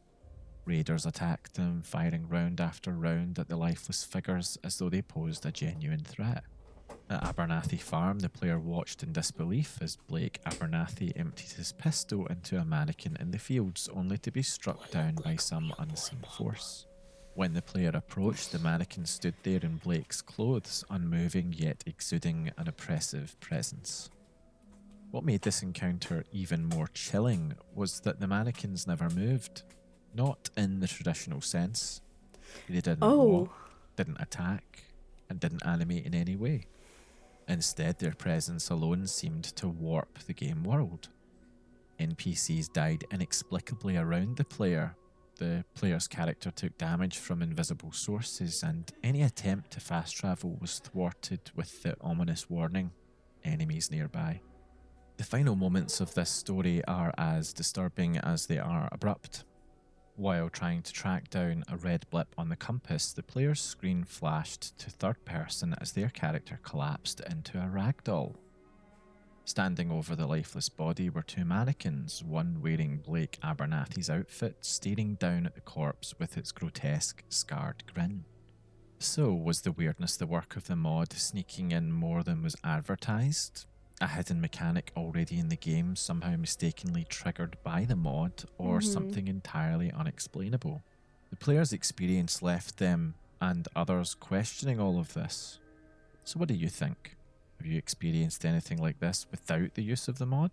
Or do you recognise this experience from adding in reskinning mods? Let us know down below.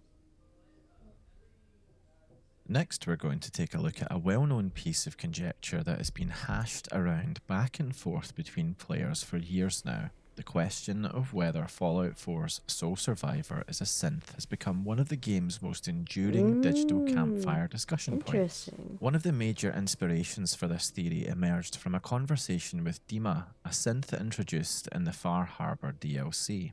Dima, with a predilection for philosophical musings and moral grey areas, implies that the Soul Survivor's memories of pre-war life could have been implanted, a revelation that raised doubts about the Soul Survivor's identity. This ambiguity ties directly into the overarching themes of Fallout 4, the nature of identity, the blurred lines between humanity and machinery, and the moral grey areas created by the Institute's actions. It's no wonder that this was fuel to the fire of speculations about the Soul Survivor being a synth. But are Dima's assertions just a narrative device to make players question their character, or is there actually evidence to support the Soul Survivor being a synth? In terms of the arguments for this, the Vault 111 sequence itself is often cited by proponents of the theory.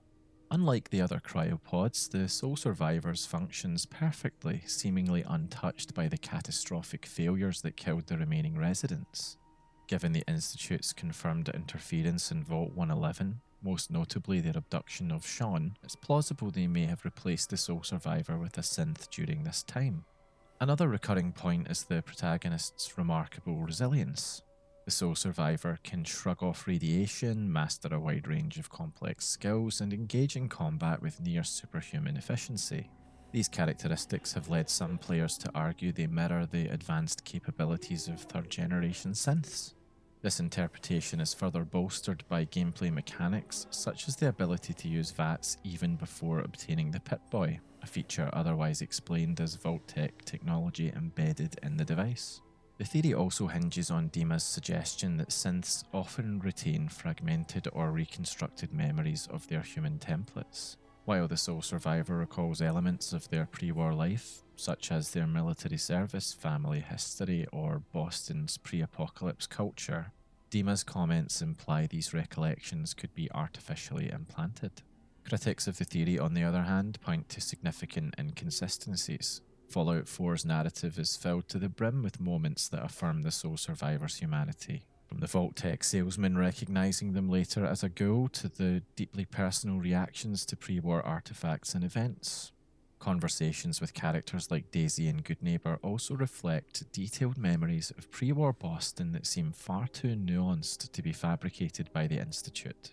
Not only that, but the Institute's leadership structure also presents a major contradiction. Father explicitly distrusts synths as potential leaders, evidenced by the absence of synth directors within the Institute hierarchy. If the sole survivor were a synth, it would contradict both Father's vision and the organisation's rigid control over synth autonomy. They're not exactly the railroad, after all. Gameplay mechanics further muddy the waters. Gen 3 synths are designed to resist radiation and lack the biological needs of humans, yet the sole survivor can contract illnesses, suffers from radiation poisoning, and requires food and water in survival mode. These limitations seem more like evidence for a human protagonist than an artificial creation. All that being said, the sole survivor as a synth theory may not have a definitive answer. For everything that's not been completely defined, there's a non-zero chance of various possibilities. In my view, the whole debate has been spawned by something the writers of Fallout 4 wanted to achieve anyway. By sowing the seed of ambiguity, Bethesda nudges players to reflect on the nature of identity and choice, which they've done in spades across the internet for years. So, in the absence of definitive evidence, the truth remains elusive, leaving it up to players to decide whether their protagonist is human, synth, or something in between. The only thing we know for sure is that it's something Bethesda wanted players to ponder. Another fun, quirky side note in the player-found obscurities of Fallout 4 is Claraland, officially titled RJ Angler Test in the game's code. This unused test cell, accessible only through console commands, captured the imagination of players who stumbled upon its bizarre and seemingly random assortment of objects and references. When players load into RJ Angler Test, they are greeted by a really weird collection of assets. A dead mole rat perched on a motorcycle, a fish sporting a gas mask, and brooms with screwdrivers strapped to their shafts are just some of the cell's peculiar features. Each object appears to reference popular media such as Disney's Fantasia or the children's book The Mouse and the Motorcycle. Other oddities include a buoy adorned with flowers and a Vim bottle, a Brahmin skull with pool balls for eyes, and even Jangles the Moon Monkey precariously perched on a frag mine. While the purpose of these items isn't explicitly clear, they seem to have served as placeholders for developers testing assets during Far Harbor's creation. Interestingly, saving the game within this cell reveals an unexpected name, Claraland. Whether this is an intentional Easter egg or simply a placeholder name left by a developer remains unknown. Players accessing Claraland through mods or console commands have shared their findings, often accompanied by speculation about the cell's purpose. Some believe it was a whimsical sandbox where developers tested environmental storytelling techniques, while others see it as a playful repository of in-jokes and media references. The discovery has drawn comparisons to other test cells in Fallout, such as QA Smoke, a debugging area crammed with every item and weapon in the game. However, Claraland's more curated collection of objects sets it apart, as if it were deliberately designed to evoke an air of surreal humour and nostalgia. Whatever the actual purpose of Claraland, it's an example of the community that forms around Bethesda games and how one player's discovery can end up shared and discussed all around the world. For every completely unconfirmed and fantastical urban legend shared, there's a Claraland that's completely legitimately true waiting in the wings. It's discoveries like this that make me feel there's always a possibility that the weirder, more obscure stories could be true after all. In 2015, a player managed to get evidence of something that had been discussed at the time and dismissed as impossible. It revolves around the USS Constitution questline and its most exciting moment, which happens after the quest's resolution, the ship's dramatic takeoff.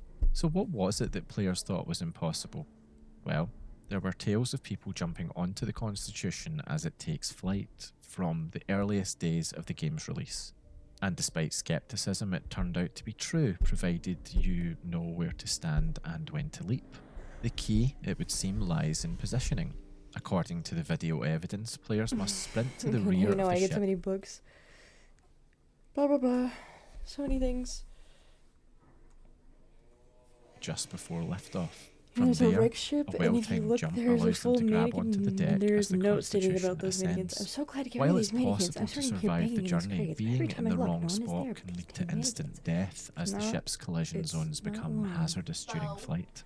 Not only can you hitch a not one of ride, the but it's bits I also remember. survivable, though tricky.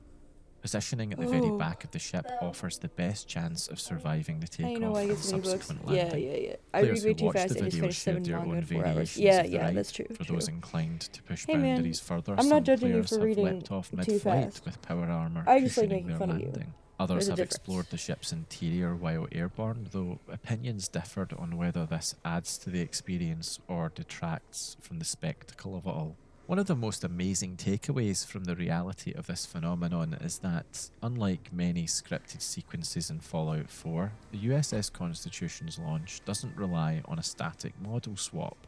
Instead, the developers programmed the No, I entire didn't take it ship like to that, move no. dynamically. This choice Yeah. is incredibly I was like, technically challenging in the yeah, creation I'm just engine poking and fun at is you. frankly pretty ambitious on the part of Bethesda.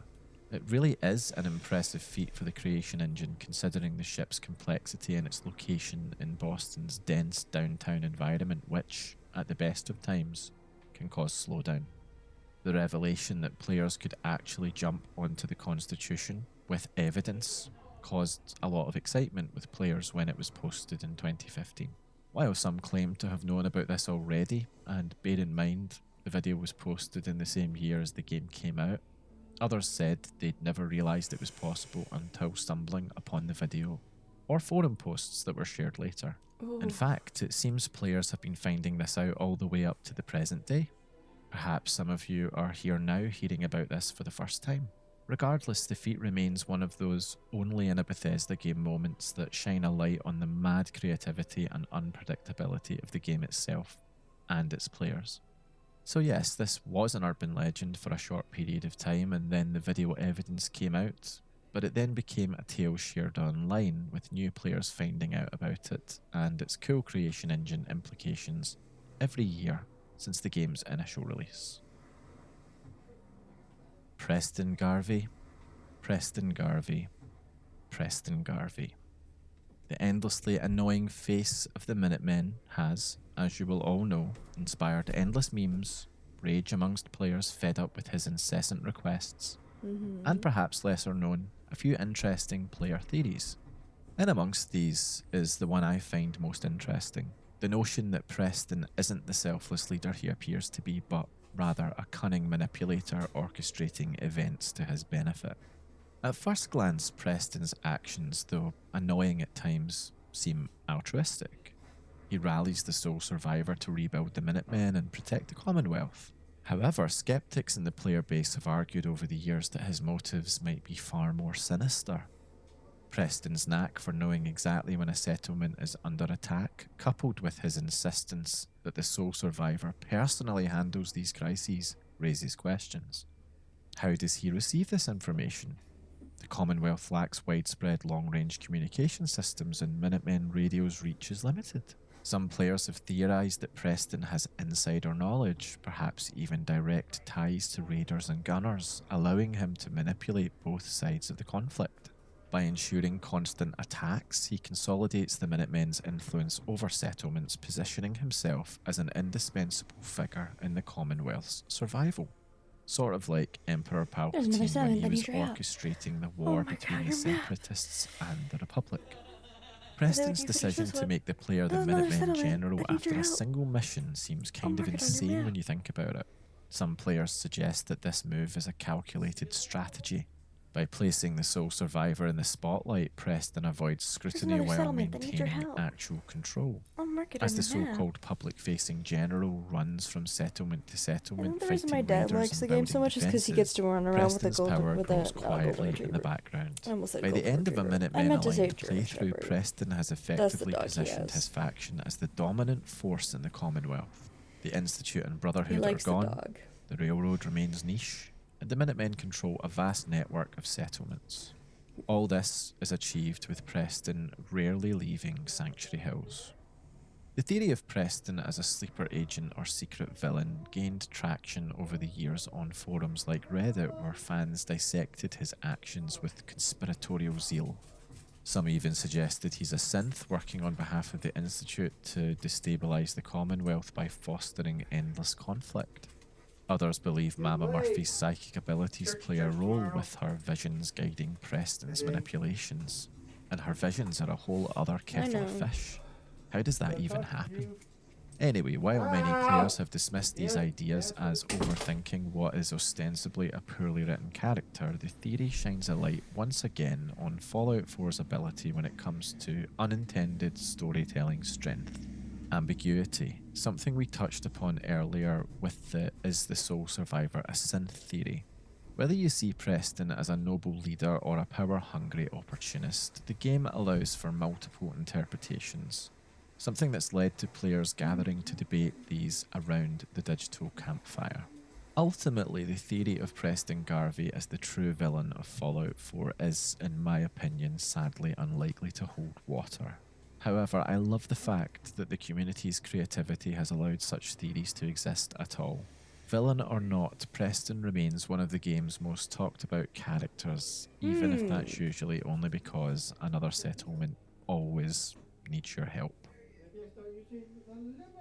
Deep in the spooky depths of Pinecrest Cavern in the Far Harbour add-on lies one of the strangest sights in the game, a massive humanoid skeleton embedded within a central stone pillar.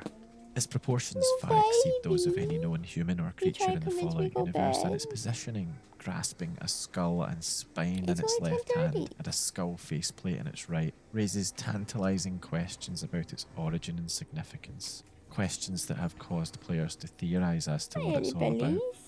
The sight of the skeleton is bizarre even in the sometimes wacky world of Fallout. With its bony hand holding what appears to be a skull as a trophy, the scene could hint at ritualistic or symbolic intent. Perhaps the trappers, known for their brutal and chaotic nature, assembled the skeleton as a weird monument to their power, or more practically as a warning to intruders. However, even if that was the case, the scale of the skeleton is far too large to be human, suggesting it could be the remains of a mutated creature or something even stranger. Some players have theorised that it may be a relic from before the Great War, possibly a failed Vault-Tec experiment. Other theories have floated around in the community, with some suggesting it's a reference to Norse mythology, where giants often I place caught her in their midair! in apocalyptic That's so tales. cool! Fitting for a post-apocalyptic world like that in Fallout. I didn't ask her. Alternatively, its grasp Just of the look at her skull face and up, was spine like, could echo "Oh shit, imagery what the from fudge?" pulp horror reminiscent Come on, of let's a go being party. collecting trophies from want its that. victims. Given the lore-light nature of Pinecrest Cavern, this skeleton rainy. remains a mystery. Bethesda's silence on its backstory only deepens the intrigue, allowing players to project their own theories onto this bizarre site. Of course, Far Harbour as a whole excels at creating unsettling atmospheres, and the giant skeleton serves as a perfect encapsulation of the add-on's weird and spooky tone. So whether it's simply a gruesome decoration or a hint at untold stories, motifs, or themes, it is without a doubt one of the weirder things you can stumble across in your adventures. Are you bothering her again? Only this year, May 2024, for those watching in the future, a player shared some thoughts about Sanctuary Hills and whether the idyllic suburban design may have ties to Vault-Tec's manipulative strategies. With its proximity to Vault 111, its colour scheme mirroring Vault-Tec branding, and the aggressive sales tactics of the Vault-Tec representative, fans have long speculated that Sanctuary Hills was more than a typical planned community. Vault-Tec's reputation for psychological manipulation and unethical experiments casts an ominous shadow over Sanctuary Hills. The house's blue and yellow paint schemes, very obviously reminiscent of Vault-Tec's corporate colours, raise questions about whether the entire neighbourhood was designed as a feeder, a source of test subjects for Vault 111. The proximity to the Vault, of course, adds a little bit of weight to this theory. Unlike other suburban developments in the game, Sanctuary Hills seems tailor-made to funnel residents into Vault-Tec's experimental cryogenic pods. Yet, if Vault-Tec had planned the community, why were so many residents denied entry on the day of the bombs? Some players have argued that Vault-Tec never intended to grant access to everyone.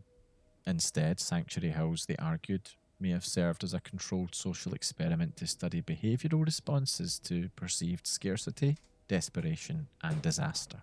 Adding another grim layer to this theory are the named feral ghouls encountered across the Commonwealth. These ghouls share names with Sanctuary residents, a pretty on-the-nose suggestion that they were the neighbours left behind during the chaos. Their transformation into ghouls, a relatively rare mutation, raises the possibility that the community's residents were pre-selected for their genetic suitability for ghoulification, echoing the experiments of Vault 12 in Fallout 1. Codsworth's dialogue even provides a bit of dark foreshadowing. He casually mentions a neighbour's child running around in a Halloween costume, a seemingly innocuous comment that takes on sinister undertones when paired with the eventual discovery of those same neighbours as literal ghouls. While Vault-Tech's role in designing Sanctuary Hills isn't in any way explicitly confirmed, the neighbourhood is undoubtedly emblematic of Fallout's broader critique of post-war American suburbia. Planned communities like Sanctuary, isolated, uniform and vulnerable to manipulation, mirror real-world developments of the 1950s built to capitalise on white flight and Cold War anxieties. Whether or not Vault-Tech directly planned Sanctuary Hills, its unsettling connections to Vault 111 and its residents' tragic fates have undoubtedly inspired speculation in the Fallout fanbase as to whether there's a deeper story going on between the lines of what we've all been told. Given the sprawling wasteland and towering, half-destroyed structures that define the aesthetic of the Fallout universe, and Boston in particular, you'd be forgiven for thinking that its underwater world has remained largely unexplored. In fact, the opposite is true, with players embarking on literal deep dives into the Commonwealth's oceanic depths.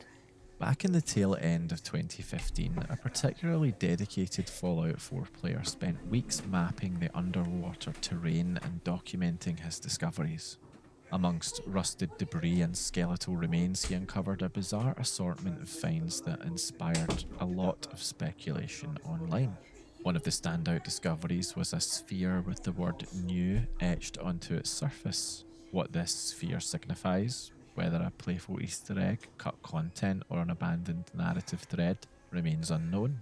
Among other things, eerie and oddly placed, a skeleton in a wheelchair was discovered, along with dead enemies drifting eerily through the water alongside the remains of downed aircraft and scattered boats. Then there was a boat painted with numerous depictions of cats, accompanied by the text "meow," adding a strange, quirky humour to the otherwise bleak feel. And yet, these discoveries, while intriguing, lack the deeper lore or connections that Fallout fans might expect. The player who made these discoveries themselves admitted that their findings were more curious than of any major consequence. However, his exploration raises questions about why this vast underwater space exists at all. Could this be a sign of cut content?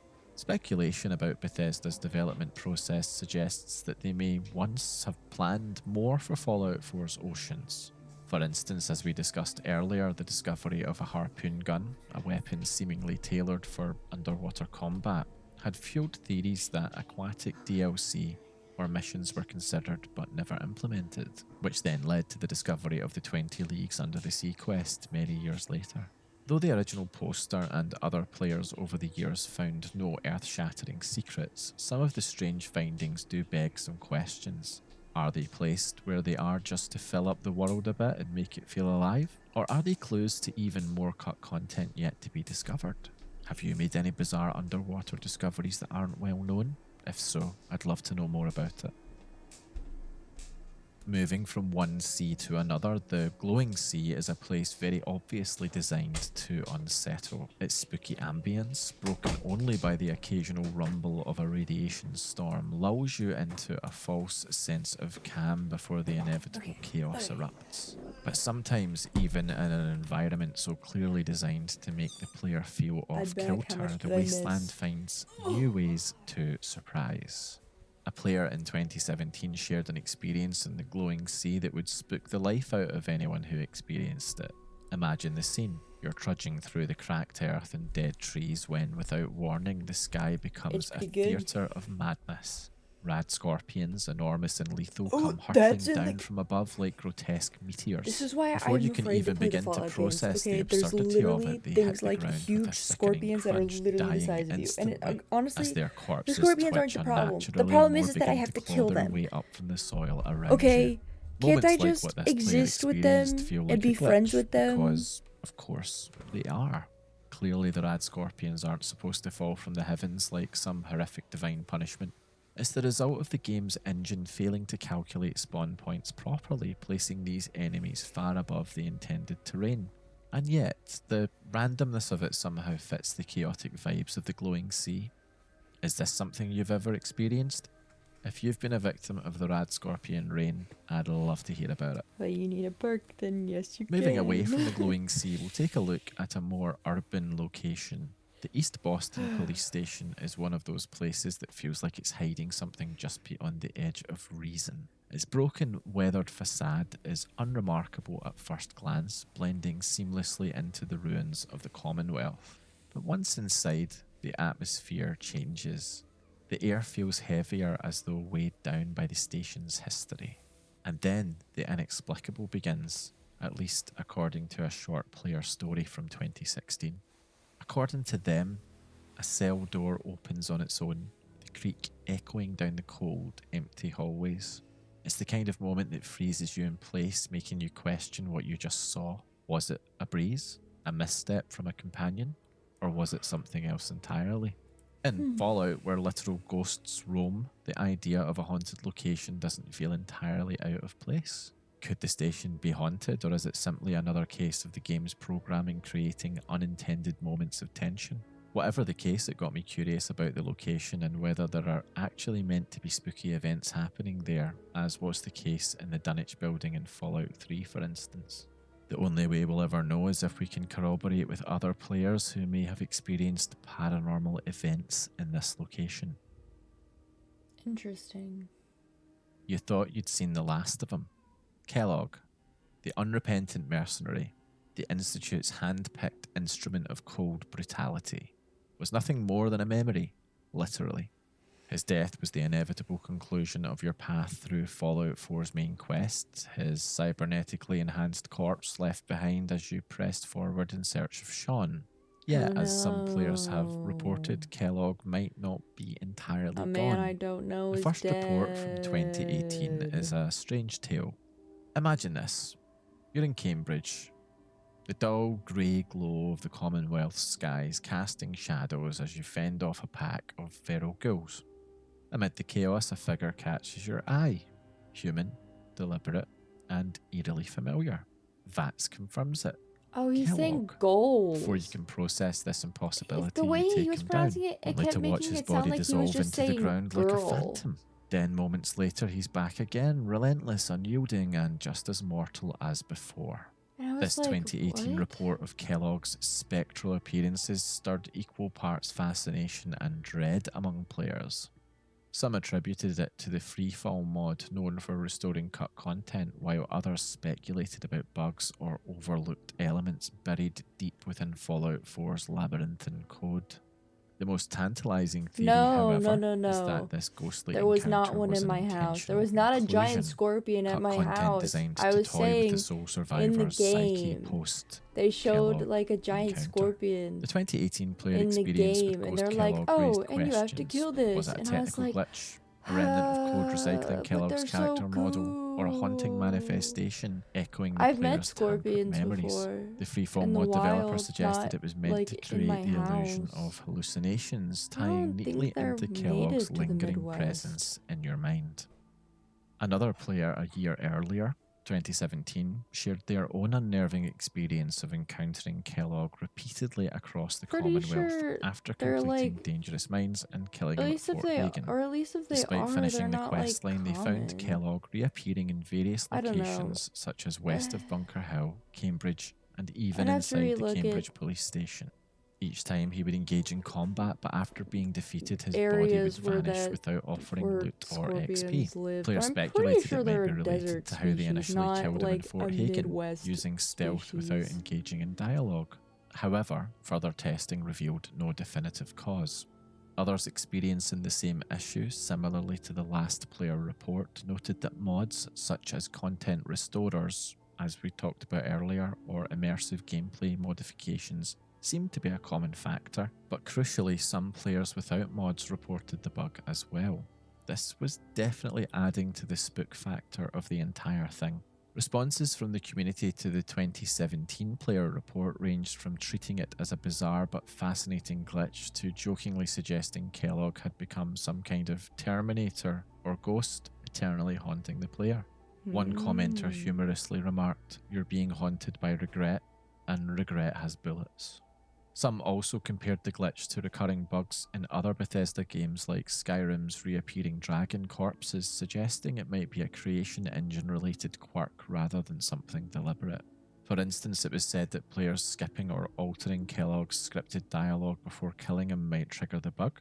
In terms of mod interference, content restoring or immersive gameplay mods could unintentionally reintroduce Kellogg's spawn points.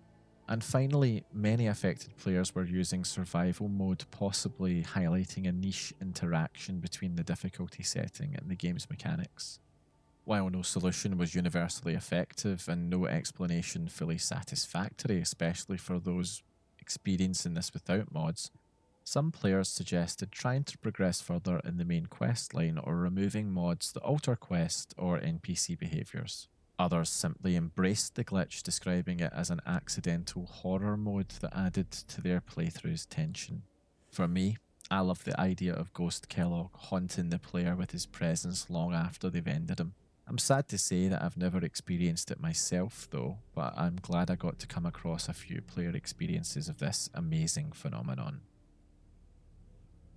In 2021, a player shared a strange story revolving around Hubris Comics. Okay. It started innocently enough. They had just dealt with the ghouls inside Hubris Comics and decided to explore the crumbling remains of a nearby building. Boston's desolate streets echoed faintly in their headphones, wind sweeping through ruined alleys, the occasional growl of distant ferals. But then, in the midst of this familiar wasteland hum, it cut through. A phone ringing. The player paused. The sound didn't belong. The Commonwealth's phones were long dead relics, their dials faded and wires frayed. Yet there it was, insistent and haunting. They turned, scanning the ruined walls, but the sound was elusive. Every time they thought they were closing in, it shifted. It was behind them, then ahead, and sometimes maddeningly nowhere at all. This wasn't the first time players had reported hearing phantom sounds in the Commonwealth. Some swore by distant bells or gongs ringing without cause, while others recounted an eerie Scooby-Doo-esque noise at Hubris Comics. But the phone was different. It felt more immediate, more intrusive. A leftover sound effect from cut content? A bug triggered by mods? Or could it have been something more deliberate, a layer of mystery left behind by Bethesda to start unease? For this explorer, the phone became an obsession. They saved their game on the spot, vowing to hunt down its source. Other players speculated in the Steam forums, where the player shared their report. Could it have been a Wild Wasteland throwback? Obviously there's no Wild Wasteland in Fallout 4, but it's been a well-known part of the previous games. Is it a ghostly vestige of the pre-war world bleeding through? Or perhaps a mistake, a sound file misplaced in the game's sprawling code? Yet, as is the case with so many things in Fallout 4, it was the ambiguity that lingered. Did it really happen at all? Or was the player just imagining it all, or making it up to send other players on a wild goose chase? Have you ever heard the haunting ringing of an impossible to find phone near Hubris Comics? No. If you have, you know what to do. In 2017, a player reported a bizarre happening at County Crossing that turned their thriving settlement into a scene of complete chaos. After a Brotherhood of Steel vertibird crashed near the settlement's workbench, everything seemed fine. Settlers calmed down, life moved on, and the player left the settlement in good shape. But when they returned days later, they found their settlers endlessly firing at a Brotherhood pilot who somehow survived the crash. The odd part? The pilot wasn't fighting back. She just stood there, creepily still, her helmet intact, and worse yet, she had no collision. The settlers couldn't harm her, and neither could the player. Bullets went right through her as though she wasn't entirely part of the physical world anymore. The player described the unsettling scene as months of shouting and gunfire as the settlers continually targeted this ghostly figure. Attempts to interact with her failed and her presence rendered County Crossing practically useless. The haunting NPC refused to disappear, leaving the player desperate for a solution. Ultimately, the player turned to mods and managed to erase the Phantom Pilot using Scrap All the Things, but not before sharing their experience of the ghostly Brotherhood of Steel NPC for other players to read. A number of players over the years have reported discovering 2 graves in the backyard of a crumbled house in Sanctuary Hills. This unexpected detail caused a bit of debate as to what it could possibly mean. The graves, unmarked and seemingly out of place, led to speculation about their origin. Theories have ranged widely on forums. Some players linked the graves to the lost Sanctuary Hills settlement idea, hypothesizing that survivors of the Great War attempted to rebuild the neighbourhood but eventually failed. Others connected the graves to the pack of named feral ghouls we talked about earlier that roam the Commonwealth. These ghouls, as we've already discussed, share names with Sanctuary residents who were denied entry into Vault 111, suggesting that some survivors might have remained in the area, burying their dead before succumbing to ghoulification themselves. Nearby, evidence of a last stand adds to the intrigue. A house across the street features a makeshift barricade of tables, chairs and barrels, hinting at a desperate attempt to fend off attackers. Combined with the scattered workbenches, modifications to the garage and inconsistencies in Codsworth's story, fans have pieced together a theory. Sanctuary Hills may have hosted settlers post-war only to meet a violent end. Players have theorised that the graves in collapsed homes point to a battle likely between settlers and raiders. The damage to the prefab houses aligns more with targeted destruction than nuclear fallout, supporting the idea of a conflict within the settlement. Another player noted a terminal in the neighbourhood linked to a chem dealer, listing the names of neighbours and detailing their interactions. Could these graves belong to individuals tied to those stories? Or were they added as a purely atmospheric touch representing the countless untold tragedies of the post-apocalypse? One theory even proposed that Codsworth might have buried the dead out of a sense of duty while maintaining the household, though this remains speculative. He, of course, seems to deny that anyone stayed in the area since the war. So which story resonates with you? Are they hidden graves from pre-war nefarious activities? Or signs that Sanctuary Hills was settled between the end of the war and the sole survivor's return? There's an old saying that goes, if you travel far enough, you'll meet yourself. In 2019, a player who shared an eerie encounter while exploring the southwest region of Far Harbour seemed to add some truth to this old saying, but in a particularly grim way. They stumbled upon a corpse that bore an uncanny resemblance to their character down to the Vault 111 jumpsuit and familiar armour pieces. The spooky discovery prompted them to question its significance. Was it a glitch, a mod-induced oddity, or something deliberately placed by Bethesda to toy with the player's perceptions of their character's identity? Theories quickly emerged in the discussion following the player sharing their report. Some speculated that this might tie into Far Harbour's themes of identity and memory manipulation, especially with Dima's existential musings about whether the sole survivor could unknowingly be a synth. This echoes the chilling possibility we discussed earlier that the Institute might have replaced the player character at some point during their cryosleep, or even after they awoke in Vault 111. However, others dismissed this as unlikely, noting the implausibility of the Institute creating a synth only to keep it frozen for decades. Another player suggested this could be an Easter egg or mod-induced feature, with certain mods known to add mysterious doppelgangers as a dark joke. Still others leaned toward the simpler explanation of a Bethesda bug, Bethesda being Bethesda, so to speak. In any case, this player story, whatever the cause, fueled the debate on forums about the sole survivor's true nature. To be honest, it's just plain spooky and a bit mind-bending to come across a dead doppelganger. Imagine it happened in real life. It would be the freakiest thing imaginable.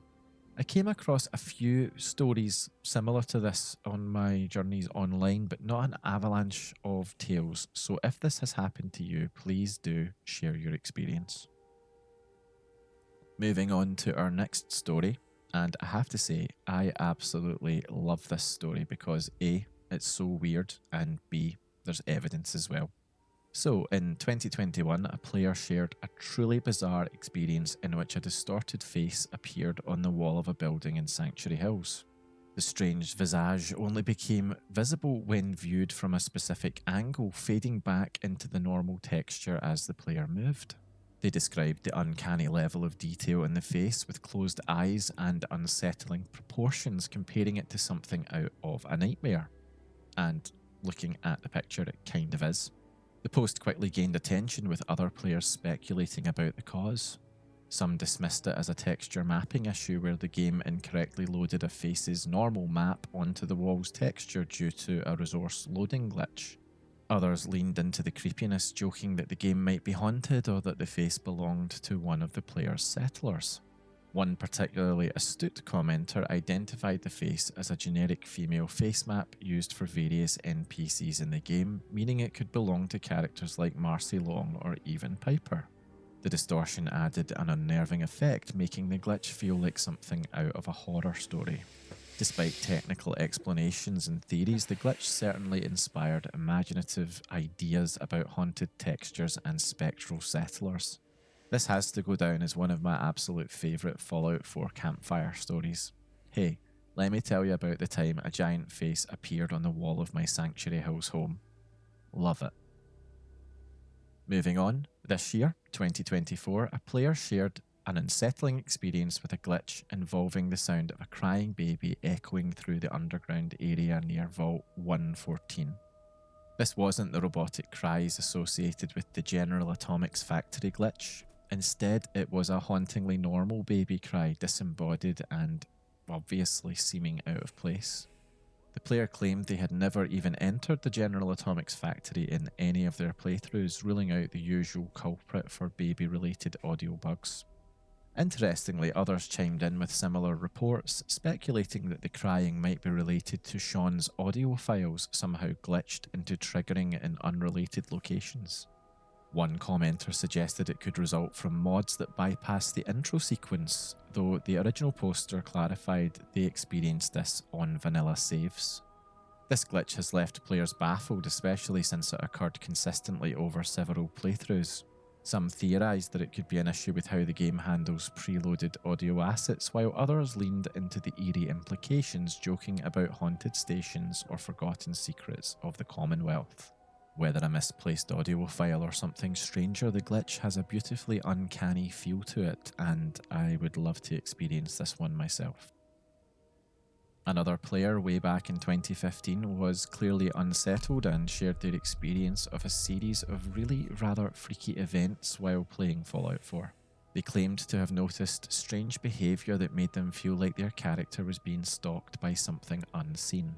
It started with a strange sound every time their character died, a distorted slow-motion moan of pain that didn't seem normal. This was followed by Kate, their companion, repeatedly saying lines like, "Something's following us, we're being followed," or "I feel like we're being ghosted." This constant repetition over hours made the player increasingly paranoid, compelling them to constantly check over their shoulder in-game. What pushed them to seek answers on forums was a seemingly out-of-context comment from Paladin Dance during a Brotherhood of Steel quest. Before they could initiate dialogue, Dance ominously remarked, "Be sure to look in the shadows, you never know what's lurking there." The player noted that this comment had no bearing on the quest, making it feel all the more sinister. While commenters assured the player that Kate's lines are tied to the game's caution state when enemies are nearby and that Dance's comment was likely a standard NPC remark, the combination of events left the player feeling genuinely unnerved. Some commenters joked about invisible enemies, chameleon death claws, or even supernatural glitches. Others suggested restarting the console or reinstalling the game to clear potential bugs. A few humorous responses referenced classic gaming creepypastas, further fueling the player's paranoia. Ultimately, while the reported events might just be coincidental quirks of the creation engines, famously buggy nature, they stirred up two things that I love. Firstly, a blend of emergent gameplay I like to call emergent-inspired feelings. In this case, paranoia in the case of the player. And secondly, it brought people together as a community to have a bit of banter and theorise in a good-natured way. Well, apart from those who tried to make the poor player feel even more paranoid. Also in 2015, a player shared a spooky experience at Croup Manor, describing a series of strange occurrences that, like so many of these tales, seemed to blur the line between unintentional glitches and creepy emergent storytelling. Initially, they left their companion Macready at the settlement and later encountered a synth attack there. After dealing with the synth, they received the usual "thanks for helping us" dialogue. However, upon fast travelling away, they were hit with a mission failed message. They brushed it off as a potential bug.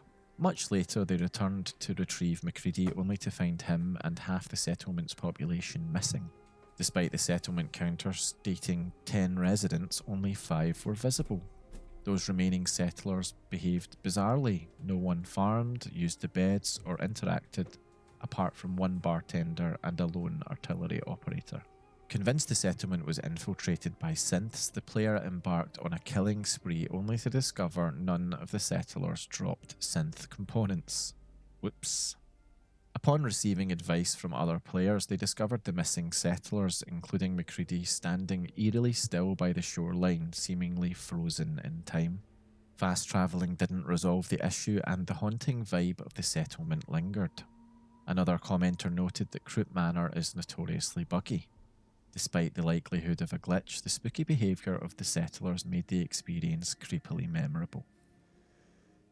Another player, this time in 2020, shared a peculiar experience involving what they described as a ghost elevator. While exploring Cabot House, they noticed an unusual structure near the stairwell in the main foyer. Initially unfamiliar with the house's layout, they realised the structure felt oddly out of place. Upon further investigation, they discovered they could walk straight through it, revealing its interior, an elevator that seemed to exist purely as a visual glitch, with no physical or interactive components. Assuming it was a one-off bug, they moved on. However, the same phenomenon repeated itself later at Pickman Gallery, where another seemingly phantom elevator appeared in a similar fashion. Unable to find any mention of this specific issue online, the player turned to the community for answers, questioning whether this was merely another of Fallout 4's infamous glitches or something a bit spookier. In the comments, others shared their unusual experiences at Cabot House, though not all were elevator related. One commenter recounted being chased around the house by a hostile super mutant, adding to the sense that strange things often occur there. Another user asked whether the ghost elevator moved up or down.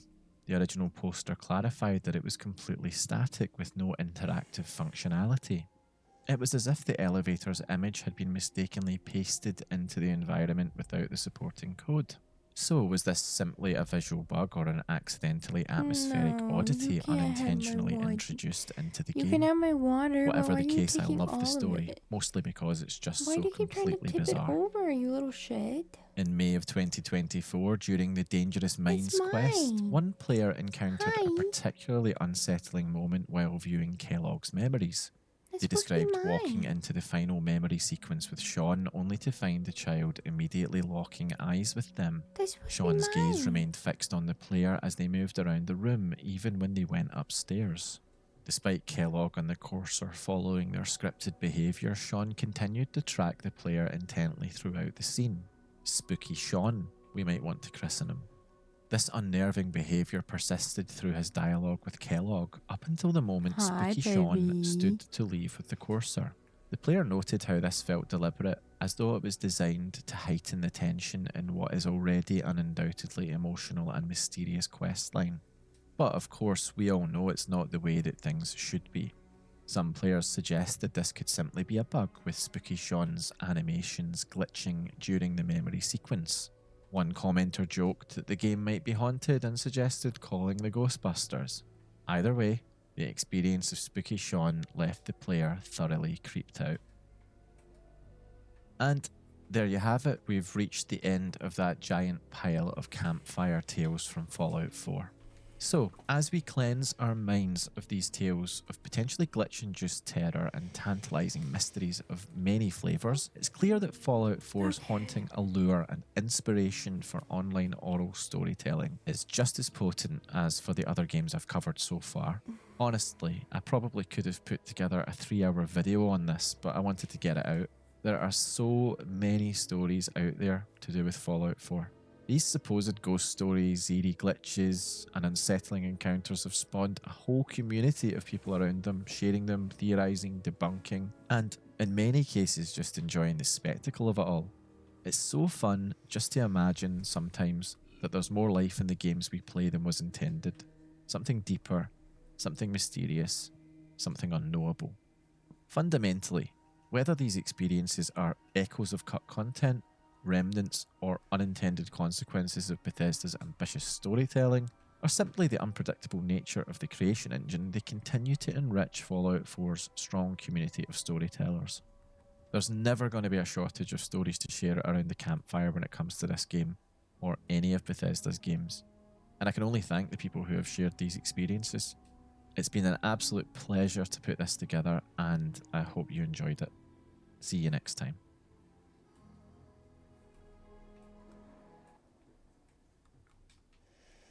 Why is Steam updating now? Steam, please.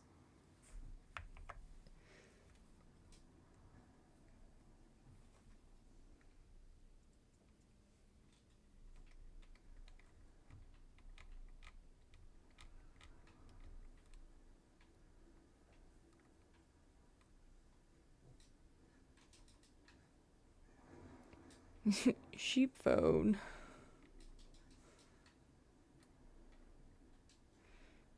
Sheep phone.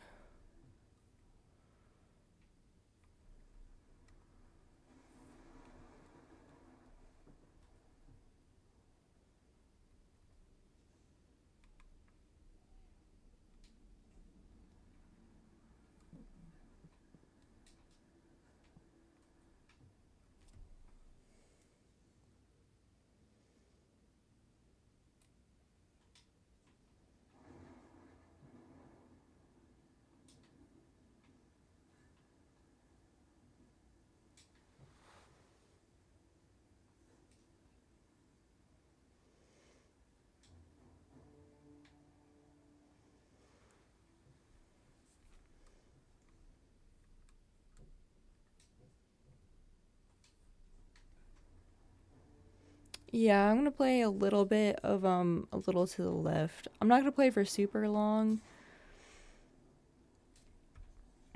Cause I didn't get much sleep last night.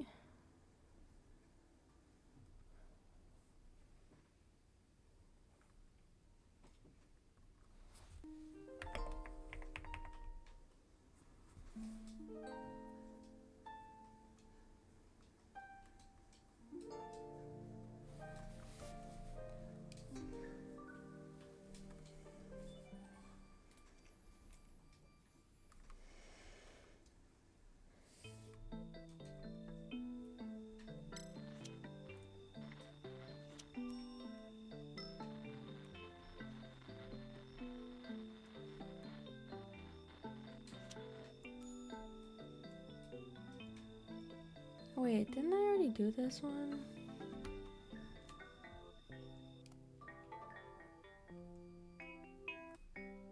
Okay, so I already did that one. Okay. I was like, wait a minute, this one seems familiar. It's because we already did it. Silly. Duh.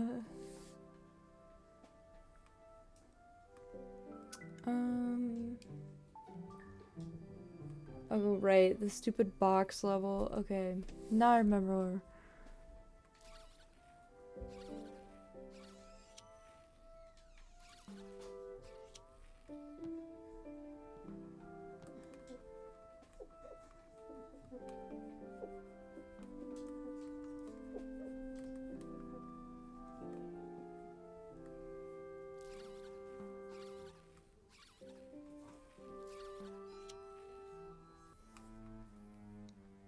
cat.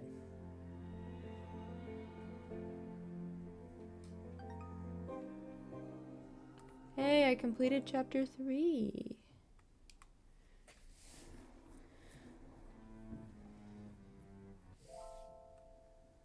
Chapter 4, Inner Nature.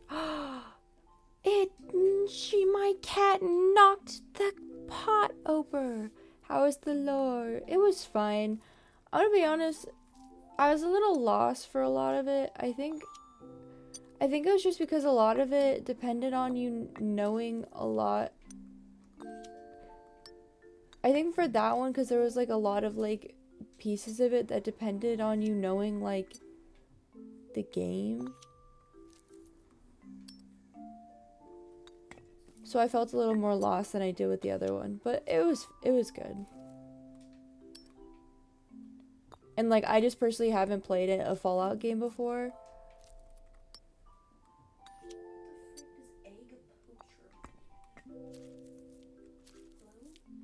So it would like reference it. Sometimes it would like reference something. I'm like, I have no idea what they're talking about, but it's okay. I'm just here to have a good time.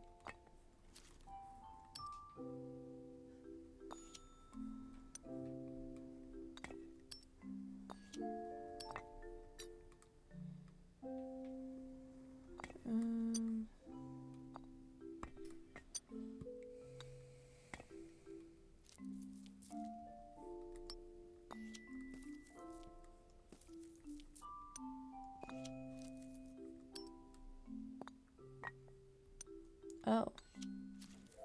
Where does this last... Oh. There we go. Your friend has a gift card and you don't know what it's for? Ooh. That's always exciting.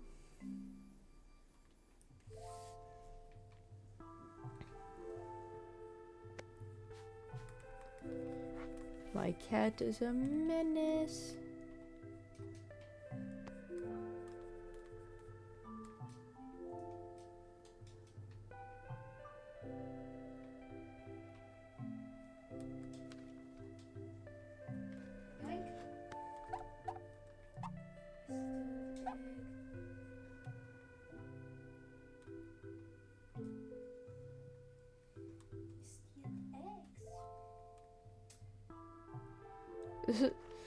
Was it PlayStation? Was it PlayStation Plus last time?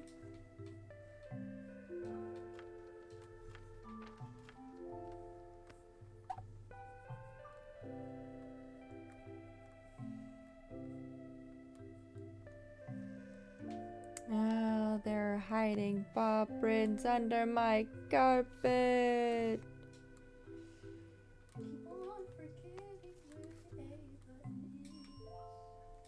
It's a conspiracy.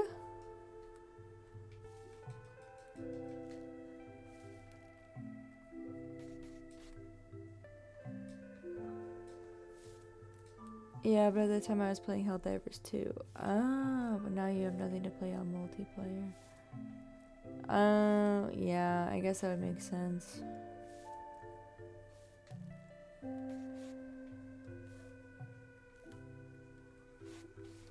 Because if you're not playing much multiplayer, then there's not really a reason to play for a multiplayer service.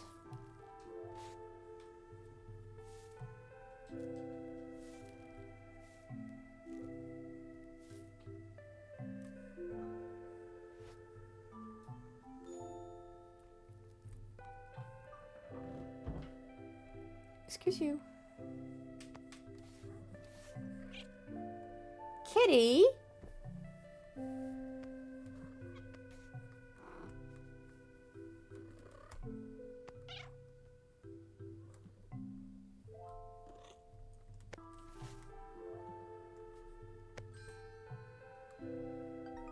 Sure, this is why I play single player as much as I can. Yeah. I usually play single player games just because I prefer the single player experience.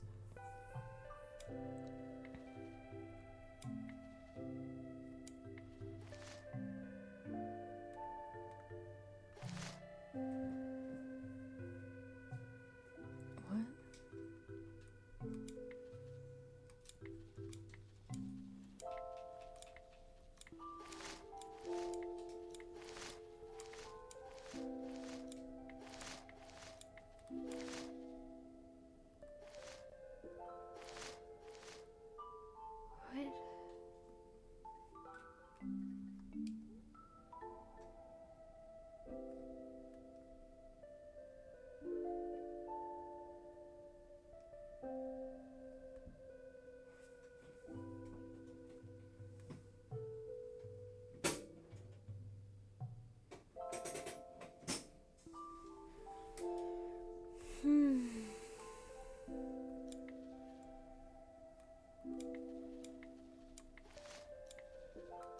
can't be what it wants me to do, though.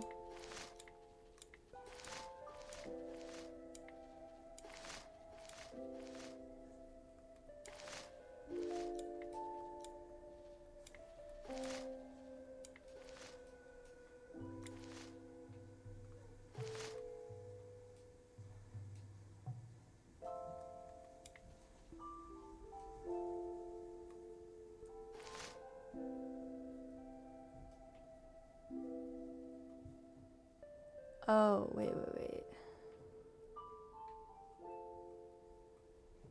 Does it want me to make the plant, like, even?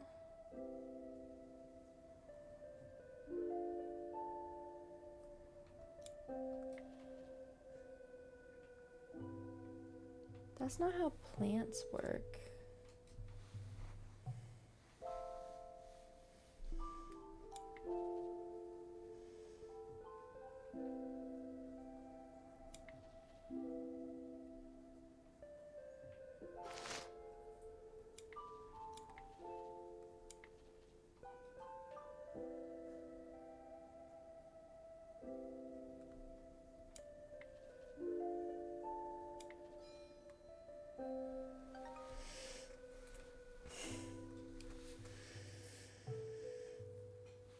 But okay.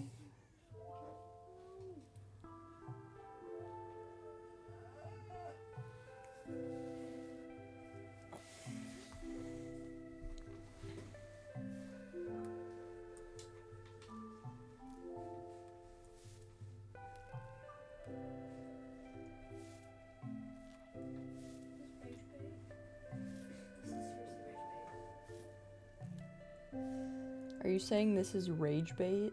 Yes. I'm trying to find a collectible and I can't find it. Is it the one that Dad said that you can only get like at the beginning of the game? Are you sure? Yeah. Are you positive? I'm in a different area than that's not the beginning of the game.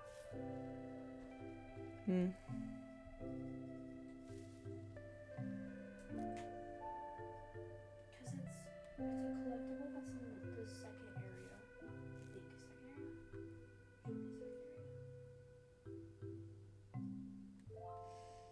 Okay, I've gotten all the beginning collectibles.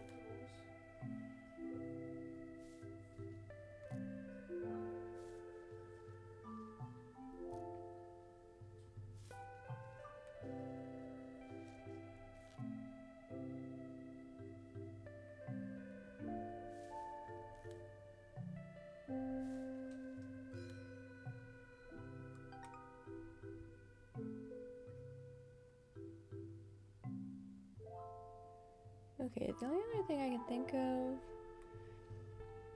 is either like either the hole placement or like the size actually had to do with something.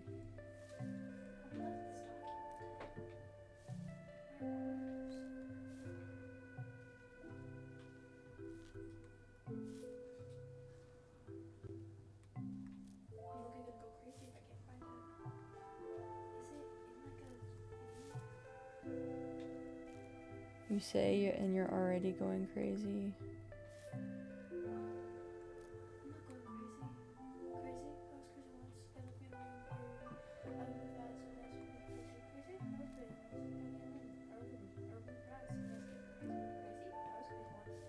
Ma'am, I don't know what I'm going to do, but I will do something. I will do something drastic. Yay! Don't say yay. Yay! Yay!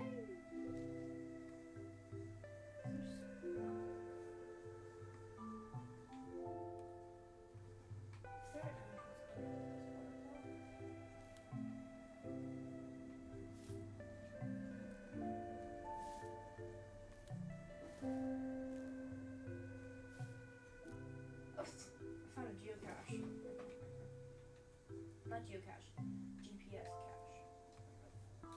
No?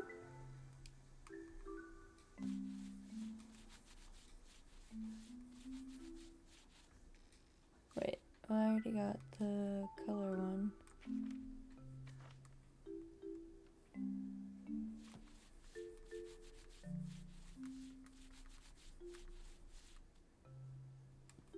Okay, so it did have to do with the holes.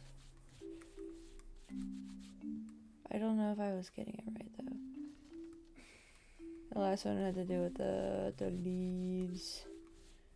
Which I already got. Okay, so Everything else on this level besides this stupid thing and also another thing, but it's stupid.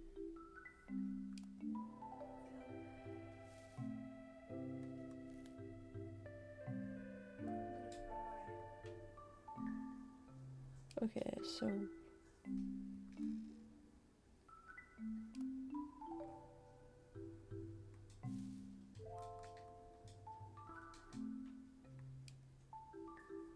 oh.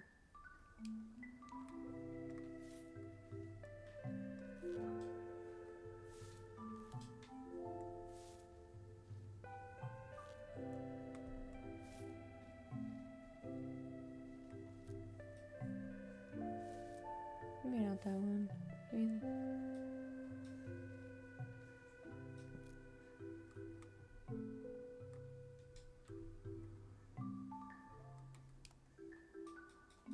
I see what they're putting down now. Okay. No, not let it be. Fuck. I keep doing that. Okay, levels. I finally understand it and I'm like, oh, I got it. And then I actually hit let it be and it's like, I have to go back. Okay.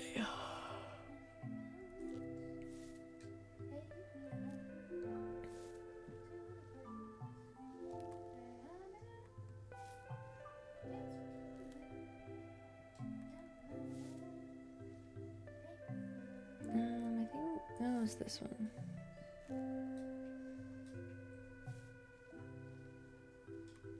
Whoever said it would be a good idea to hide this document from me, I'm gonna get the negative marks that I got.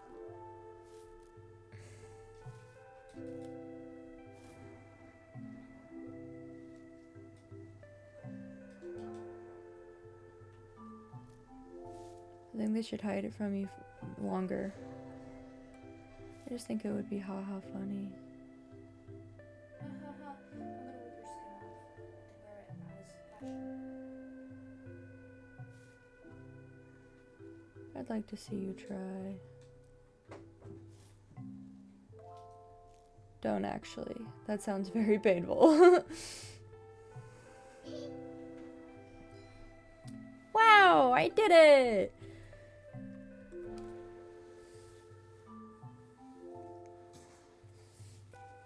I'm like, I got it, I got it. I don't got it. Oh. Are these plants doing an interpretive dance? What?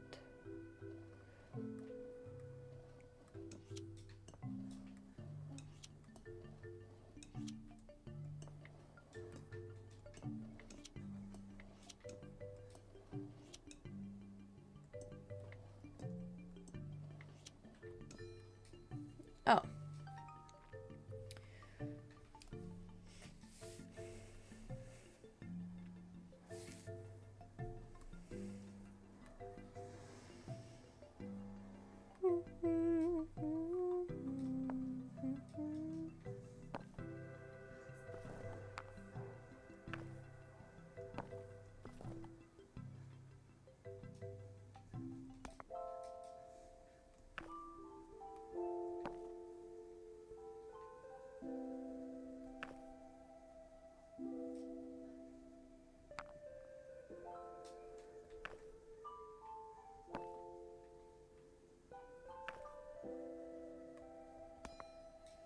That's one way.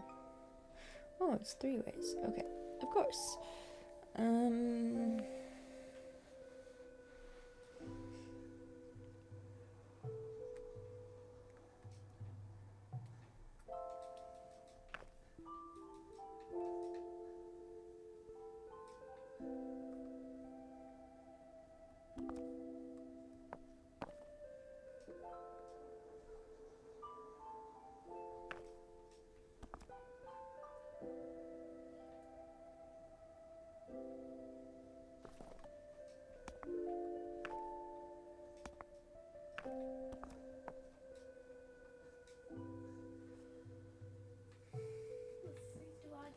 there.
Okay.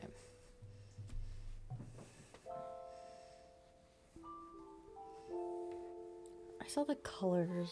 Well, like the color slash patterns. There's supposed to be 3 ways you can rearrange them?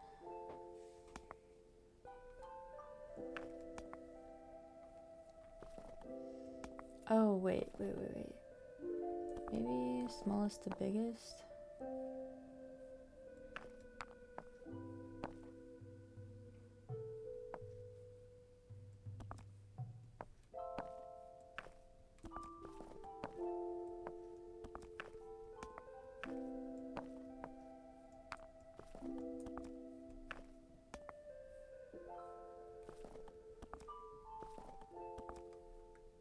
Okay, no.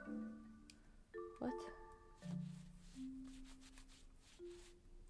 Okay.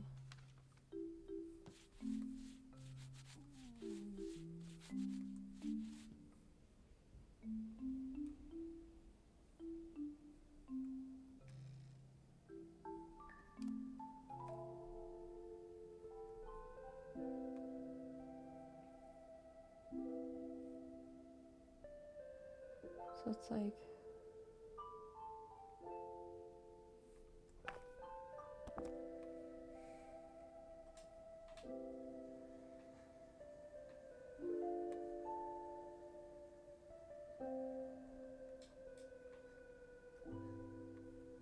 I think.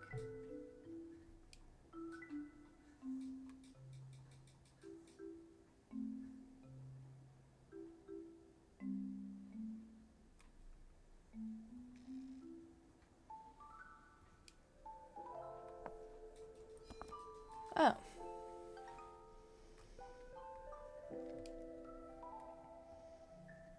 Okay, and then if that's... What's the last piece?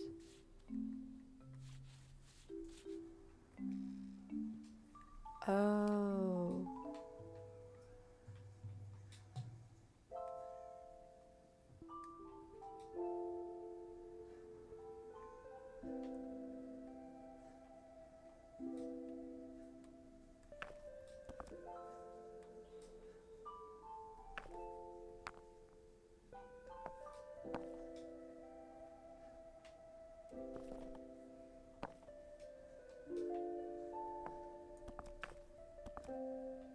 Right?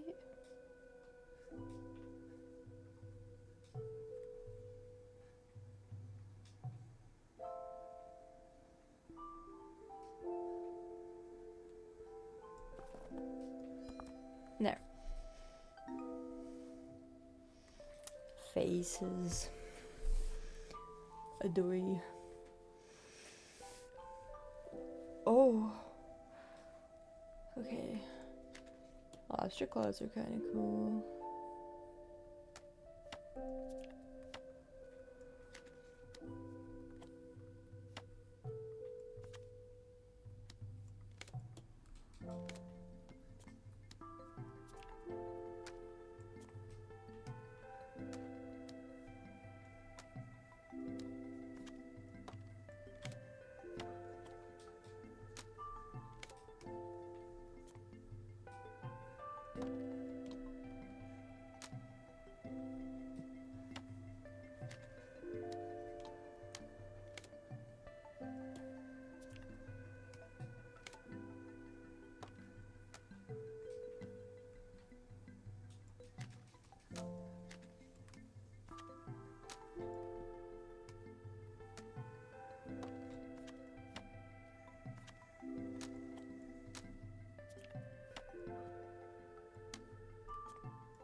Oh.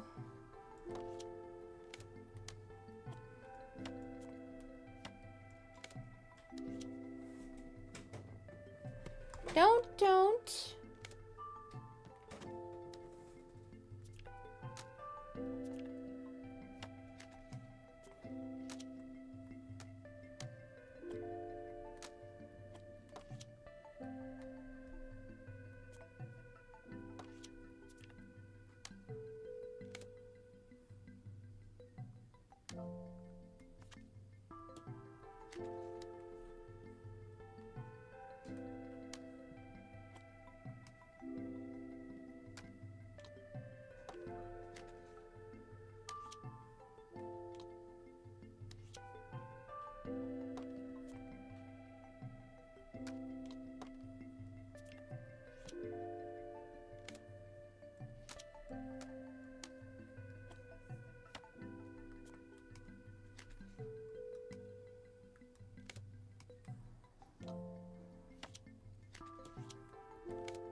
Kitty cat!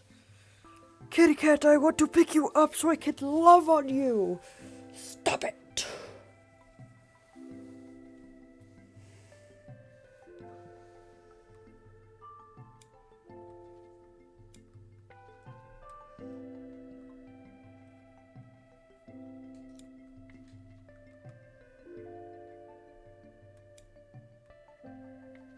Nope, that was wrong.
What do you mean? I pulled the wrong one. Devastation.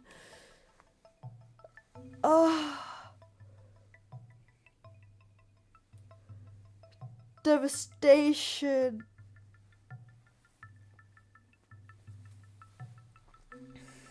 Okay.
Okay, cool.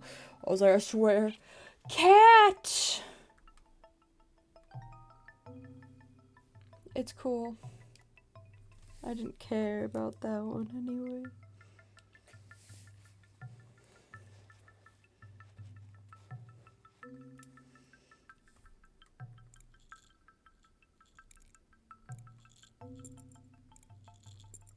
Are these...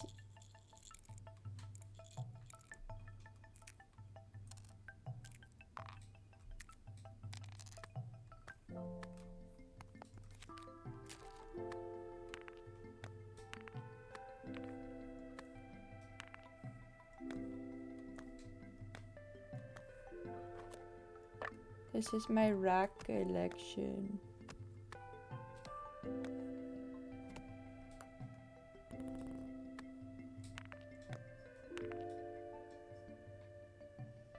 Is there supposed to be an order to this? Or... because if so, I was greatly uninformed. Ah.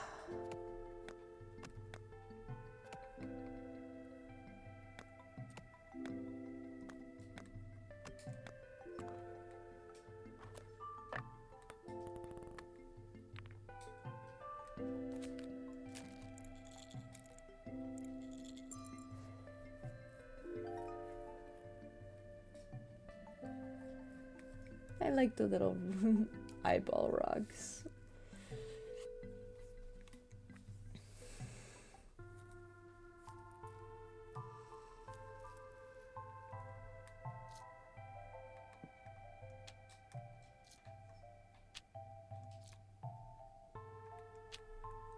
Oh, or am I supposed to be pairing those together up here?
Oh yeah, 100%. Feel free to send pretty art pictures from your book.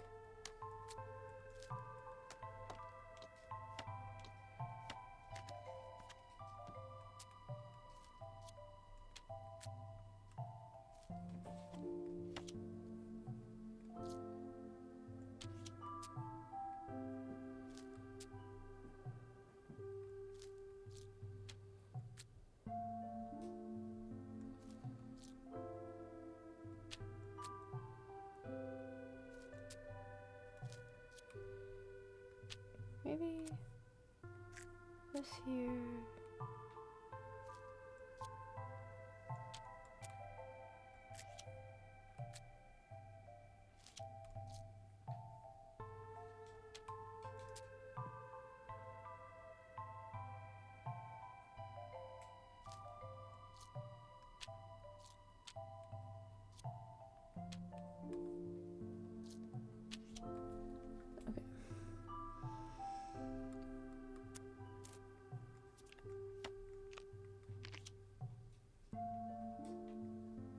Okay.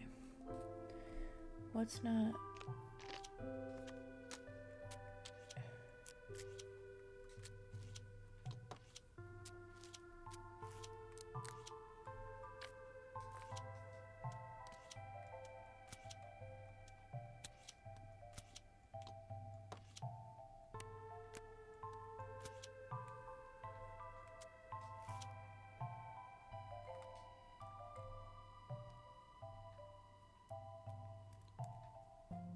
Oh.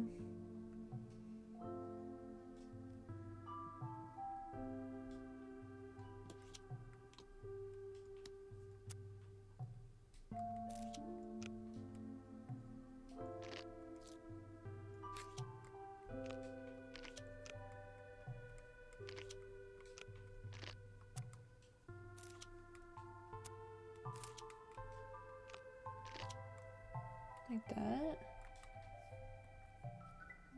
Is there like a specific thing?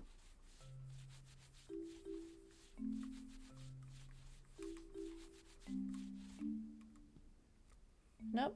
Okay. Okay, so nothing can be over. Oh, so they can't be overlapping. That was their. Oh, that's the thing. They had those originally touching, so that's why I thought they were. I thought they were originally. I thought they were part of each other. Okay. My mistake. My mistake.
It's like, what?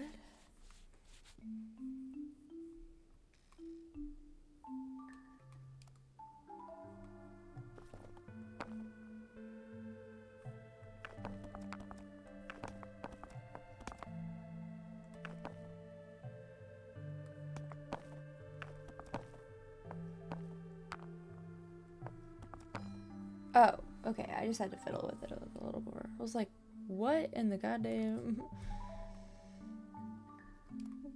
What was the other one?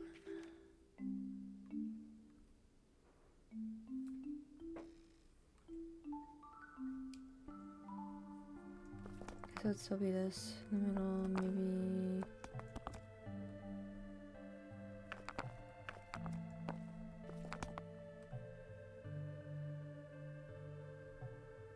Maybe like.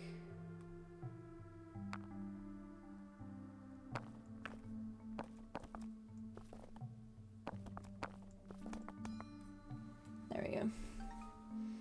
Okay, thank you. I'll look at them after stream.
Wait.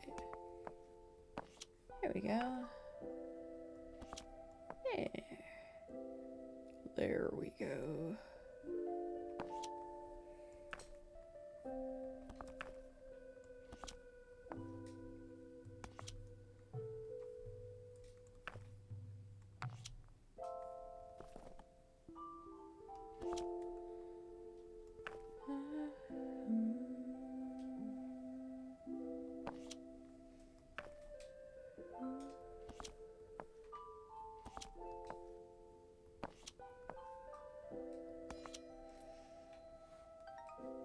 Beautiful.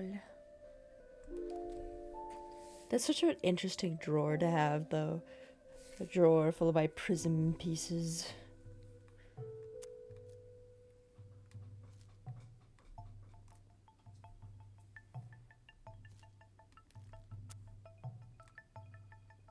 What would this be?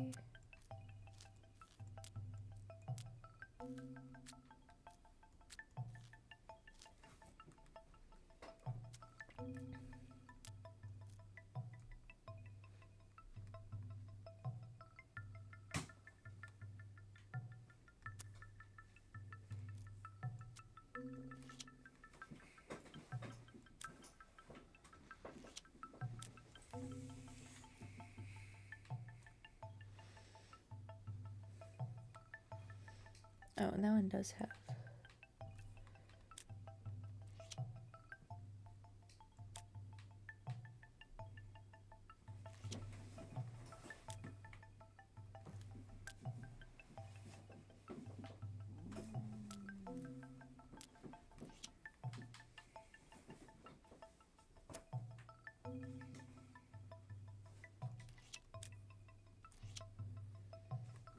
Okay.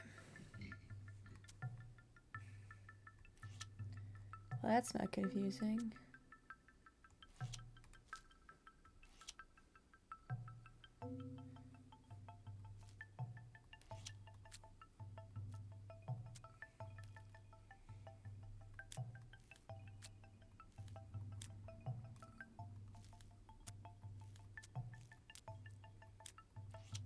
There you go.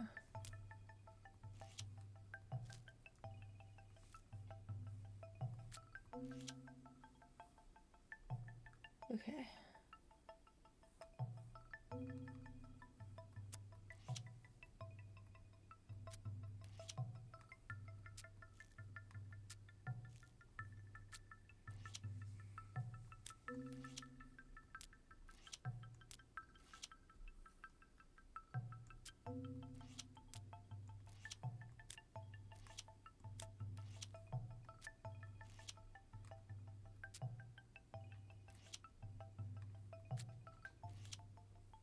Okay.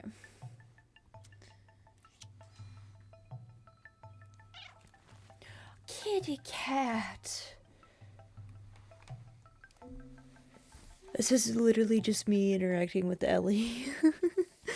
Just kitty cat. No.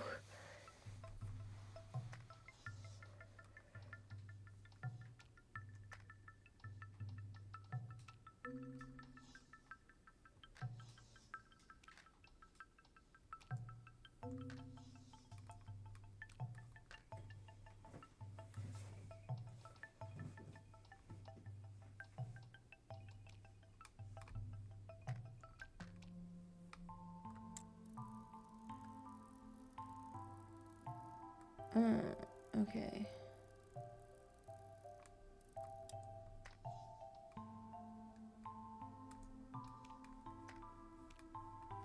Interesting. Oop. Oh, okay, cool. Thank you.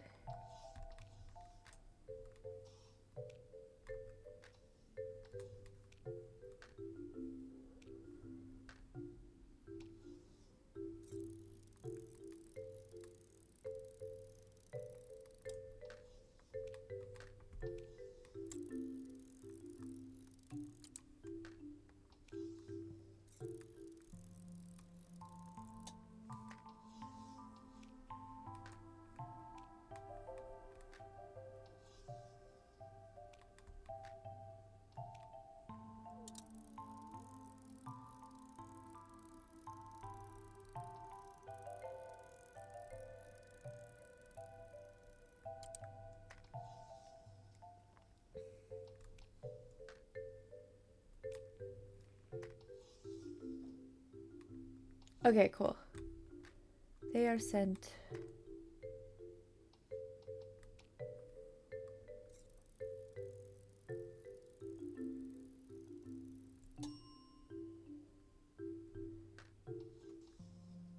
Oh, okay, so you collect parts of them as you go.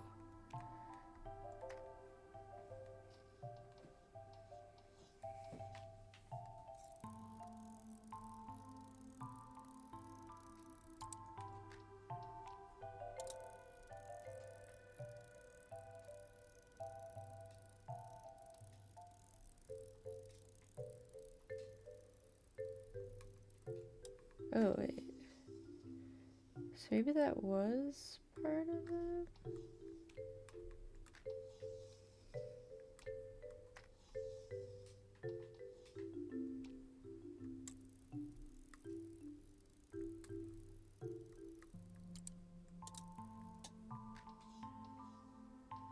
No, it's too small.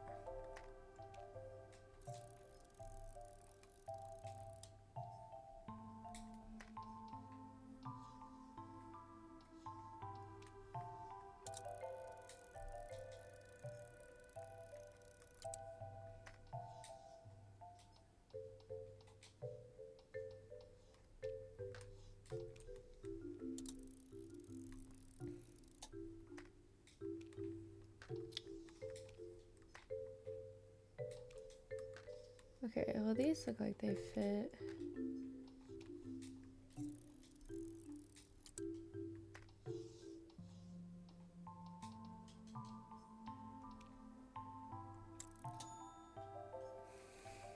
Okay. Now I just gotta find the stupid little things that go on top. Because that's not gonna be the most difficult thing about this whole thing.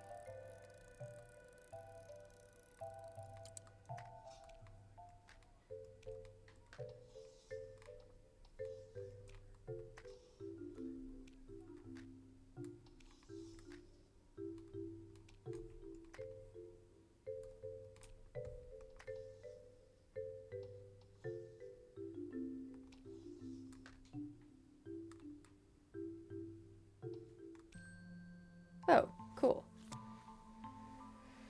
Oh, we get to do it again.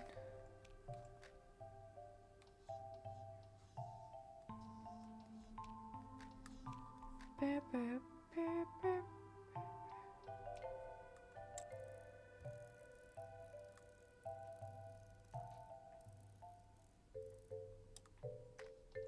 Oh, do you have to start from the middle? That's frustrating.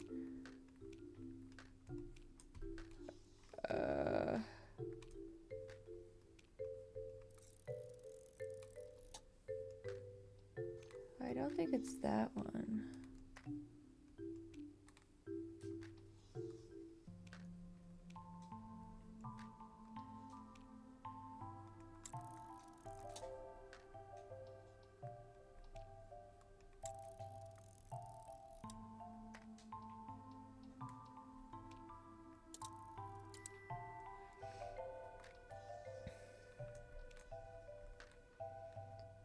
This makes me feel like I'm on like a, what do you call it? I'm back in like chem lab. Using like the petri dishes. The petri dish lab. Labs, I should say. There were so many we did.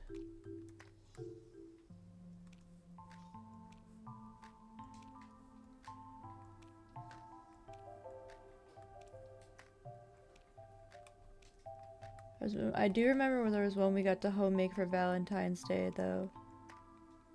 I was like, yep, we got to use one that was red, because it stained bright red for Valentine's Day, and it was super romantic.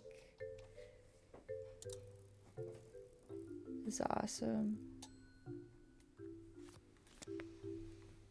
Okay.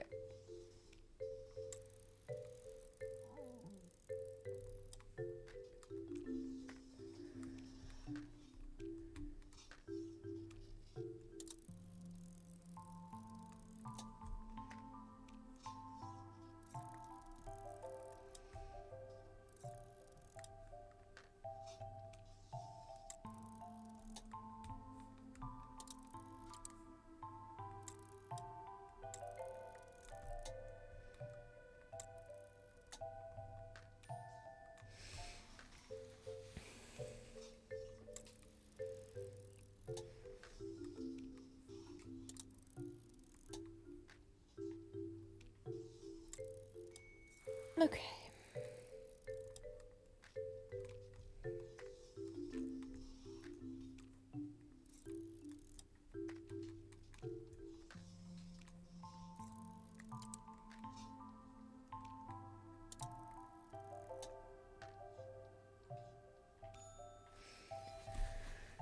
Okay, cool. Oh my gosh, that would take forever.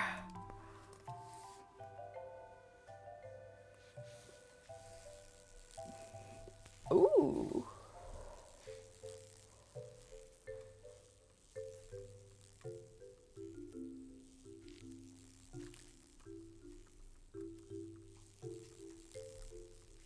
Okay, so what are we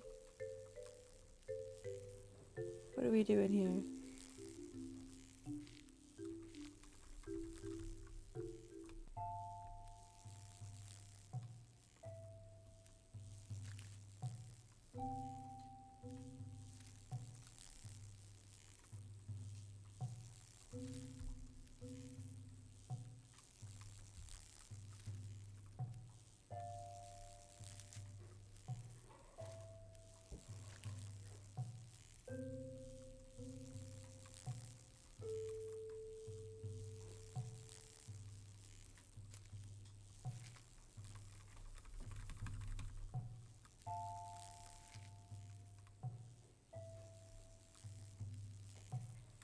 How do I get you to stick?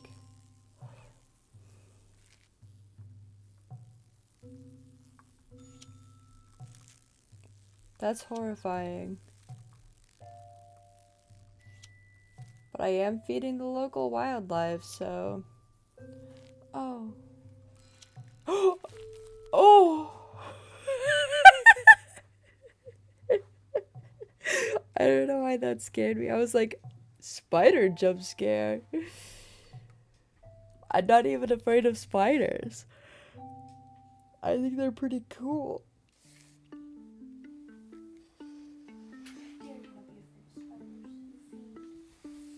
What? What'd you say? Okay. God forbid, I think they're pretty cool.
For Firefly, why does it have to make it eat it?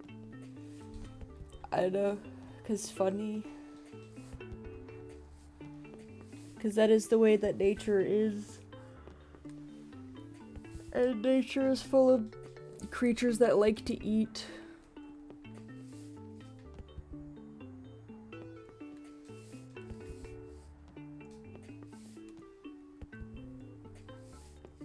I don't know, man. You like to eat. Oh my gosh, this is gonna bug the shit out of me. What are these last two ones?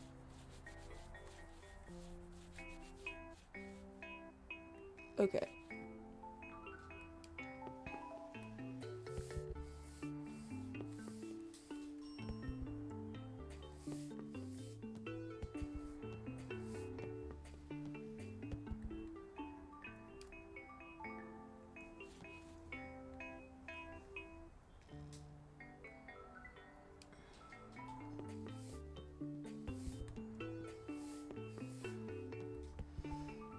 Okay, 1 second.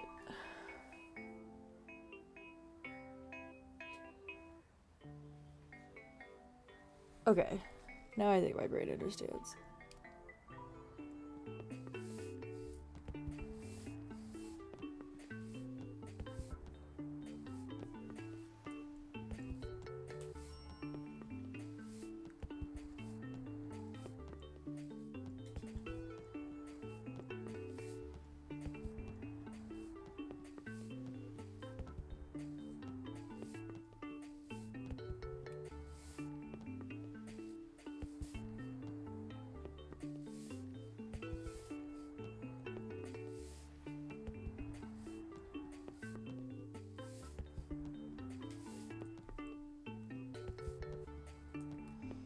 Okay, what is a specific ass angle?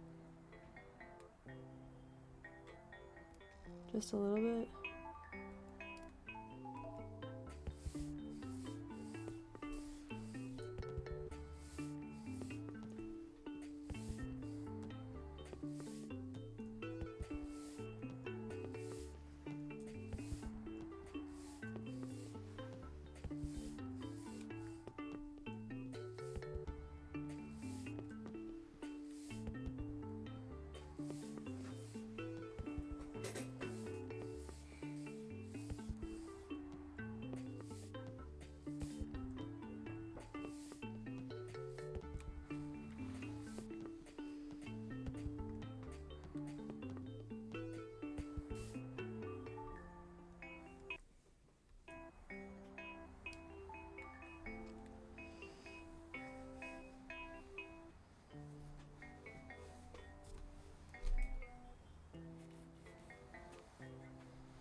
Oh my god.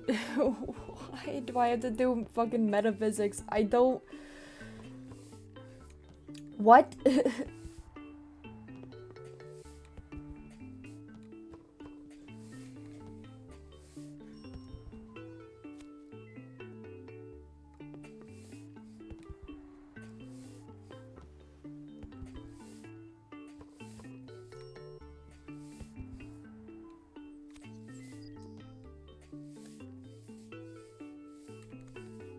Like, I don't understand what the point of this is. To make me suffer?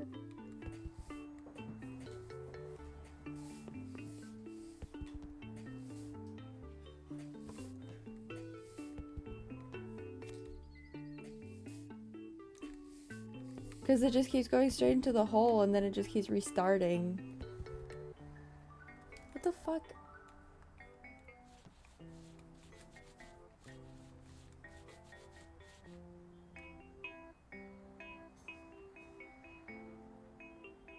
Okay, so it says it's supposed to go into the hole, but then when it goes into the hole, it just restarts. So, like, what the fuck, dude?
I don't...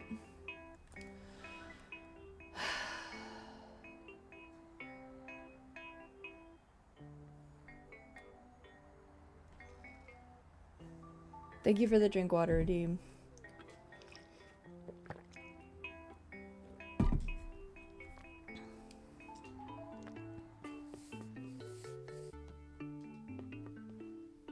Oh my gosh. You're despicable.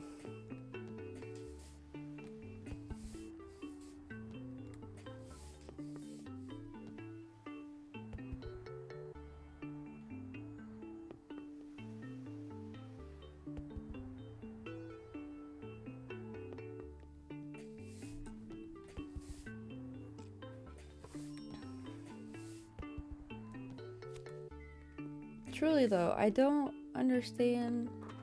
Oh!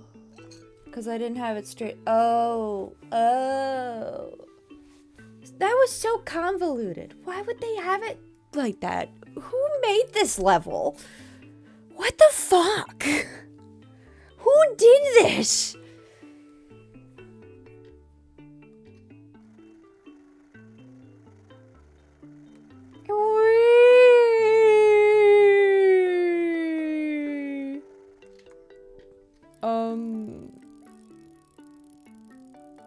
What am I supposed to be looking at?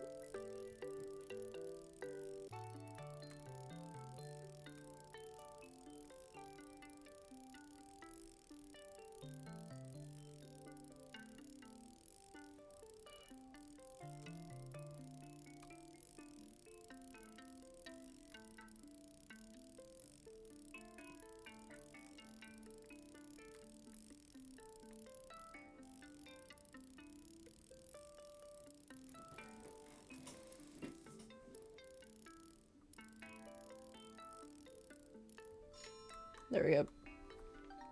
I'm so smart.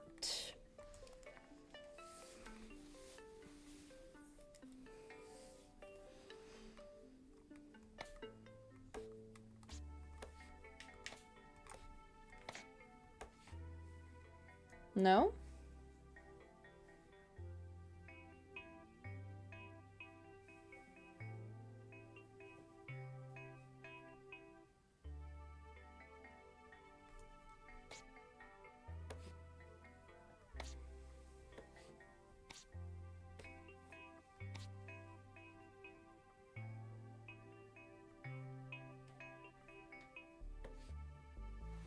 What's up with their shadows? Am I supposed to go based off their shadows? What is this? It's trickery. Do I have to sort their shadows too? I'm sorry. Who made me the necromancer? I don't remember being given these special gifts.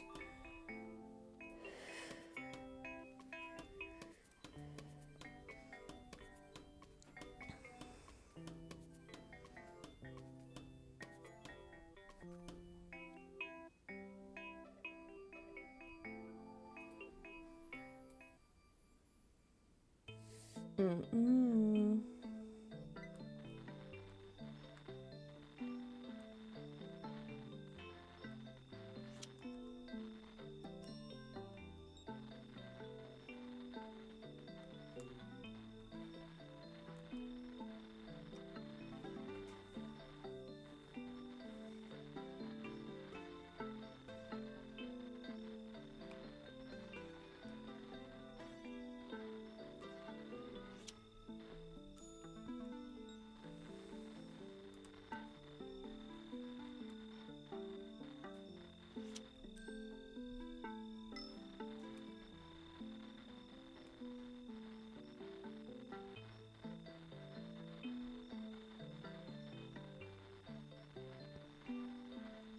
Okay. Da, da, da, da, da.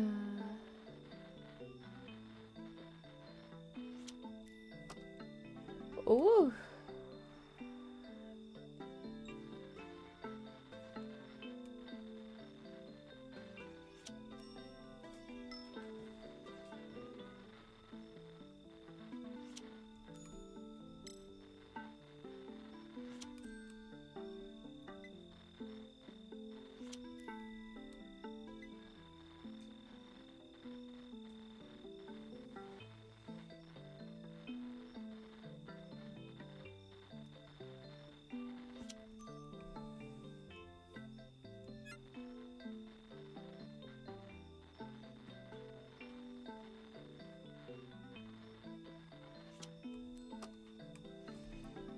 Ba, ba, ba, ba, bum, bum, ba, ba,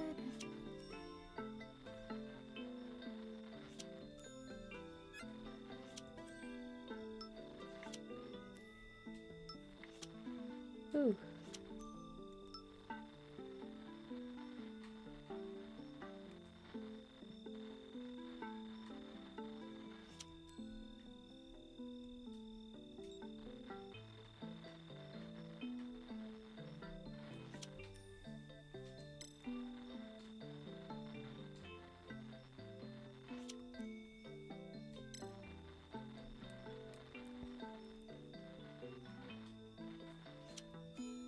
Ba, ba, da, ba, da. Ba, ba, ba, da, ba, ba, ba, ba, da, ba, da, ba.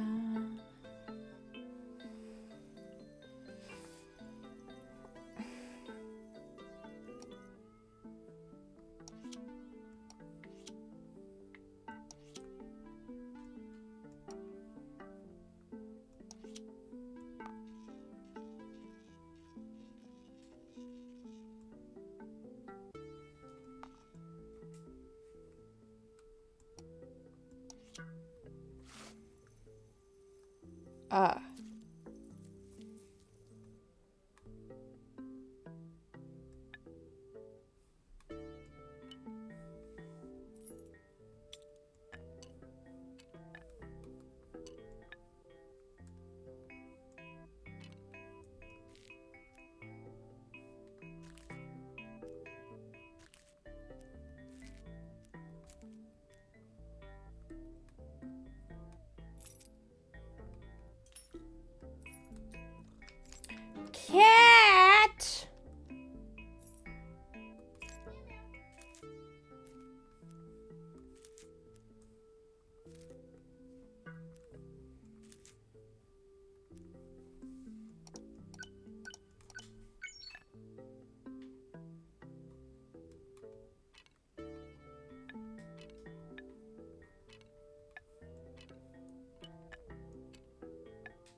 Okay, what?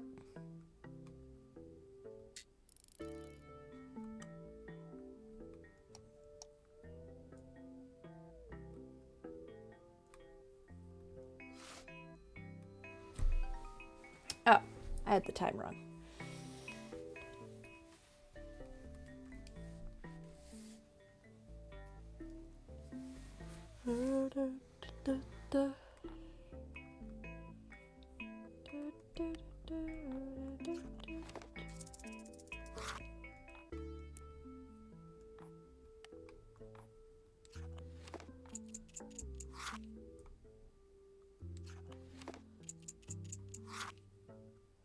Ah.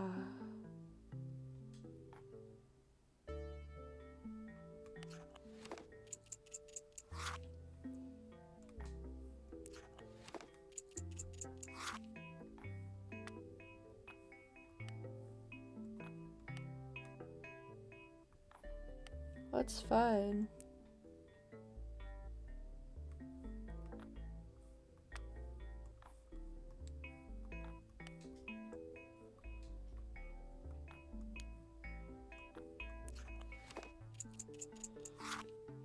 Well, that's not what I want.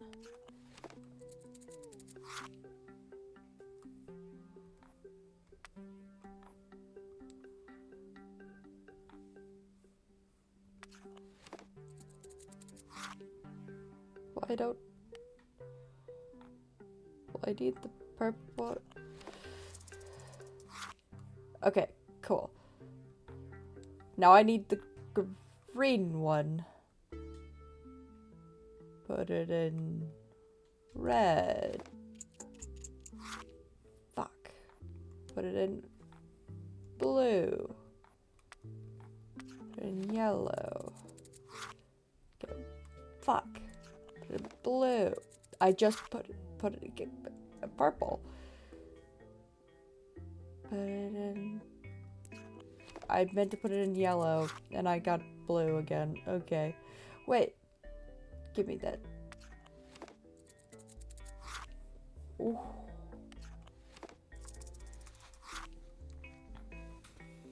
Yay! I only figured out what the point of that was halfway through.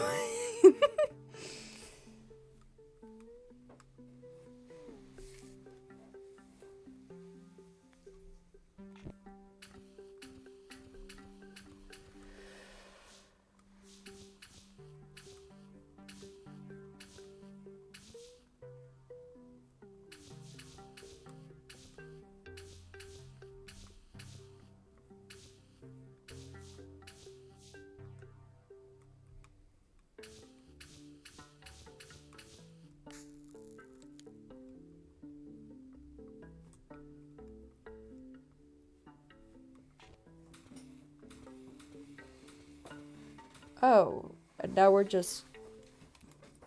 Oh, now we're just doing shit? Okay, now we're doing magic! This is the gay agenda they don't want you to know about!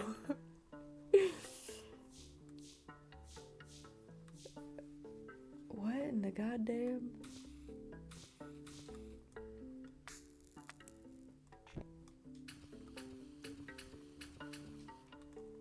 Are we just burning candles just for fun now?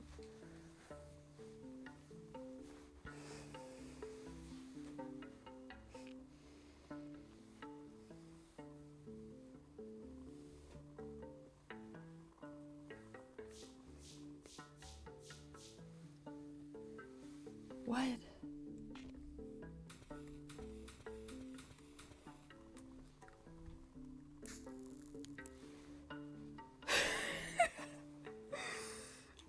I'm flabbergasted, dude.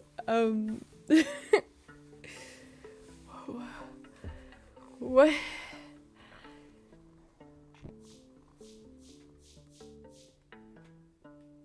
Okay.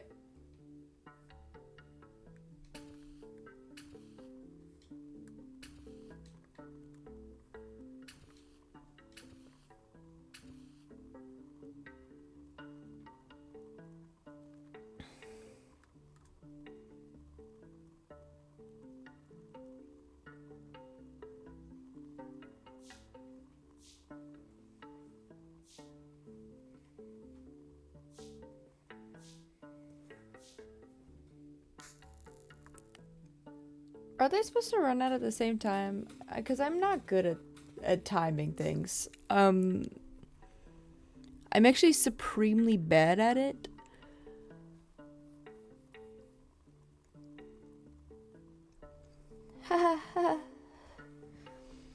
Honestly, what might be good is just like light the two in the. It's like what I'm thinking is just light this one, and then light the other ones, and then just hope for the best. Watch them sweat, dudes.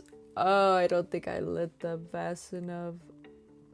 Oh, it's gonna be so close. What is... Okay, what is...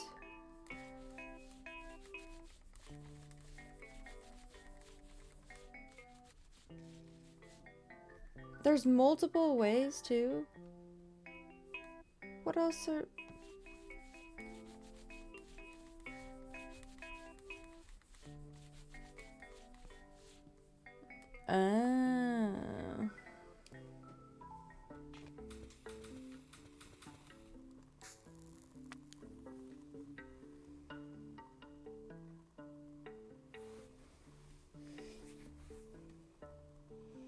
I'm really bad at timing, which is really funny because I've played piano since I was 5 and I've been in choirs for a while. So you would think this would be something I'd be really good at, but no. I should have lit... We're doomed.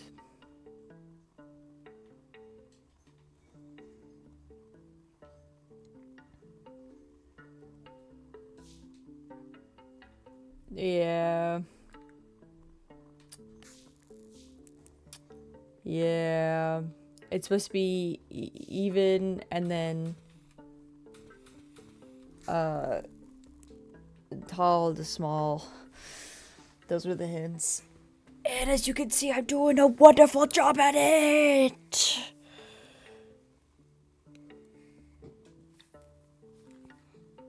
I think my outfit would actually make these jokes and me not being able to do this level because I am in fact in a Can you just do what? So okay, no, so I'm not doing both. You can't do both at a time. I'm not doing both at a time or both at the same time. I'm just supremely bad at doing either of them. Is the point I'm making.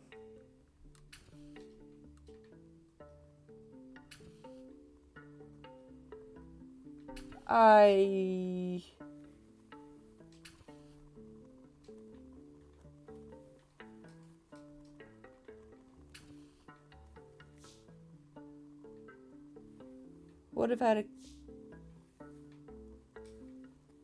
Well. Oh.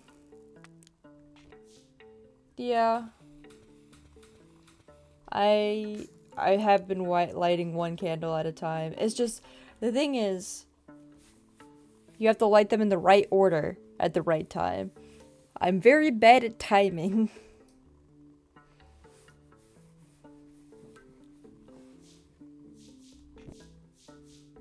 Okay.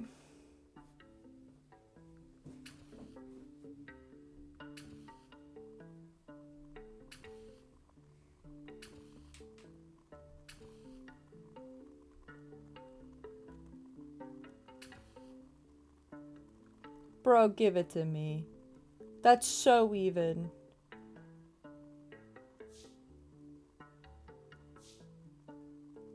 Okay. Maybe it wasn't even.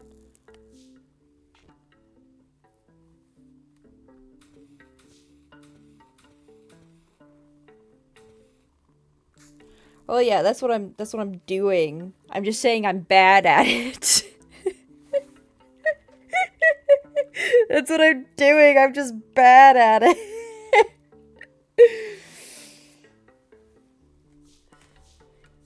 Because I'm not good at timing things.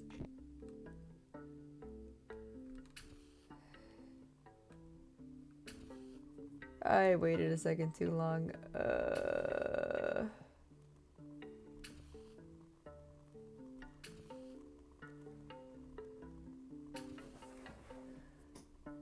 Yeah, see, that one was it.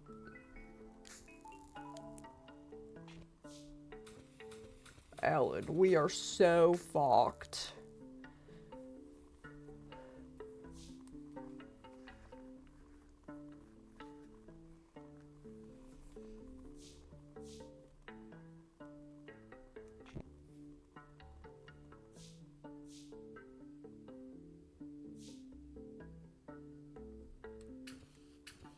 Well, I wasn't... Get back up there. I wasn't trying to do that order at all.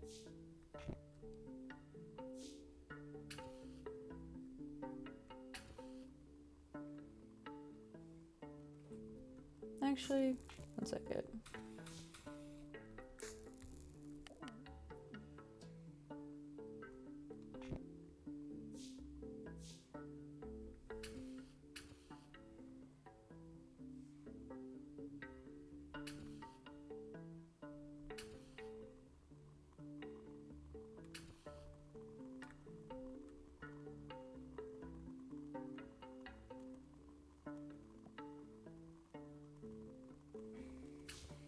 No! Oh, it was right there.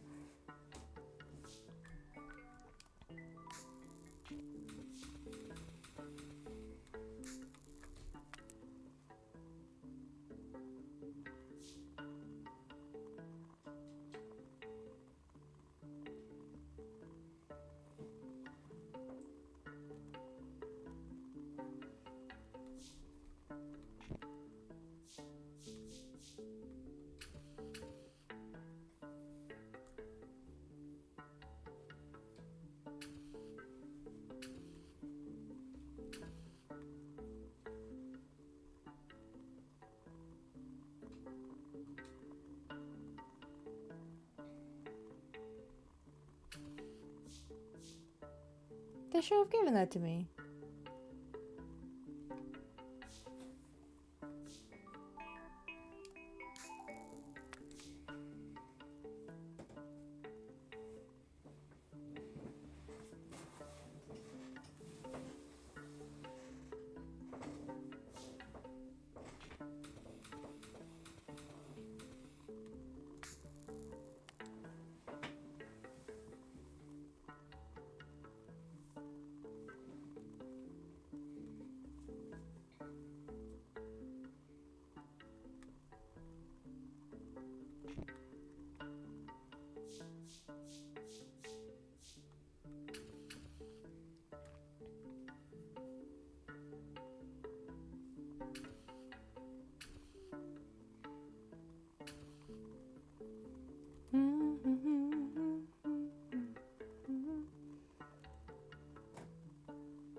No, the thing is that, like, okay.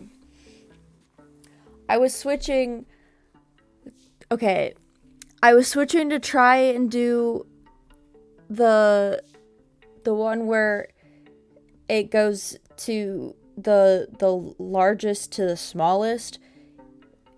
But the thing is that this one only has a certain amount and it doesn't give you an option.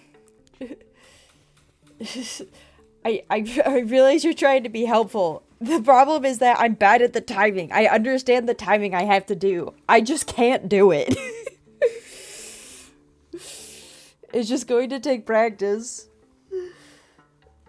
You're just like, oh, like I had switched for a short amount of time, so to doing like the largest to shortest, and like for that one, this one has to be the tallest one, so you have like a second to light it, but before these two hit the holder, so you don't have much of a choice.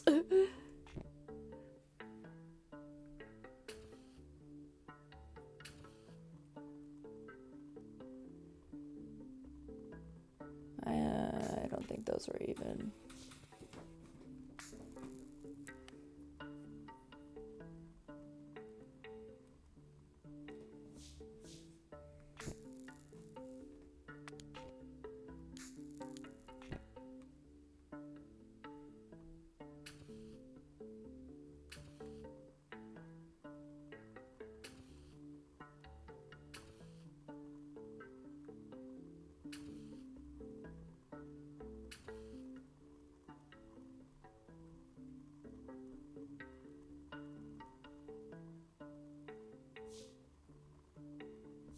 Okay.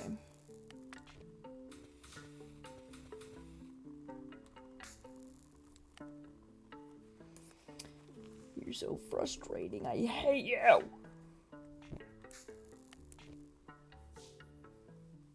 Wait. You can just hold the phone. Wait a second.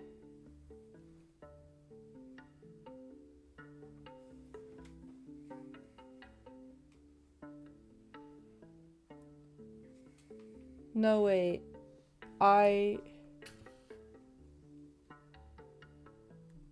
Hold on.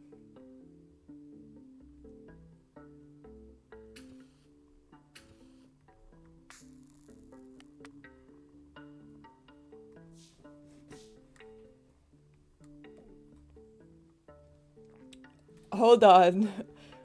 I have been given new information I did not know about that I discovered on accident.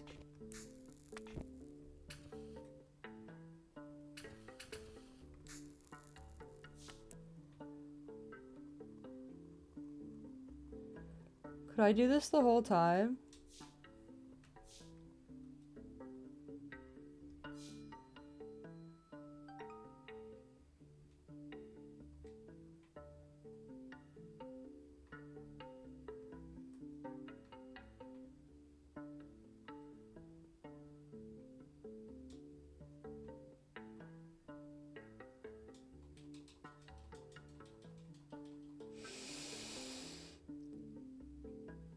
Okay, cool.